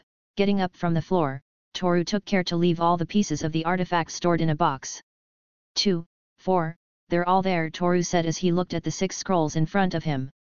I guess I'll take this as well. Opening a small wooden box, Toru took out a pendant, and it was a shiny golden ring. That ring belonged to Kyoko, it was one of the few things Toru was able to retrieve from her family. He took a few seconds to look at the ring and remember some things from the past, but it was only a few seconds before Toru put the pendant around his neck. I thought it would be uncomfortable to wear it, Toru sighed, his face still holding a poker expression. After that, the lights in the place went out. Toru sighed as he trimmed himself on the bed. I have a bad feeling. The next day, the scarf on his neck, as well as his hair, moved due to the wind. For a few seconds she closed her eyes and let the wind caress her face. Toru lifted the fruit-filled bread in his hand and brought it to his mouth, taking a few seconds to savor it. I think Mr. Xiao went a little overboard with the salt, Toru thought as he ate. You're early, again with a slight smile on his mouth, Yamato raised his hand, greeting his student. Good morning, Yamato-sensei, Toru said without changing the expression on his face. After seeing Toru, for a few seconds, Yamato looked at the horizon. He was thinking, normally B-rank missions are assassination assignments, but there were also investigations. After reading all the information in that document that the Hokage had, Yamato could only imagine what they might possibly have to face. All the ninja in our village, hey, letting out a sigh, Yamato crossed his arms. He had heard certain rumors that a certain ninja had returned after so many years, but they were rumors. Even so, Yamato just stayed to think about it. Good morning, Yamato-sensei, Toru-kun said Hinata, who at that moment had just arrived. Hinata, you're early too, Yamato said, though the expression on his face was completely neutral. Well, I couldn't sleep last night, so I'm still a little tired, but I promise I won't be a burden to the team, Hinata said loudly. Her look was full of determination, something that made Yamato smile unconsciously. Toru-kun. Hinata looked at Toru. He had just stared at the place where Ino usually comes from. Although I was easily defeated, I wonder if Toru-kun held back, Hinata thought. Here she comes, Toru said, making everyone look at the golden-haired girl. Ha, I made it in time, Ino spoke while catching her breath. She had stayed up too late last night, so she couldn't wake up early. After watching Ino apologize for a few seconds, Yamato sighed and looked at his students. Well, now that we are all here, I must tell you something before we leave, Yamato said with a serious expression on his face. This made Toru narrow his eyes. This mission is B rank, Yamato said, causing Hinata and Ino to look at him with a confused expression. We're still genin, why would they send us on a high-ranking mission? Closing his eyes and crossing his arms, Toru spoke. Ha, this is a mission that we were tasked by the Hokage himself in person. The Hokage? Ino asked. She was still confused. After all, she didn't know whether to be happy or scared about being assigned to a B-ranked mission. Don't worry, as a jounin that I am, I will see to it that this mission is completed successfully, Yamato said. There was still a serious expression on his face. Besides, we will earn a lot of money. With a slight smile on his mouth, Yamato looked at his students. Even he wasn't sure if it was okay to go on a same B-ranked one with a team of rookie genin, and even if it was a research assignment, he had a bad feeling about it. Then, if we complete a B-ranked mission, I can brag to Sasuke, and Sakura will die of envy. Looking up at the sky, Ino imagined herself at Sasuke's side. Sensei, we still don't know what the mission is about, Hinata said. She was still a little nervous. Yes, this mission is a research assignment. We have been tasked to gather information. We will have to visit the villages that are located between the Land of Fire and the Land of Waterfall, Yamato said. For a few seconds he closed his eyes before continuing to speak. From what I understand, there have been dozens of people missing, so we'll have to start the investigation when we get to the first village. Toru arranged his scarf and sighed. Research was one of the things he was best at, so he was sure he could find relevant information that could be of use to the Hokage. While Toru was thinking, Ino had locked herself in her own world. If it's a research assignment, it shouldn't be that hard. Haha, I can already see Sakura's face when she finds out I completed a B-ranked mission, Ino thought as she chuckled. Well, now that I've given you the basic information for this mission, it's time to go. Yamato turned around and started walking. Yes, Sensei, they said in unison. 2 hours later. The sound of their footsteps echoed with the dirt on the ground. It hadn't been long since Team 11 had left Konoha. If for some reason you even think of ruining the mission, I'll see to it that you suffer, got it? Ino said as she held Toru's scarf. The two had fallen a little behind. Because of this, Ino took advantage of the situation to give Toru a warning. Ha, it's getting worse every day, Toru thought. He was aware that Ino's personality was too irritating, but he still decided to keep quiet until the right time to respond. I hope you understood. You must not ruin my chance with Sasuke. Ino looked at Toru with a superior expression on her face. After that, Ino let go of Toru's scarf and continued walking. She's too self-centered, Toru wiped the founded a little and sighed. Toru-kun, don't lag behind, Hinata said. Hearing the white-eyed girl, Toru closed his eyes for a second, then kept walking. Sensei, how long until we reach the first village? Ino said, the expression on her face hiding her thoughts very well. It's still 7 hours away, but there's no need to worry, we'll take a break every so often. Without taking his eyes off the road, Yamato spoke. Ino just looked at the horizon with a tired expression. Ah. I'm tired. I don't want to walk anymore, Ino thought, yet no one could hear her. As his students walked behind him, Yamato sighed. The whole time he had been thinking about what would happen during the mission. According to the documents Hiruzen gave him, there was a strange creature with spidery legs sticking out of its back. Anyone would think that description was a joke, but the one who provided that bit of information died of exsanguination right after arriving in Konoha. I'm still not sure if what was in those documents is true, possibly that creature was just a hallucination, but... No, I shouldn't think too much about that. I'll gather the information and return to Konoha together with my students. Yamato sighed once more and put his hands in his pockets. Somewhere. Blood spilled from the weapon that man held in his hands. Wind sound. The man shook the spear to remove the blood from it. For a few seconds his face could be seen. He had a white bandage covering one of his eyes. He was also wearing a military uniform. Moroku-sama. The man sighed as he looked at the corpse in front of him, remembering that woman. Chapter 19, Chapter 18, Strange People. Among the trees, a shadow appeared, looked for a few seconds at the 4 people in front of him before disappearing without a trace. At that moment, Yamato felt a glance, but it was only for a second. Could it have been my imagination? Yamato thought as he looked at the leaves of the trees. It had already been 8 hours since Team 11 left Konoha. Right now they were about to reach the border between the Land of Fire and the Land of Waterfall. Sensei, what are we going to do in this investigation? Asked Ino while looking at Yamato. The latter just looked straight ahead without changing the neutral expression on his face and answered. The first thing we will do is ask questions. We will pick random people and ask questions regarding the disappearances. Crossing his arms, Yamato continued speaking. What follows after that is to analyze the surroundings for clues that will provide us with more information. In the end, we will gather all the information and sort it out. Yamato finished explaining. For some reason, after listening to the explanation there was a tired face on Ino. After all she thought that whole process was boring. Really this mission is B rank. Ino thought, although it was kind of strange that such an easy research mission has a high rank, Ino decided not to think about it anymore. As Ino walked away tiredly, Hinata sighed. A few hours had passed and Toru hadn't said a single word. This only made her look at the ground with a slightly sad expression. After being assigned to the same team as Toru, Hinata thought that her relationship with him would be the same as in the past, but Toru is always distant with anyone, even her. This is very hard, Hinata sighed.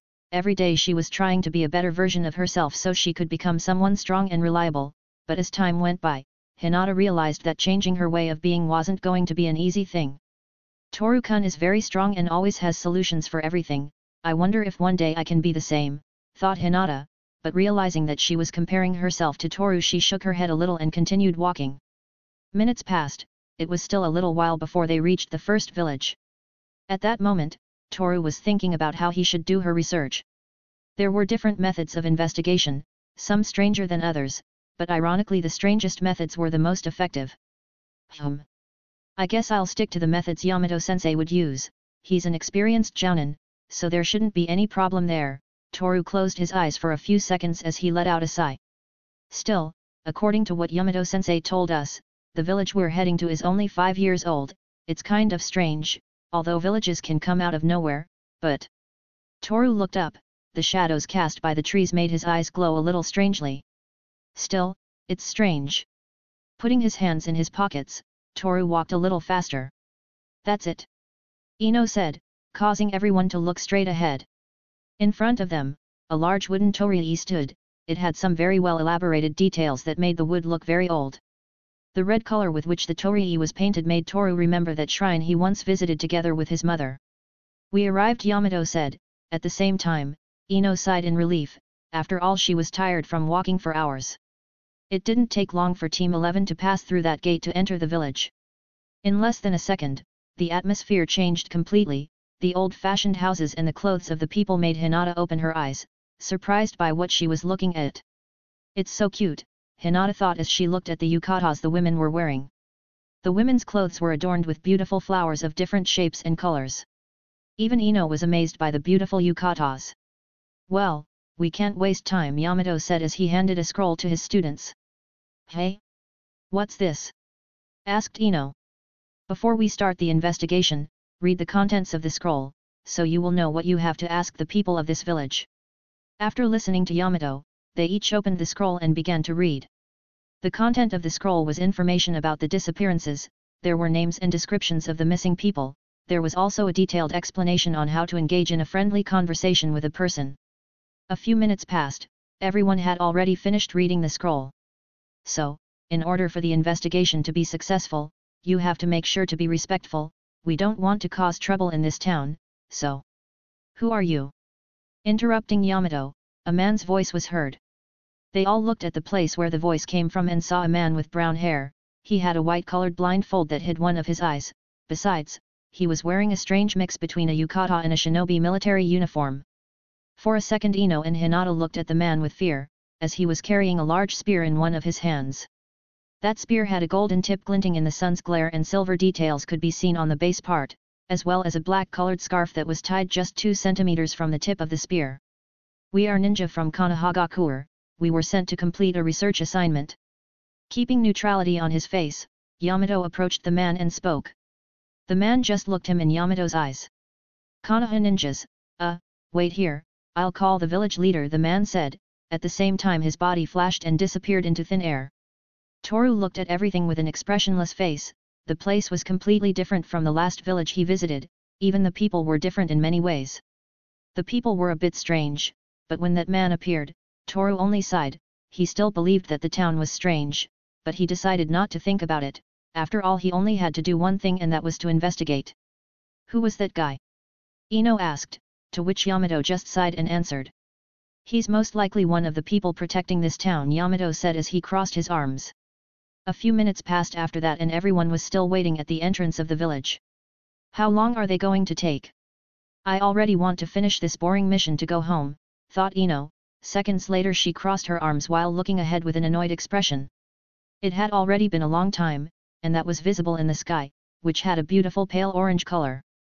Toru looked at this and sighed, they had traveled for a whole day in order to get to that town, but in the end it looked like they wouldn't be able to complete their research on the first day.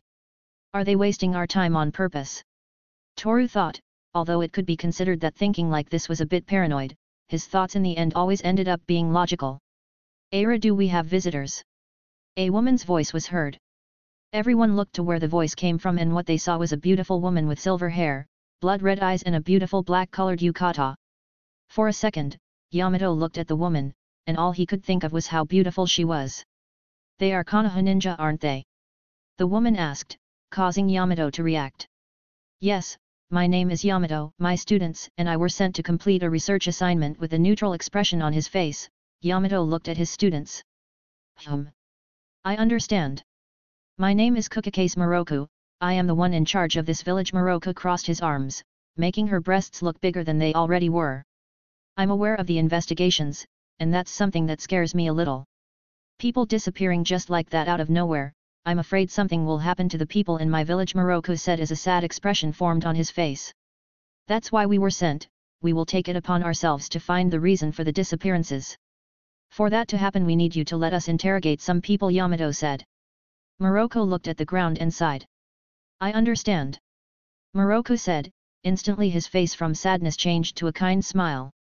Then I suggest you stay here to sleep, it's already a bit late and until you finish it will be night. We have an inn where travelers usually stay overnight. Yamato thought for a second. Staying overnight in the village wasn't something necessary, after all he had a jutsu that allows him to build shelters, but, still, Yamato thought he would waste the kindness of the woman in front of him. Thank you for your kindness, we will gladly accept, Yamato said while bowing. We're going to stay at an inn tonight, hey. I guess that's good, I'm already tired of sleeping on a wooden bed that makes my back hurt, Ino thought. Minutes later. A few minutes had passed since Moroku left together with a man who had both eyes blindfolded. After that, Yamato took advantage of the moment to start with the mission, assigning a place to each of his students. At this moment, Toru was looking for people to interrogate, it didn't take him long to find someone. That person was a woman no more than 20 years old. I'm sorry for the inconvenience, but can I ask you a few questions? Toru said. The woman looked at Toru, but didn't respond for a few seconds. Oh, hi, I didn't see you. A few questions.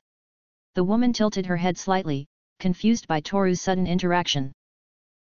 Yes. Could you tell me what you know about the disappearances? Toru asked, and again the woman took a few seconds to answer.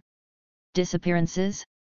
Sorry, I don't know anything about that, the woman said with a poker expression on her face. I understand.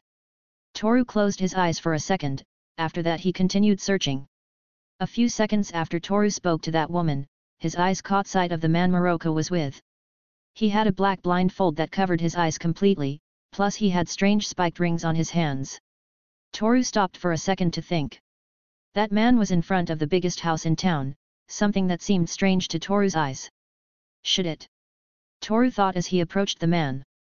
Can I ask you a few questions? Toru said. The man turned his head, looking at the place where Toru stood. A slight sigh came out of his mouth before he answered. About the disappearances. The man said. Yes, about that. Toru's eyes sparkled for a second after hearing what the man had said. The little I know is that the area of the disappearances is on the border of the Fire Land, near this village. With a muffled voice, the man spoke. That's information we already have, Toru thought. Everything the man had said was already on the scroll he received from Yamato. Is that all you know? Toru asked, causing the man in front of him to sigh. Is that all I know, or do you want me to say it again? The man said. No need. After that, Toru walked away from the place. Somewhere. Moroku watched the sky, it was slowly starting to get darker. How many does that make already? Moroku asked herself, after all that wasn't the first time Konoha sent an investigation team. I don't know, Moroku-sama, I've already lost count, said the man, who was carrying a spear in one of his hands. It seems your memory is failing, Yazu-chan, Moroku said as he smiled seductively. But never mind, we'll take care of them tonight. Chapter 20, Chapter 19, Suspicion. Walking with a scroll in her hands, her golden hair swayed to the rhythm of the wind. They all say the same thing, Ino sighed tiredly. She had spent the last 30 minutes asking the different people she encountered, but they all claimed to know nothing about the disappearances. It's already getting dark. Looking up at the sky and dropping her arms over her shoulders, Ino sighed once more. What am I going to do? Looking down at the ground, Ino lamented. After all, she hadn't managed to gather relevant information, the few things she managed to research were already in the scroll she received from Yamato. I should give up. Maybe the same thing happened to Hinata. Closing her eyes, Ino started walking. Wind sound. Ino looked back due to the sudden sound, but found nothing. What was that? Ino thought, even if she turned her gaze the instant she heard the noise, she didn't manage to find the cause of it. How strange. Ino said. After that she continued walking, ignoring what she heard before. But, in a place a bit far away from where Ino was, that man with the spear stood. His eyes glowed for a second, before disappearing into the darkness. Somewhere with Hinata. Excuse me, can I ask you a few questions? Hinata said, but was completely ignored. She had been trying to interrogate random people for over 30 minutes, but in the end everyone ignored her as if her very existence had no real value. Why are they ignoring me? Hinata asked herself. Even though she tried not to be rude to people, in the end they all ended up ignoring her. I haven't been able to gather any information. Looking down at the scroll in her hands, Hinata sighed, but that wasn't going to be enough to make her give up. I shouldn't think about that, for the time being I'll look for someone who is interested in answering the questions. Looking around, Hinata thought. It didn't take her long to find someone. It was a young man, his age was possibly between 15. Good afternoon, Hinata said, making the boy look her in the eyes. Yes. The boy said. Well, can I ask you some questions? Hinata said, still a little nervous about interacting with a stranger. Of course, what kind of questions? With a soft tone of voice, the boy answered, something that made Hinata calm down. This, about the disappearances, do you know anything about that? Looking at the scroll in her hands, Hinata asked. The boy simply smiled, and in a gentle way answered. Yes, I know some things. If you were asking everyone in town you should have noticed that no one knows anything, and it's just that everyone prefers to ignore that subject. There are many who are afraid about those things. Fear. Hinata asked herself. It was obvious that the people in that village would be afraid, since people who disappeared didn't come back, but still Hinata doubted, since no one seemed scared or worried. There are also certain rumors, they say that a giant spider is the one that kidnaps people and eats them. But that's just a rumor, still, that makes the people in this town scared. A giant spider. Could it be someone summoning? Hinata asked. In a second the expression on her face changed, now her face showed seriousness. Well, it's unlikely, since there are no ninja around here nearby that have the chakra ability to summon a giant beast. Still, it's just a rumor. That's the little I know, I hope I helped you, said the man while smiling kindly. Hinata just looked at the ground, she had finally managed to find valuable information. I understand, thank you for your time. Bowing, Hinata left the place. Giant spider, fear, this is strange, I can't figure out what's going on here. No one seems to be scared, but he said that everyone prefers to ignore the situation, yet for some reason he kept contradicting himself over and over again. Staring at the scroll in her hands, Hinata closed her eyes for a second as she thought. The contradictions in the boy's words were strange, but they didn't seem to be on purpose. I should tell Yamato-sensei. Wind sound. Hey! Hinata looked around at the sudden noise her ears heard. Quickly Hinata's Byakugan activated, she immediately realized that someone had been spying on her. Who is it? Hinata asked. Thanks to her Byakugan she had been able to slightly make out the silhouette of the person who had been spying on her. Disappeared. Hinata thought, the moment she blinked, the silhouette disappeared. Hinata was a little confused, she didn't quite know what that had been, but that someone had been sneaking a peek at her didn't mean anything good. A few minutes later. Night had fallen over the land of fire and the land of the waterfall, causing the inhabitants of that village to light the lamps they had in their homes. Here it is, the dish I am best at preparing. Placing a few plates full of food on the table, a smile formed on Moroko's mouth.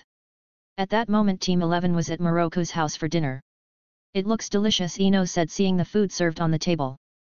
There were different dishes ready for tasting.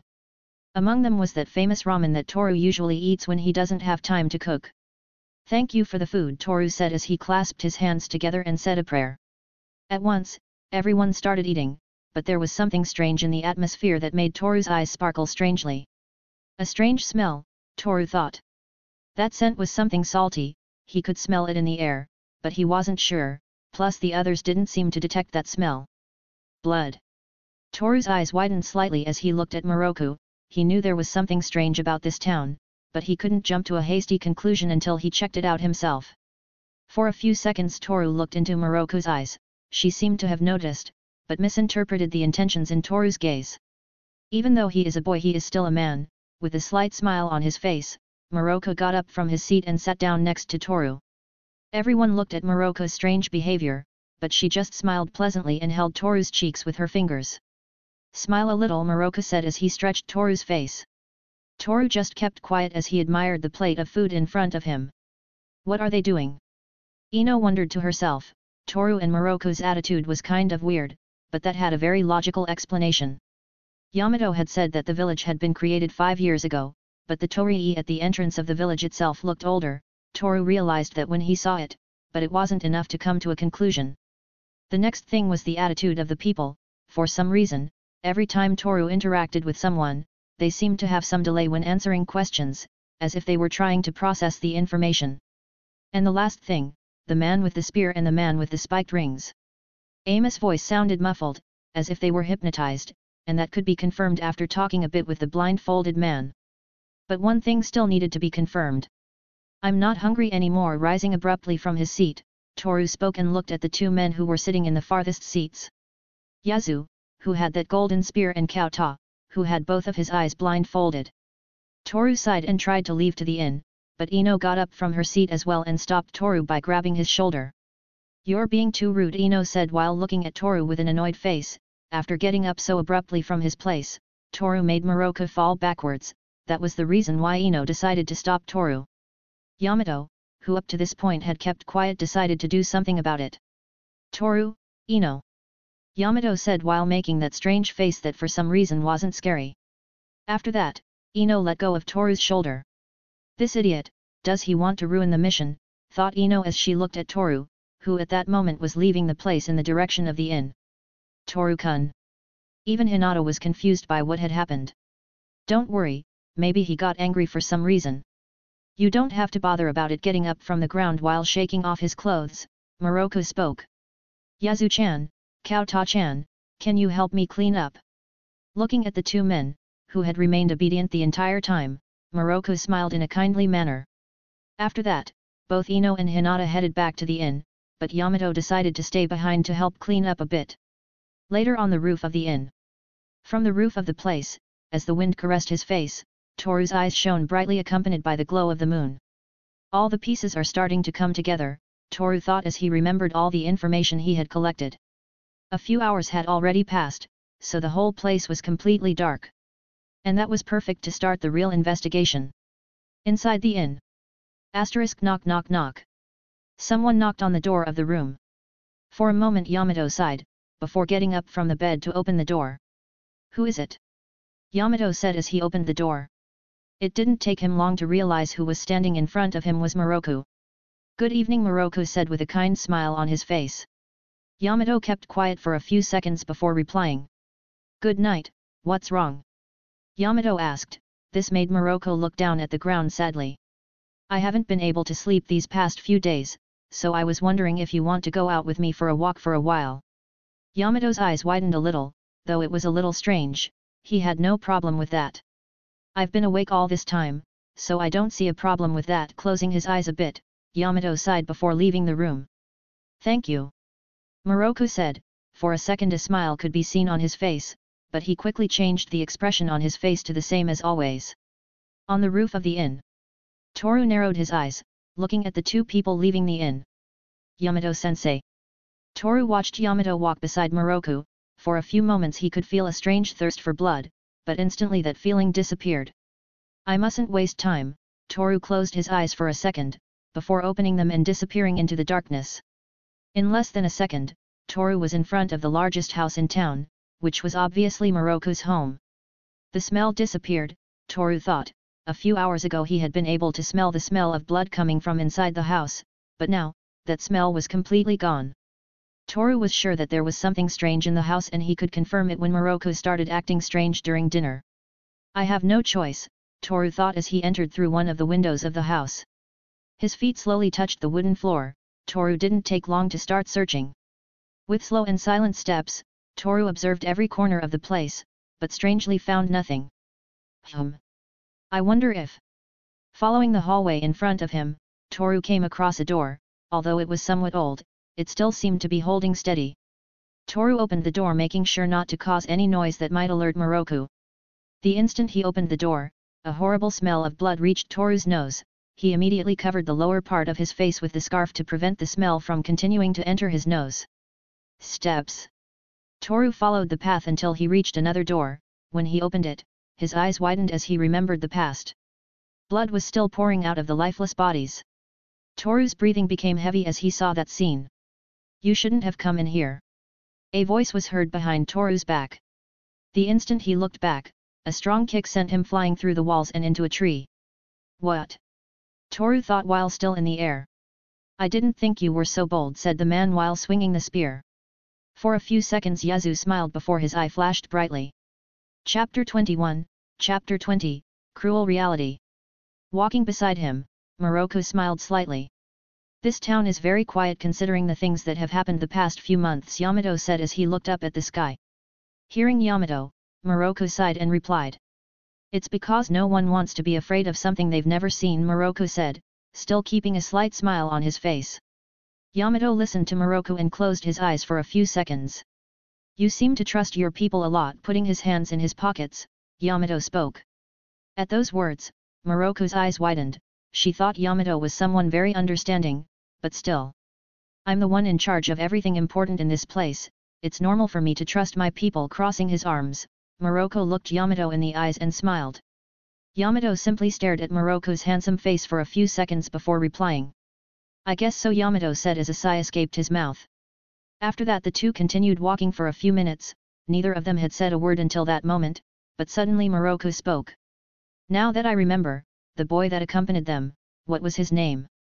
Moroku asked, remembering the grey-eyed boy. This made Yamato look into her eyes with a confused expression. Although he had no problem saying his student's name, Yamato thought that question was a bit strange. Asahi Toru. Without looking away from the front, Yamato spoke. Hearing Toru's name, a smile formed on Moroku's lips.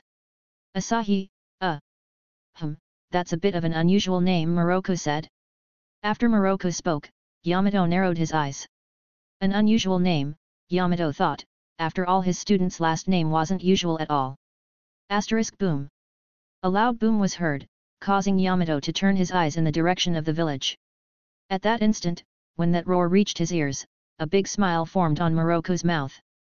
Something happened, I must go, Yamato thought as he looked at Moroku. Sorry, I have to go too. No.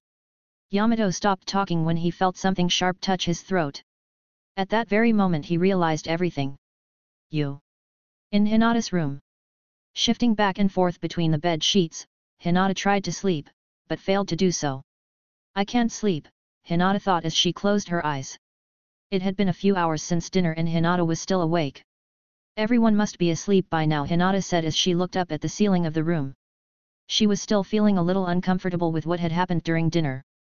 Toru getting up so abruptly, at the same time causing Moroku to fall to the ground, all that just gave her things to think about. Toru-kun, Hinata thought as she imagined that grey-eyed boy. Since they arrived in that town everything had become strange, the attitude of the people was strange, the strange hallucinations in which some people disappeared in front of her, everything was so strange. A giant spider, Hinata thought. That boy she had questioned earlier said some interesting things. A giant spider that kidnaps people and eats them, that all sounded ridiculous, but still, Hinata thought that was kind of strange. Hey! Hinata's Byakugan activated involuntarily when she sensed a presence in the room. She immediately realized that that man with the rings was about to hit her right in the face. So, in an attempt to dodge the blow, Hinata spun around on the bed. Kaota's fist went through the bed like tofu, this made Hinata's eyes widen. After all, if that punch ever touched her right now she wouldn't be alive anymore. Why did you do that? Hinata asked, but Kaota answered. Wind sound. Kaota threw another punch. This forced Hinata to use her arms to block the attack, but the blow was so strong that the recoil sent her through the wooden wall. Why is he doing this? Hinata asked herself as she picked herself up off the ground. Stepping out of the hole Hinata left when she went through the wall, Kaota sighed and spoke. She looks tougher than her chakra shows, Kaota said. For a few seconds the rings on his hands glowed due to the moonlight. Minutes earlier in Ino's room. His eyes widened as he heard a strange noise on the ceiling. For a few seconds an annoyed expression formed on his face. Damn! I'm tired, who's the idiot making so much noise at this time of night?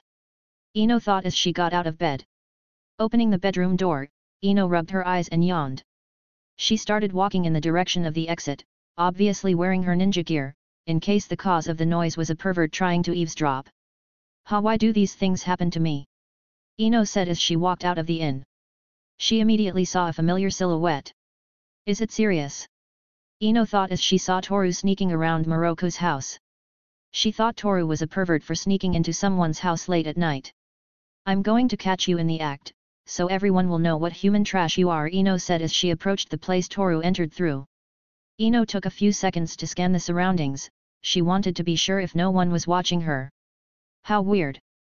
Although she looked around, the town seemed to be empty, and that was strange, since, in the daytime, that town was always full of people. I guess that will be an advantage for me. A smile formed on Ino's mouth, as she tried to open the window. Hey!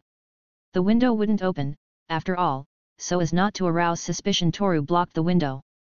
It can't be, I must find another way. After thinking a bit, Ino began to look for something that would allow her to enter Moroku's house, however, she found nothing, there was no opening. Ino could only make a face of displeasure at her situation, she felt cornered, but that didn't make her give up. There's still a way, Ino said as she headed for one of the nearby bushes.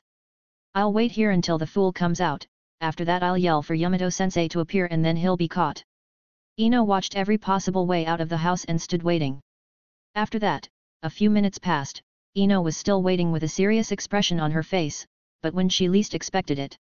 Boom! Ino's eyes widened as she saw someone shot out through one of the walls of the house. That someone was Toru. What? Ino hid a little in the bush so she can't be discovered. What's going on? That's the guy with the spear, Ino thought the moment she saw Yazu come out of the hole left in the wall of the house. Yazu was walking slowly while swinging the spear in his hands. There was a smile on his face. Meanwhile, Toru was still on the ground. He had his hands on his stomach. After all, he had been kicked there. Cough, cough. Blood came out of Toru's mouth. This made Ino's eyes widen. What the hell? Why they? Ino covered her mouth with her hands. She thought Toru deserved a punishment for entering Moroko's house in such a suspicious way, but something like what she had just seen. I should have killed them all when they came to this village. After all, you were the first one to find out, weren't you? Yazu said as he looked at Toru. It's a pity Moroko-sama didn't allow me to kill them, still it was worth the wait. Wind sound. Yazu began to swing the spear with great skill. It caused a slight breeze on the ground, which made the leaves of the trees begin to orbit around him. Kill us! Ino thought as she looked at Yazu. But, I'm surprised that you managed to find out that all the people in this town don't exist. Tell me, how did you figure out that it was all genjutsu? Yazu spoke with a smile on his face. However, Toru didn't respond. After all, the punch he received in the stomach prevented him from speaking. Genjutsu. Ino was at a loss to understand what Yazu had just said. Wait. Clasping her hands together, Ino closed her eyes tightly. Release whispering, Ino released the genjutsu. Instantly she could realize everything, the houses, the people, the village, none of it existed. All she could see were the ruined houses that was in place. Everything was fake, everything she had seen, all the people, none of it was real. To create something like that with genjutsu and keep it active for such a long time. Ino's eyes widened like saucers as she realized the magnitude of chakra needed to do something like that. So they are as strong as Yamato-sensei, Ino thought. At the same time, her body began to tremble. It's amazing that a brat like you has such reasoning ability, but pitifully it all ends here. Raising the spear, Yasu's eye gleamed. Die. Wind sound. Hey. Yazu was confused. His arm stopped just a few centimeters away from Toru's head, and a few meters away from the spot was Ino. Her hands formed a triangle pointing straight at Yazu. After realizing this, Ino's body fell to the ground. Are you in my mind? Yazu spoke inside his own mind. This made Ino sigh tiredly. I. Ino said. This caused Yasu's mouth to utter the words out of her mind. Damn. Ino said. Another smile formed on Yasu's face before he swung the spear and stabbed his own leg. That doesn't work. Hearing that, Ino quickly snapped back to her body due to the horrible feeling of the spear piercing her leg. I thought Kouta killed you. Did he go for the Byakugan girl? Yazu said while removing the spear from her leg. What do I do? Ino screamed internally. She didn't know what to do. The moment she saw Toru about to be killed, she used her jutsu without a second thought. That damn jerk, but I can't blame him, after all he is blind, Yazu said as he approached Ino. At the same time the spear started to spin between his fingers. I'll have to kill you first, otherwise I won't be able to kill the other one. Yazu said while looking at Ino with a smile. Are you going to kill me? Am I going to die? I'm going to die. I don't want to die. As Yazu approached with that macabre smile on his face, cold sweat began to slide down Ino's face, her legs began to shake, and tears came out.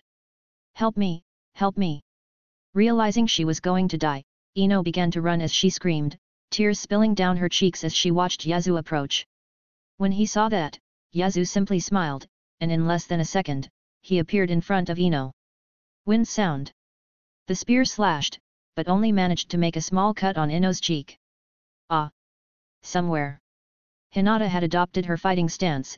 At the same time the blindfolded man sighed. The chakra is directed to the hands, Your chakra control is superior to the people I've felt, Kouta said. His voice sounded somewhat muffled, as did the way he moved. Why are you doing this? With veins swelling around her eyes, Hinata spoke. Chakra could still be seen enveloping her hands. I don't have time to answer, Kouta said, instantly appearing in front of Hinata, throwing a punch of great magnitude. Chapter 22, Chapter 21, Hinata's Strength. The threads could be seen thanks to the brightness of the moon. Moroku smiled seductively as he held the threads between his fingers. You. Stopping in the same spot, Yamato looked Moroku in the eyes.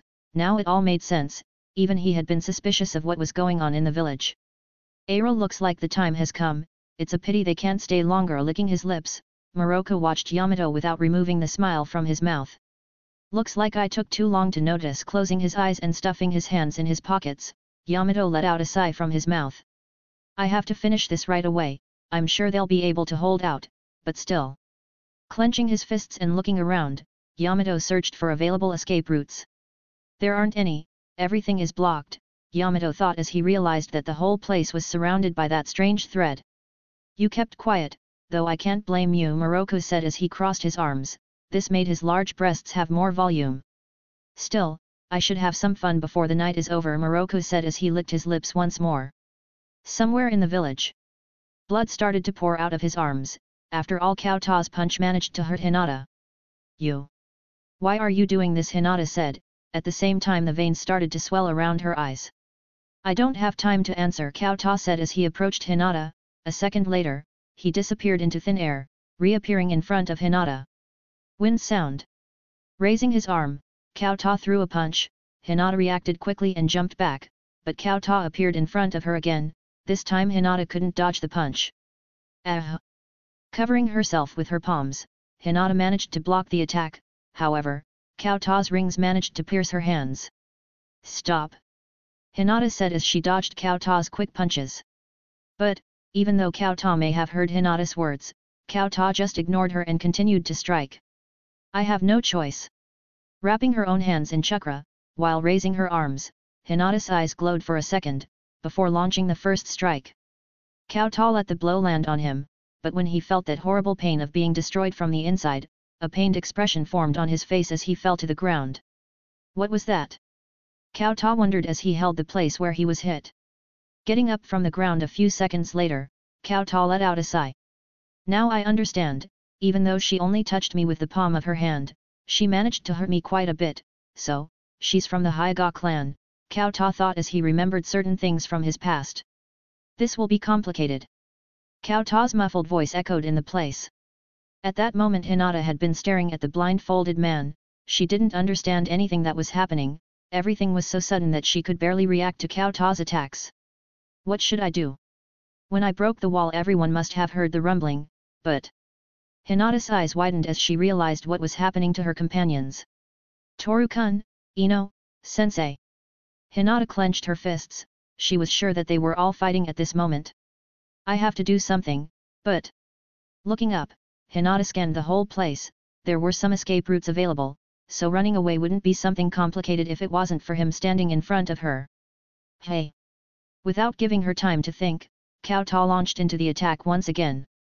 Wind sound. Kyoto's punches were too fast and powerful. Hinata knew that if she received one of those blows she would end up dying instantly. Ack! Blood began to pour out of the cut on Hinata's cheek. For every second that passed, the speed of Kyoto's attacks increased. No, Kyoto's attacks hadn't gotten faster, it was Hinata who was getting slower.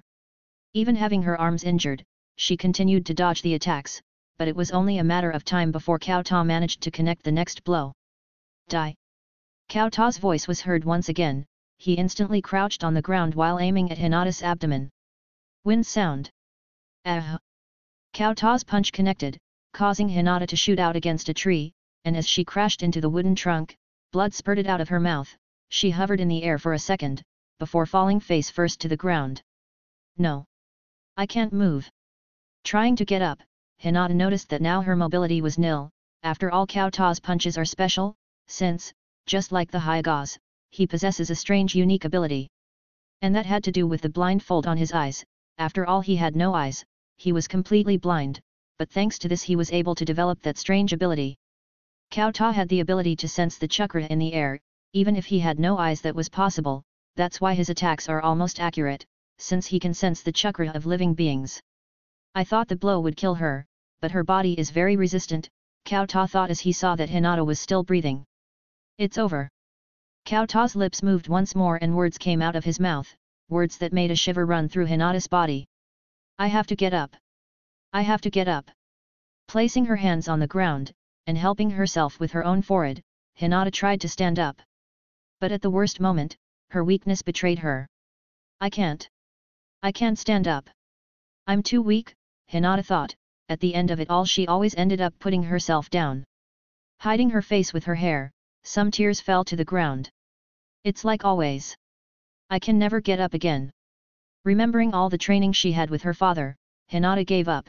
After all, it was what she always did when she trained. I'm weak, I'm useless, I can never become strong. More tears fell to the ground. Hinata had given up, and now she was just waiting for the moment when Cao Ta decides to deliver the final blow. I'm sure Hanabi would have been able to defeat him without trying too hard. With a blank stare, Hinata closed her eyes, and at that moment, I wish I had eyes like yours. Hinata's eyes widened. It's true, now I remember, Toru-kun is very strong. Hinata remembered the day when she met Toru. That day he saved her from some kids who were bothering her. He saved me.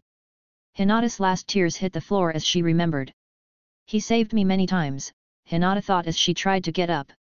All her life she had lived under the shadow of others. I can't wait to be saved again. Blood began to ooze out of her wounds, but she still continued to get up. I decided that I would be strong. Cao Ta felt Hinata's chakra increase slightly and a sigh came out of her mouth. I promised myself that I would change, because that's the path I chose. With difficulty and as blood came out of her arms, Hinata stood up, at the same time veins started to pop around her eyes. Become strong, that's my path. Hinata's eyes looked at Cao Ta. That's my ninja path. Hinata managed to stand up while taking her fighting stance. There was still blood on her arms and abdomen, but still her face showed a serious expression. Ninja path? What is she talking about? Cao Ta thought as he heard Hinata's words. The loss of blood made her start saying nonsense, Cao Ta said as he let a sigh come out of his mouth. However, Cao Ta raised his arm once more, ready to end Hinata's life with that last blow, but... Wind sound. Blood splattered, staining the ground scarlet red. And at that moment, Cao Ta stepped back. Hinata had managed to block Cao Ta's punch with the palms of her hands. Even if there was blood coming out of her hands, Hinata's face showed a serious expression. What did she do? Cao Ta clenched his fist. After all, when Hinata blocked the punch, he managed to feel an overwhelming force. I'm not finished. Now, Hinata went on the attack. Using the palms of her hands, Hinata attempted to punch Cao Ta, however, he managed to block everything using his fists. But that hadn't stopped there. Wind sound. Waves of chakras spread in the air as fists and palms collided. The sound the blows produced caused the birds hiding in the trees to take flight, frightened by the magnitude of that battle of ninjas. I don't understand, the shape of his chakra hasn't changed, I can feel it. Then why? Cao Ta began to feel nervous, the force in Hinata's blows began to increase with each passing second. Wind sound, wind sound. Cao Ta slowly began to back away from Hinata's attacks. And then, Cao Ta's weakness worked against him. He was blind, so he couldn't see his opponent's movements in detail, this only made a grimace of displeasure form on his mouth. Seeing sound. Ack. The first blow connected in Cao Ta's chest, right in the center point of his chakra channels. Blood spurted out of his mouth as he tried to cover himself from the blows, but Hinata kept insisting. No, I'm not going to leave you. Cao Ta raised his arms, clasping his hands together and punching downwards, but Hinata jumped backwards, dodging Cao Ta's hammer blow. Damn! Once again, as blood spurted out of his mouth, Cao Ta threw a punch with all his might, but something caused him to stop instantly, a sharp pain in his chest. Cough, cough. A large amount of blood came out, this made Cao Ta feel angry. Damn it, I can't understand it, why does it have so much strength? Cao Ta wiped his mouth and let out a sigh, he was tired, but still he couldn't lose. By Moroku-sama, I must defeat her at all cost. Cao Ta put his fingers together forming a cross, immediately multiple intangible clones appeared, but this only gave the advantage to Hinata, as she could see the real Cao Ta among all the clones. Wind sound. Fists and palms clashed again, causing waves of chakra to vanish into thin air. Cough, cough. More blood came out of Cao Ta's mouth, little by little his senses were starting to leave him and it was harder for him to feel the chakra. I still can. Cao Ta tried to throw another punch, but a strong electric current ran through his body, at that instant he fell to the ground and lost consciousness. Hinata watched the man in front of her collapse and a sigh left her lips. Somewhere. While Hinata was fighting Kauta, Yamato was already fighting Moroku. What fun! Moroku raised his hand and immediately the threads imprisoned Yamato. Where did all that strength you showed at first go? Moroku said as he licked his lips. But at that moment the threads snapped and the trees on the spot began to rise up, closing off any escape route. I don't have time to waste. Yamato looked Moroku in the eyes. Really? I guess you are a very responsible teacher. Moroku crossed his arms and spoke. Time was running out for Yamato. Hinata, Toru and Ino were fighting at that very moment. Ha ha ha, why so serious? In front of Moroku's house. Rising from the ground and taking the daggers in her hands, her grey eyes glowed brightly in the darkness of the night. And as Ino closed her eyes waiting for her imminent death, the sound of clashing metal reached her ears.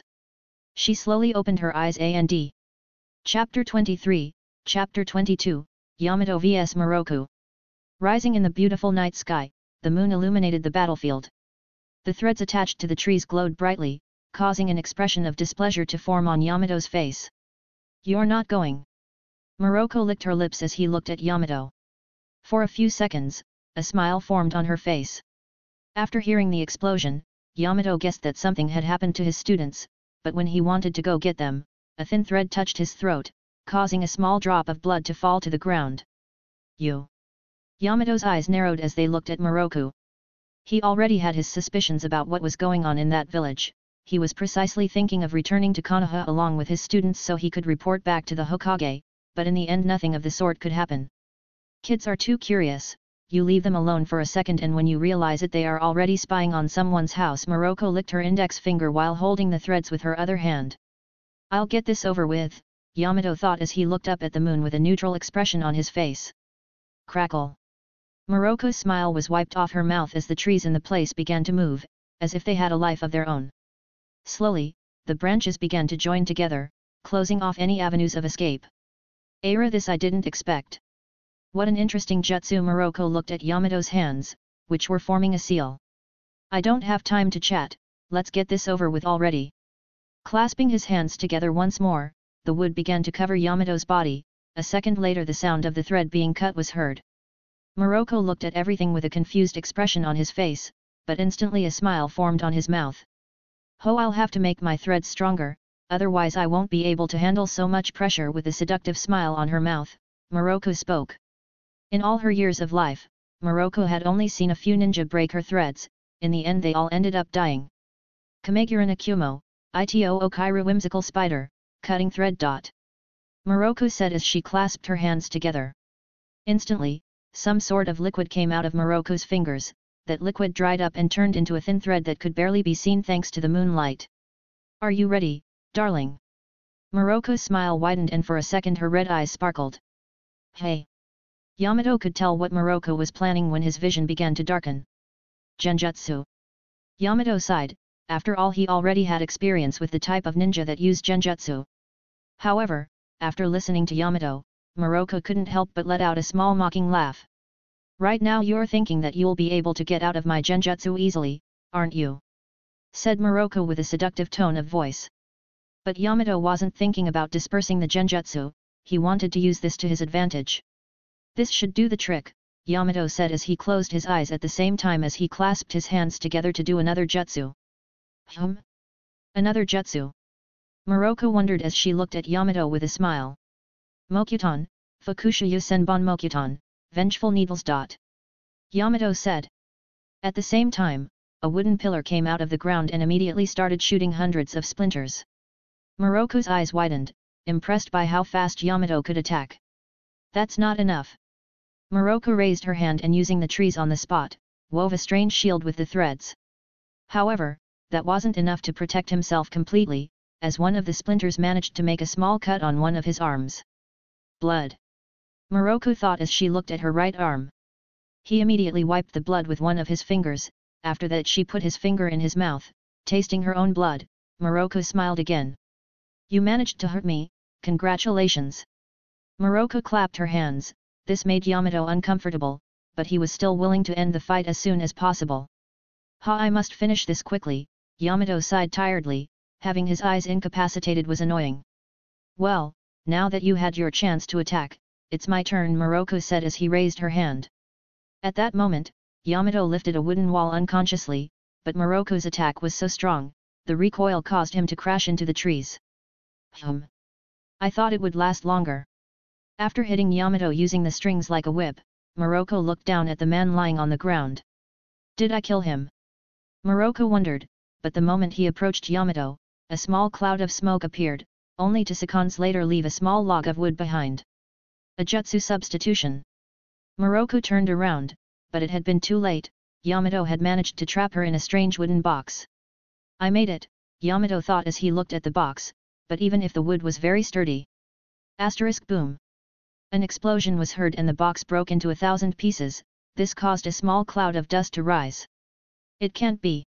When the dust cloud disappeared, Yamato saw Moroko, but there was a small change that made him open his eyes, surprised. Protruding from Moroko's back were 8 spider legs, which dug into the ground. I thought I was defeated, Moroko said with a flirtatious smile on her mouth. Yamato narrowed his eyes for a moment. Even if he was unaware of his opponent's abilities, he was willing to finish the fight as soon as possible, because at that moment his students are also fighting. He is able to control puppets, Yamato said as he saw the spider legs coming out of Moroko's back, which was clearly made of wood. Seriously, I'm afraid of small places, Moroko said. I don't understand why you are doing all this, but I guess it doesn't matter now, I have to help my students. Your students? Ha ha ha, I think they're already dead. I'm not sure about that, Yamato said. Really? Then survive and go find their corpses, Moroko said. At the same time the spider legs moved and dug into the ground hard. Because of this Yamato stepped back. He couldn't fight melee because of the strange weapons Moroko brought on her back, but she was sure that the speed of that woman had slowed down. Seeing sound. Yamato was wrong. Moroko appeared in front of him instantly and one of the sharp spider legs was pointed right at his throat. Mokuton, Nieda Mokuton, 2 branches, Yamato said. From the ground 2 branches came out, both of which tried to hit Moroko, but only managed to tear a bit of his clothes. Not yet. Yamato said, but stopped when he saw something strange. What's wrong? Moroko asked. She was confused as Yamato stopped his attacks. Your clothes. Yamato said as he averted his gaze to miss Moroko's breasts.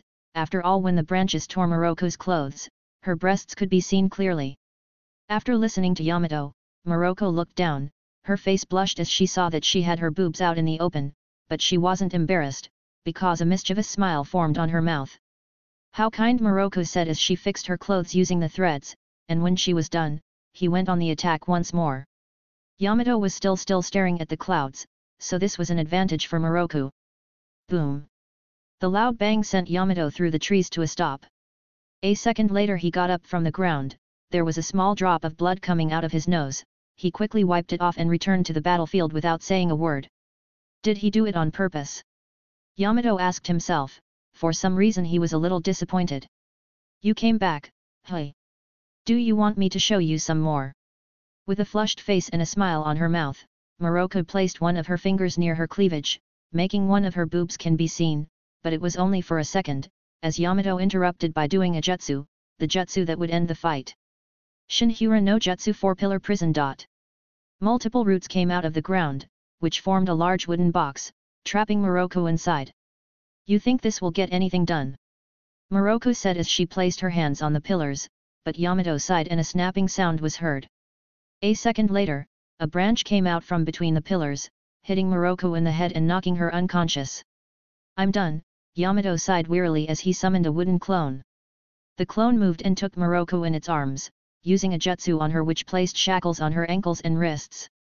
We have to hurry, Yamato said as he looked at the clone only nodded slightly before running in a specific direction. Near the village inn. A few minutes had passed, at that moment Yamato was in search of his students, and the first place he was heading to was the inn. I hope nothing bad happened, Yamato thought as he jumped from tree to tree. Next to him was the wooden clone, which was carrying an unconscious Moroko. They were big, Yamato thought as he remembered his fight against Moroko, but he immediately shook his head and continued on his way. It wasn't that long before they arrived, but what he saw shocked him. In front of him was Hinata, blood was pouring from her hands and arms, she was standing in front of the blindfolded man. Hinata. Yamato said, something that made the white-eyed girl look in his direction. Yamato, sensei. Hinata said as she fell to the ground, but Yamato avoided that, carrying the girl in her arms. For a few seconds Yamato's gaze stayed on the blindfolded man as he thought about how he was defeated. He's strong, Yamato said as he closed his eyes. At the same time, the clone used a jutsu to immobilize Cao Ta.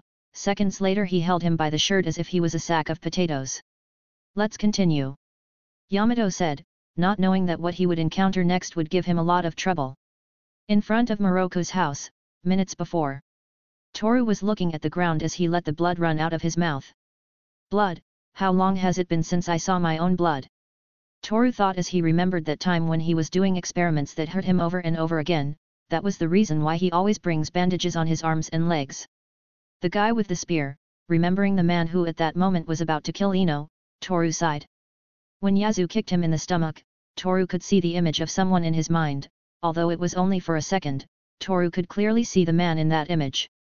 He had brown hair, strange grey eyes, he also had rectangular glasses covering his eyes, but what caught Toru's attention the most was seeing the lab coat the man had.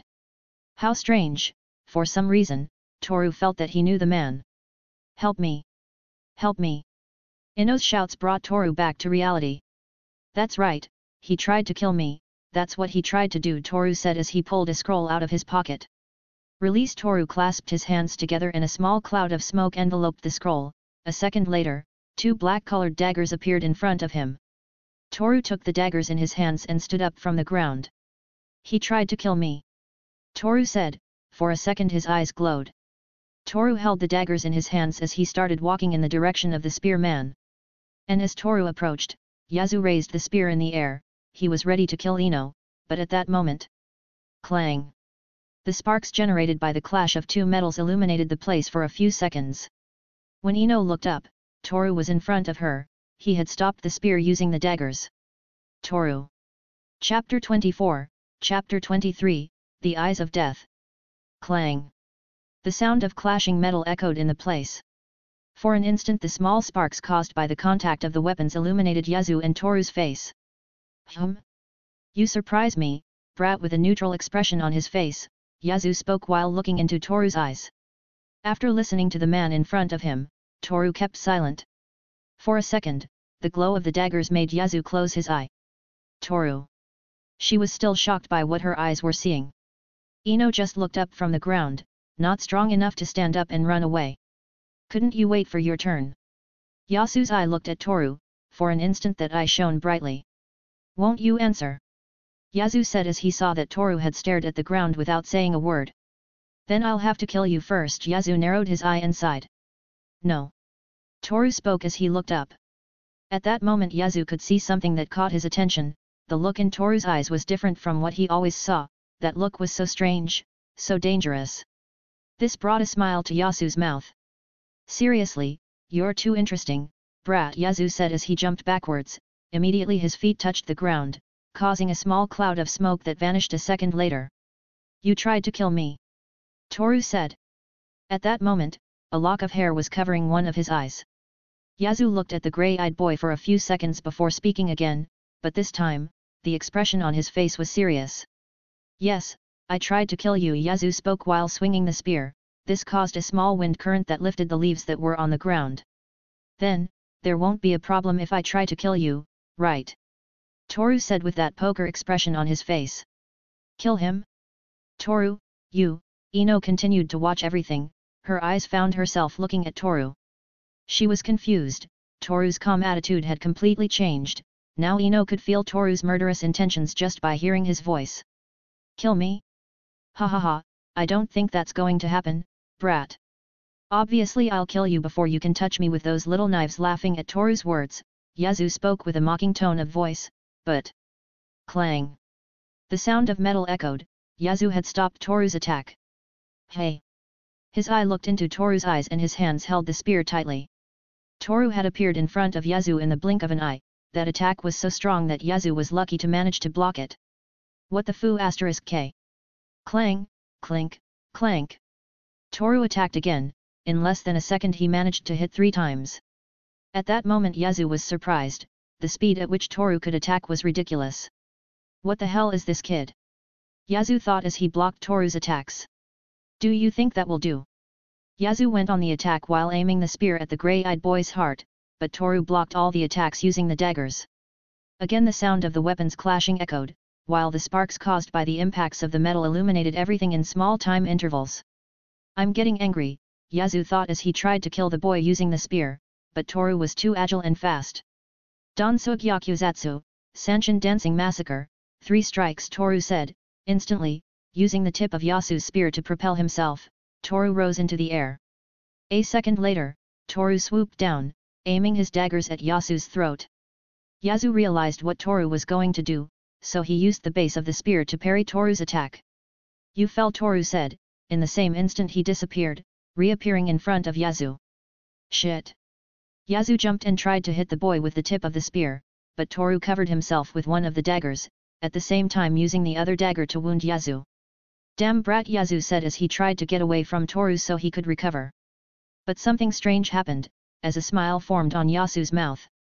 Toru noticed that and instantly felt something liquid start to come out of his head, so using one of his hands he touched the place where that liquid came from, and when he saw it, the look in his eyes changed again. Yazu had managed to hit Toru, although the blow was with the base of the spear, that alone was enough to cause him damage. Ha ha ha, see you brat? Even if you are fast there is one thing you lack, and that is strength, Yazu said while laughing, but his words were completely wrong. Because at that moment Toru proved Yasu's words wrong. When he least expected it, Toru appeared in front of Yazu again and using his legs he managed to deliver a punch to Yasu's stomach. Boom. Due to the force of the impact, Yazu crashed into a tree, but Toru's attack was still not over. Odarugyakuzatsu, 3 Teki no Mizu Dancing Massacre, 3 drops of water, Toru said as he used the hilt of the daggers to hit Yazu in the head. But Yazu managed to recover in time, dodging the attack. I've had enough of playing, Yazu said as he swung the spear. There was a bit of blood coming out of his mouth, which only made him feel angrier. I shouldn't have bragged about my strength, Yazu thought as he adopted a strange combat stance. Brat, it's been a while since I used all my strength, so I might get a little excited, that's why I'm telling you, don't die so fast, Yazu said while smiling. Instantly, the white bandage covering Yasu's right eye started to stain with blood, as if that eye was crying. Janome, a Maidoku eye of the snake, sweet poison, Yazu said as he raised the spear. Slowly the tip began to release a strange purple viscous liquid. Poison, Toru thought, now if he let the poison from the spear reach to touch him, the fight would be over. Get ready, brat! Yazu launched himself into the attack. He immediately managed to connect a blow against Toru's daggers, but Yasu's intentions was to make the poison manage to touch the grey-eyed boy, something Toru wasn't going to allow. What is this? I'm scared, Ino thought as she watched the battle between ninjas.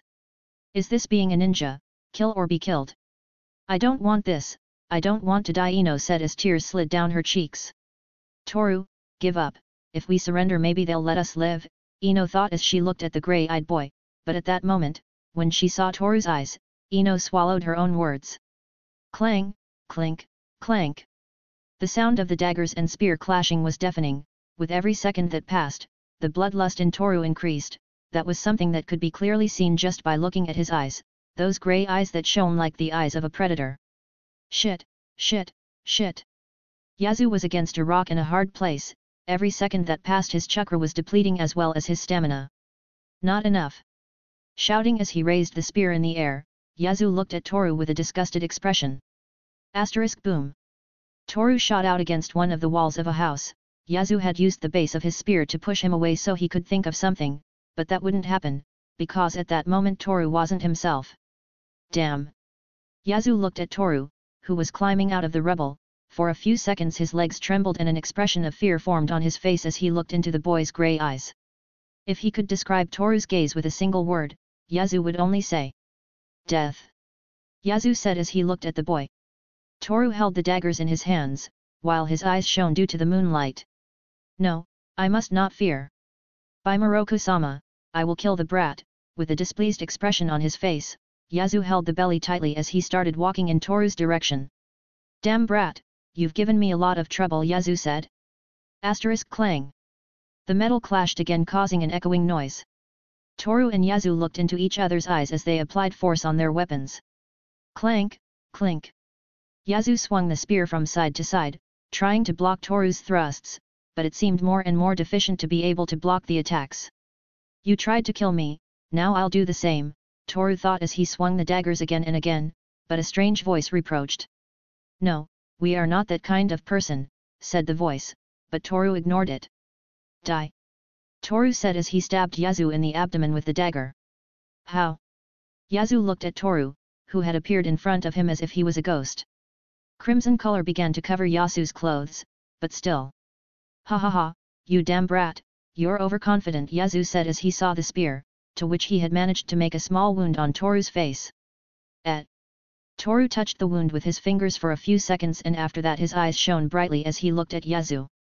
The spearman felt a shiver run through his body as he looked into Toru's eyes, those grey eyes that seemed to personify death. Clang. Toru jumped in the air and tried to kill Yasu, but he blocked the attack with the spear, but the force Toru used in the attack was so much that it caused a crater to form on the ground. Ino watched that from afar, the expression on her face only showed the fear she had at that instant. Everything Ino knew about Toru had gone to shit just by seeing what the grey-eyed boy was capable of doing. All the times she had seen him in the classroom, alone and silent, all the times Irika scolded Toru for having such low grades, all of that didn't matter anymore. He's going to kill him, Ino thought as she looked at the state of the battle. Toru was approaching Yasu, who was lying on the ground due to a strong punch he received. The dagger's shone reflected the moonlight, while his expressionless face looked at Yasu. Die, Toru thought, but that voice tried to stop him, yet Toru just ignored the voice and raised the daggers. He was ready to kill Yasu, but the man with the spear disappeared in a small cloud of smoke. What an idiot, Yasu said as he appeared behind Toru's back. Die. Wielding the spear, Yasu approached Toru, but the sound of clashing metal caused sparks to light up the place. Immediately Toru climbed onto Yasu's back, and that beautiful crimson-red liquid splashed on Toru's face, while a heartbreaking scream was heard. Yasu fell to the ground as blood began to pour out of the place where he was stabbed. But Toru did not stop. Again and again, as Ino watched with a horrified expression on her face, Toru stabbed Yasu. The sound of the dagger piercing Yasu's skin made Ino feel nauseous. It didn't take long for her to vomit from the disgust she felt at the sight of the mutilated body. Stop, the voice in Toru's head spoke, but he just ignored it and continued stabbing Yasu with a poker expression on his face. Every time the knife pierced Yasu, blood splattered on Toru's hands and clothes.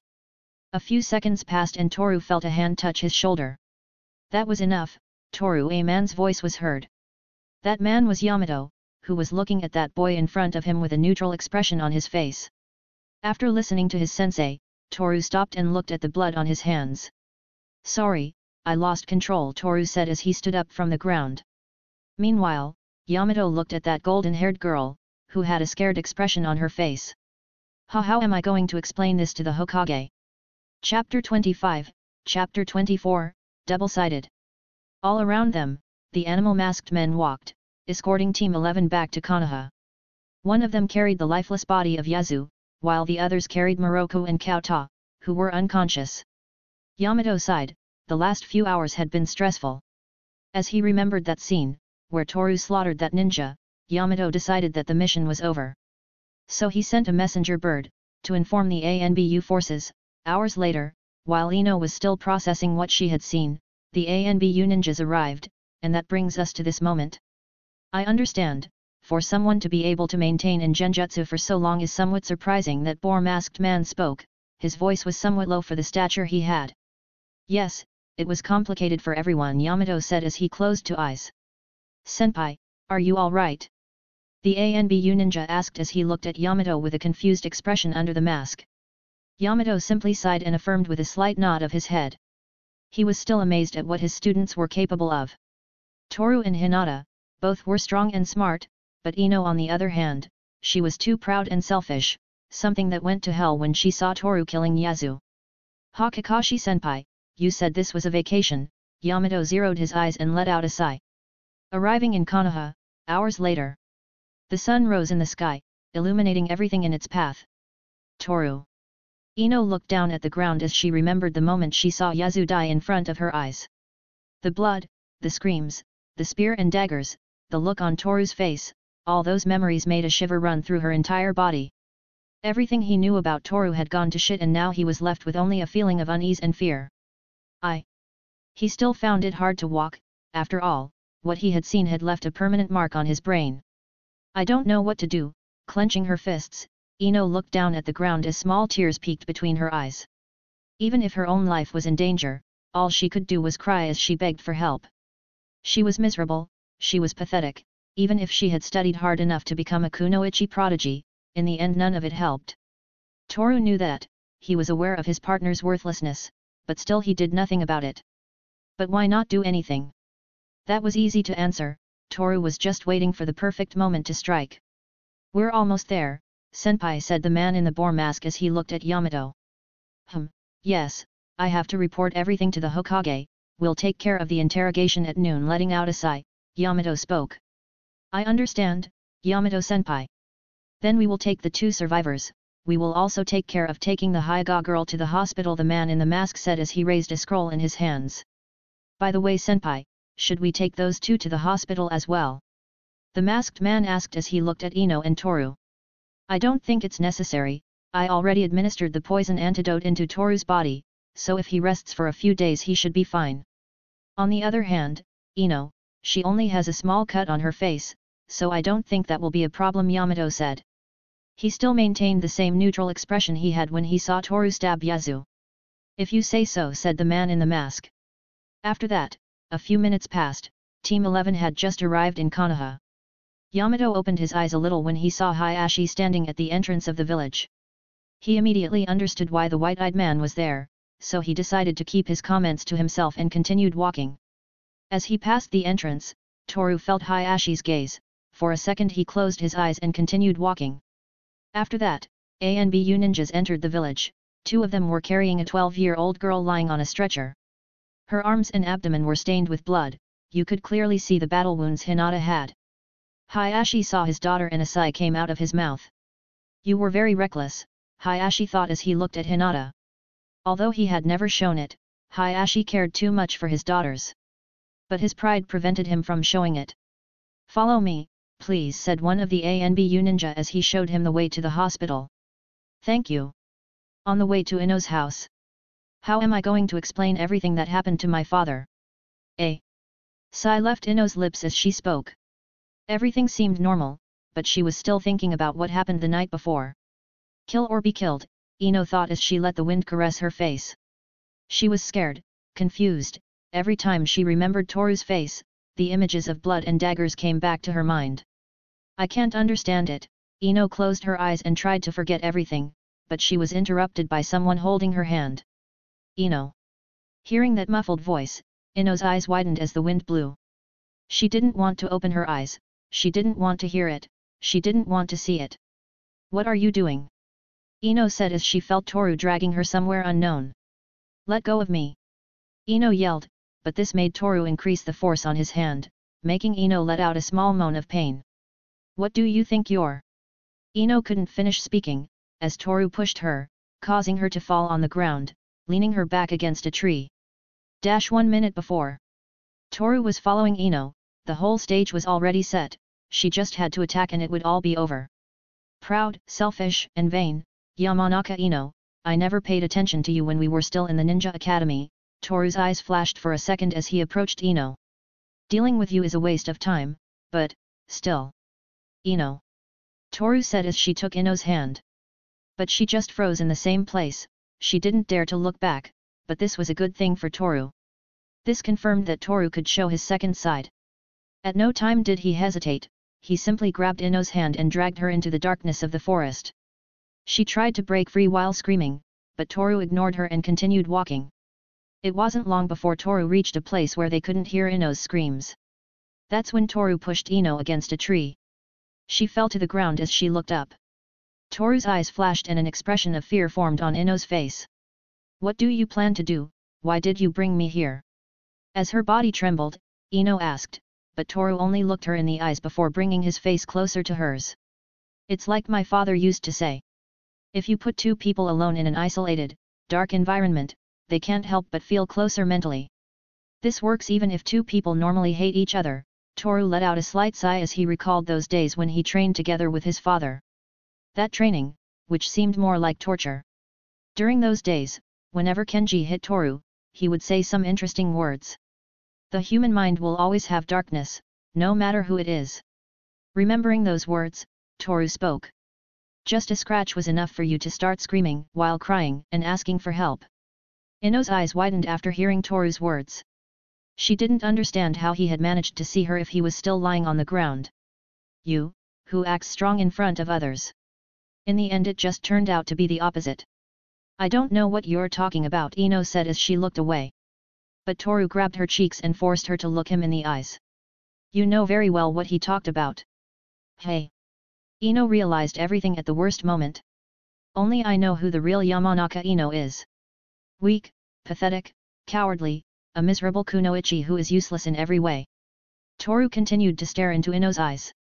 Every second that passed made Ino's fear increase, but it wouldn't be enough to bend that girl's will. What do you think you're? It would be a shame for all that information to reach other people's ears. What would happen next? Can you answer that question? What would happen next? Is this a joke? What right do you have to? Right? Don't you realize that yet? You should know your place. Do you know who you have in front of you? I know how pathetic you are. Toru grabbed Ino's hand and lifted her off the ground, making her lean her back against the tree. In other words, if you become insolent, I could tell everyone the true nature of the strong and proud Yamanaka Ino. No, don't joke, who do you think you are? Someone who knows the real Ino, that's all. Or don't you care about your life as a ninja? As Toru moved closer to her, Ino turned her face away to avoid looking at him, but Toru held her cheeks to force her to look at him. She desperately wanted to evade Toru's gaze, but the strength of a man is too much for her.